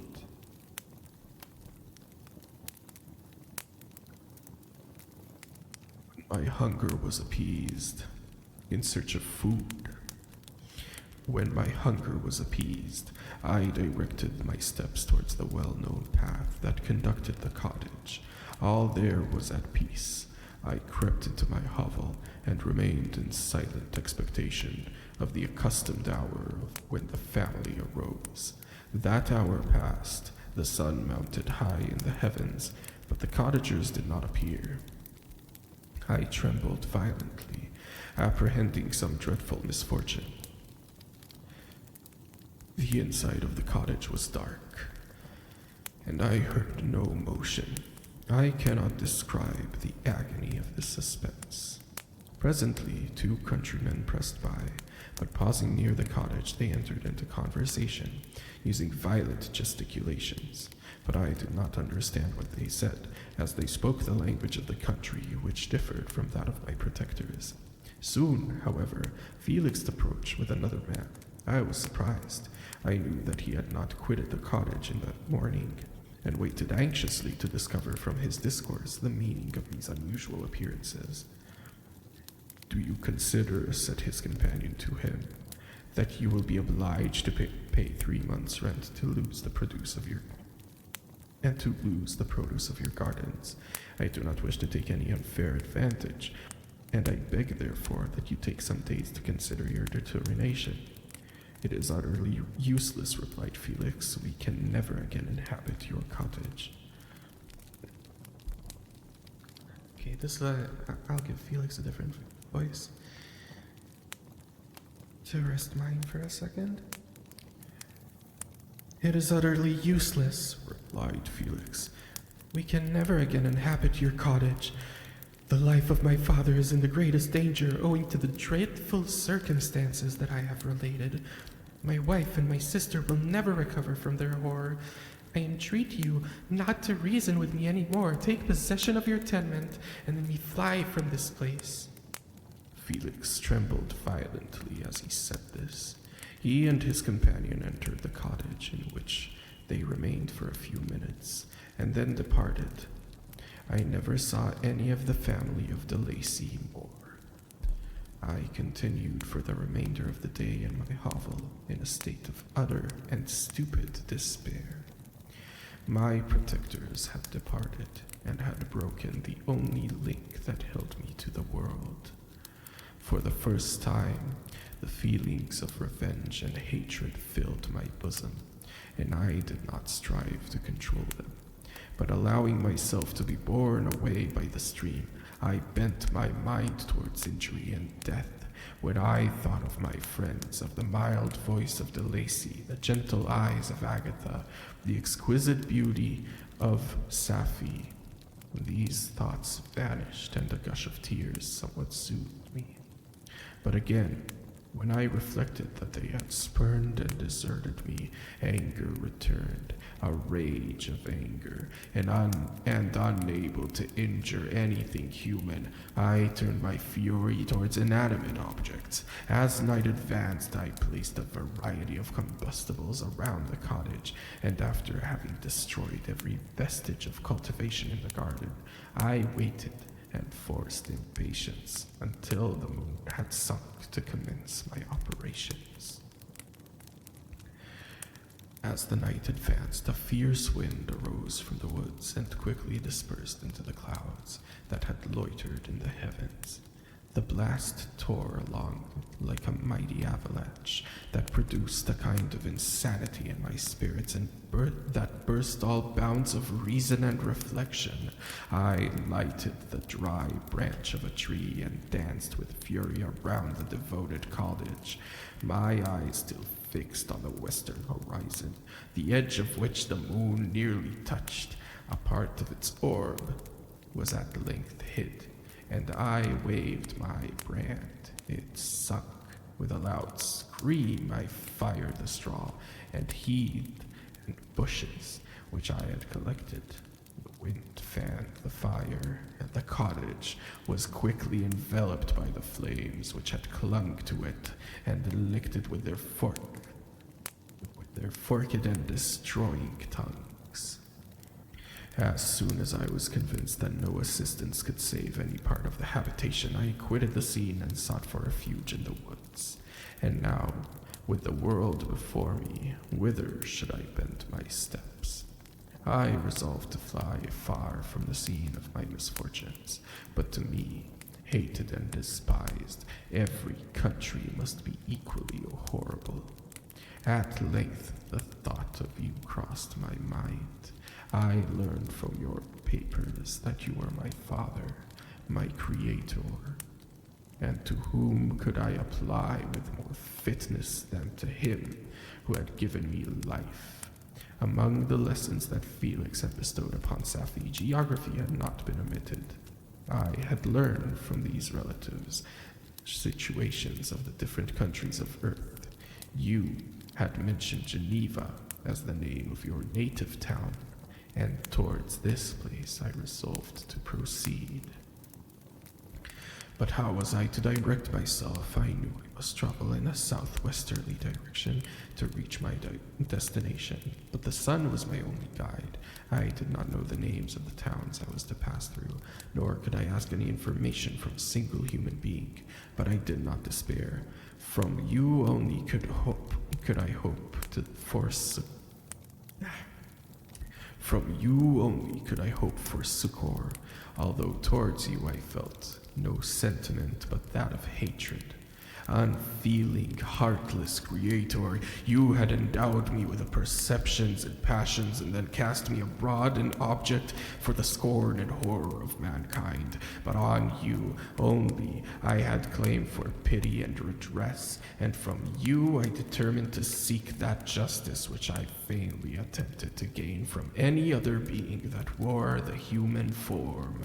My travels were long, and the sufferings I endured immense. It was late in autumn when I quitted the district where I no longer resided. I traveled only at night, fearful of encountering the visage of human being.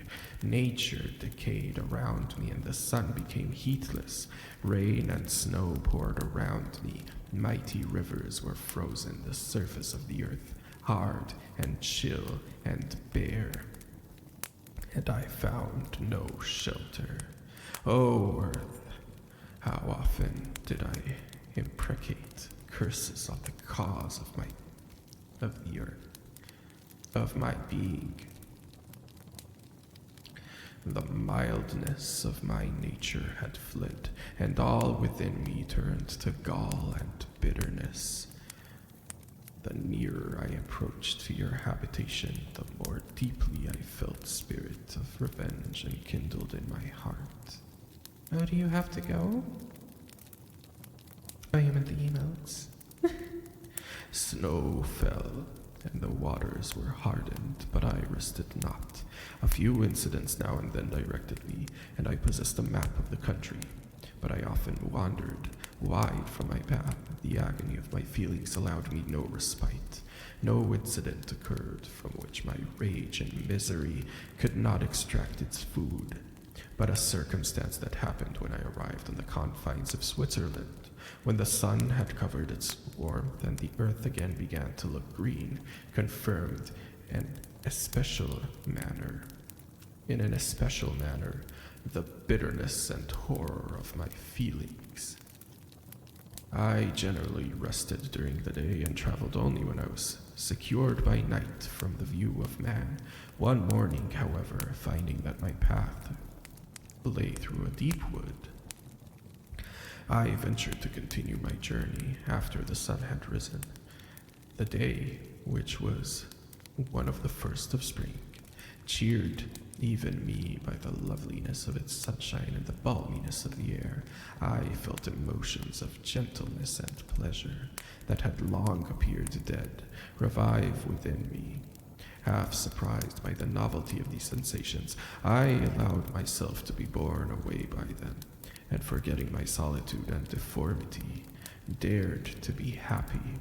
Soft tears again bedewed my cheeks, and I even raised my humid eyes with thankfulness towards the blessed sun, which bestowed such joy upon me. I continued to wind amongst the paths of the woods until I came to its boundary, which was skirted by a deep and rapid river, into which many of the trees bent their branches, now budding with the fresh spring. Here I paused, not exactly knowing what path to pursue, when I heard the sound of voices that induced me to conceal myself under the shade of a cypress. Okay.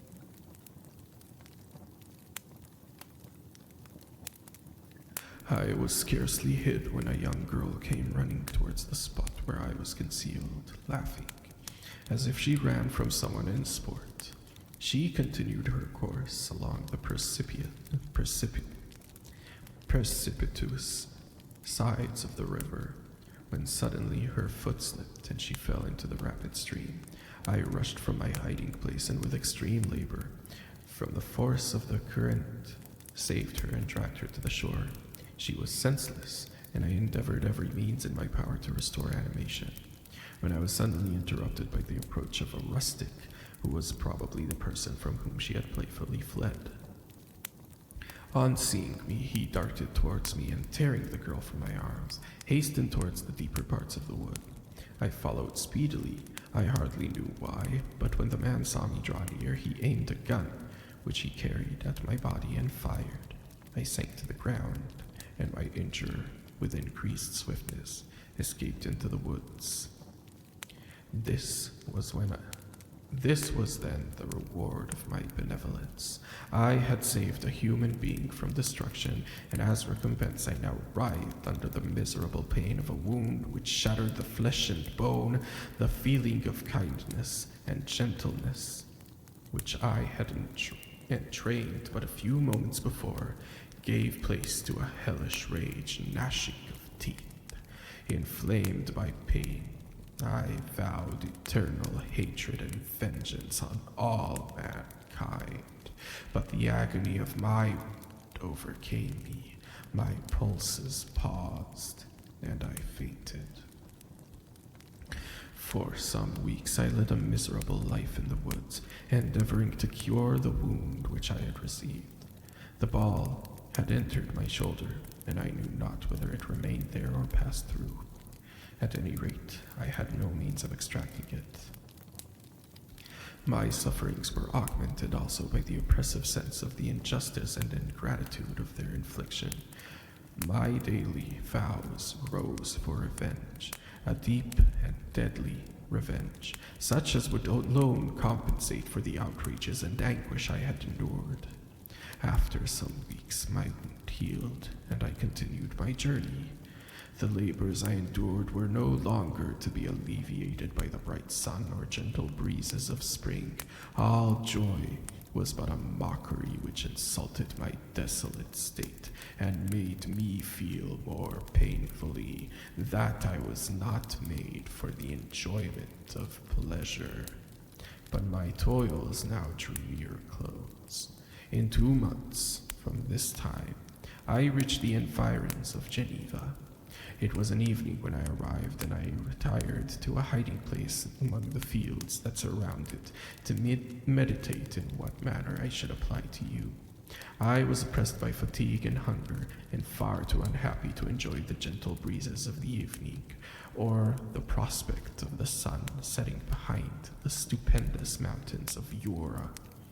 At this time, a slight sleep relieved me from the pain of reflection, which was disturbed by the appearance of a beautiful child, who came running into the recess I had chosen, with all sportiveness of infancy.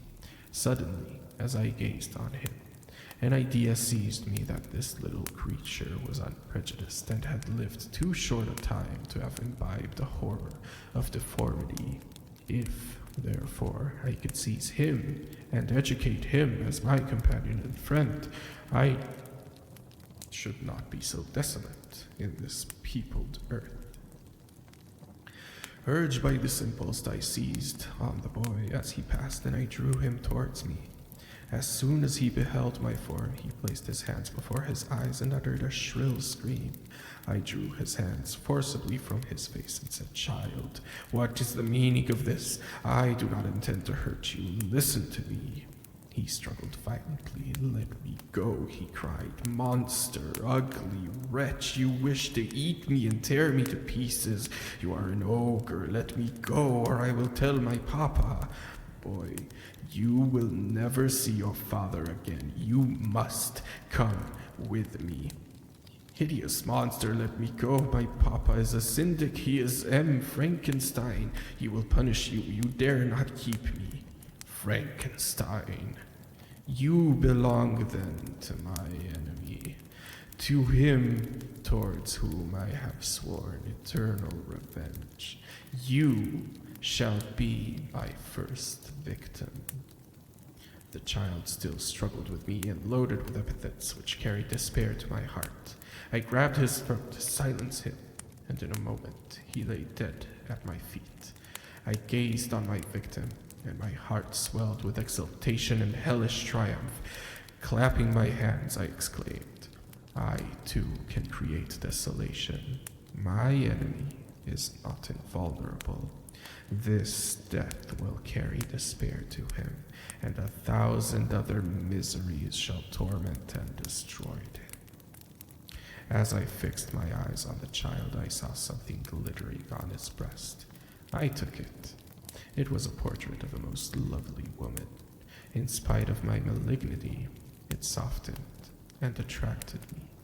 For a few moments I gazed with delight on her dark eyes, fringed by deep lashes, and her lovely lips. But presently my rage returned. I remembered that I was forever deprived of the delights that such beautiful creatures could bestow, and that she, whose resemblance I contemplated, would, in regarding me, have changed that air of divine benignity to one expressive of disgust and affright. Can you wonder that such thoughts transported me with rage? I only wonder at that moment, instead of venting my sensations in exclamations and agony, I did not rush among mankind and perish in the attempt to destroy them. While I was overcome by these feelings, I left the spot where I had committed the murder, and seeking a more secluded hiding place, I entered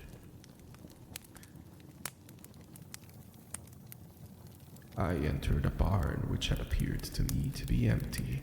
A woman was sleeping on some straw. She was young, not indeed so beautiful as her whose portrait I held, but of an agreeable aspect and blooming in the loveliness of youth and health. Here, I thought, is one of those whose joy-imparting smiles are bestowed on all but me. And then I bent over her and whispered, "Awake, fairest, thy lover is near, he who would give his life to obtain but one look of affection from thine eyes, my beloved, awake."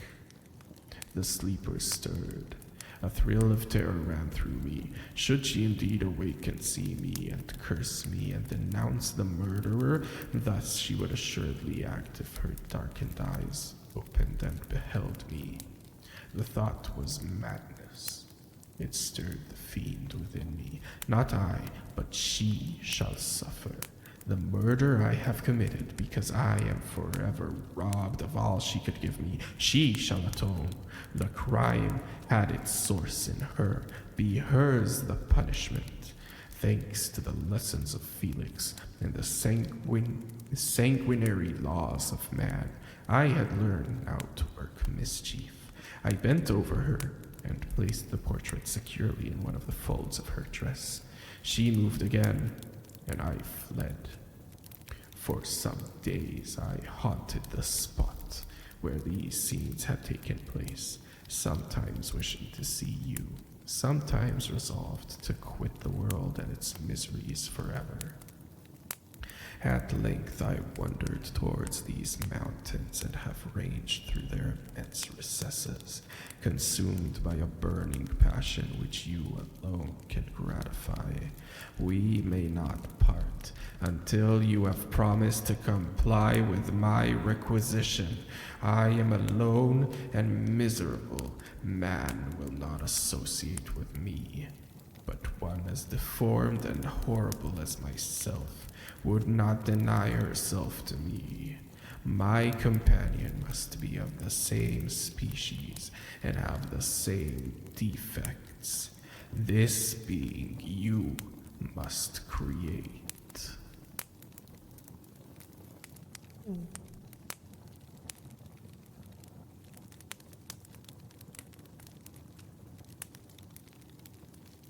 That's the end of the big monologue.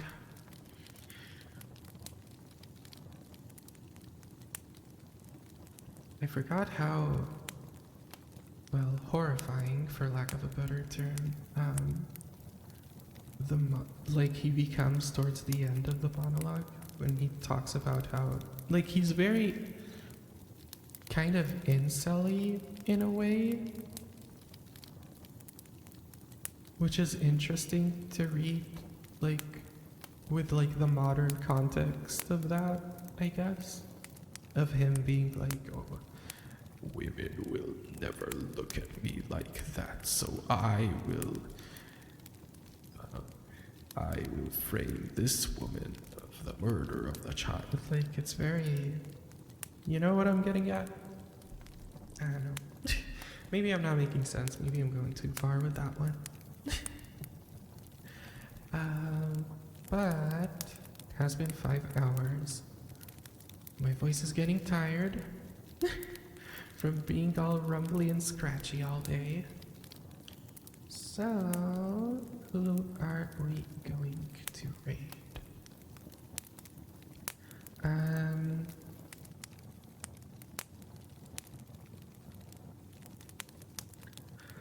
I don't know anyone in ASMR that's streaming right now, do I? Even someone I heard of that I know would be like... Seriously, all of these people look like NSFW creators. Is there not a single SFW ASM artist on right now? I don't wanna throw y'all into the ear licks. I don't wanna throw y'all into the ear licks.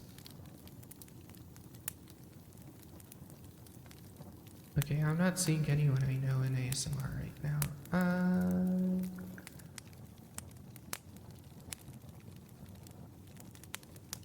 Could raid Cell. That was nice over at Cells. We could raid.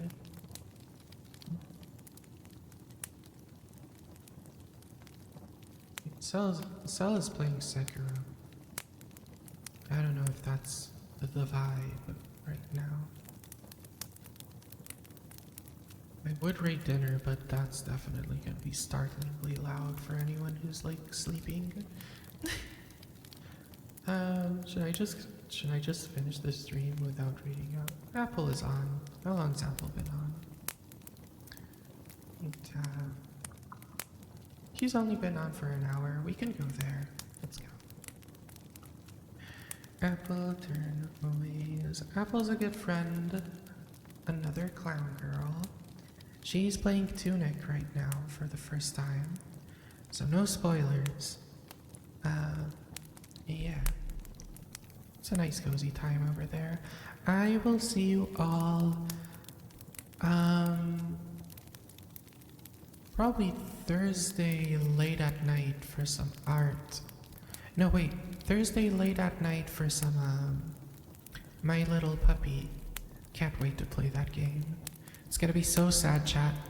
Grab your tissues if you're coming by on Thursday. We're gonna cry a lot. We're gonna cry even harder than I cried during Stray. Love you too, Psycho. Thank you all for being here. Don't forget the raid message. Get the raid message for the subscribers, the raid message for non-subscribers with the popcorn emote. Me trying to honk but like softly so I don't peek the mic while I'm streaming ASMR. Because I always turn up the sensitivity quite a bit. Yeah, I will have the schedule up in Discord and on Twitter tomorrow. Follow me on Twitter. My Twitter is new. My Twitter is very new. I just opened it. Bye-bye!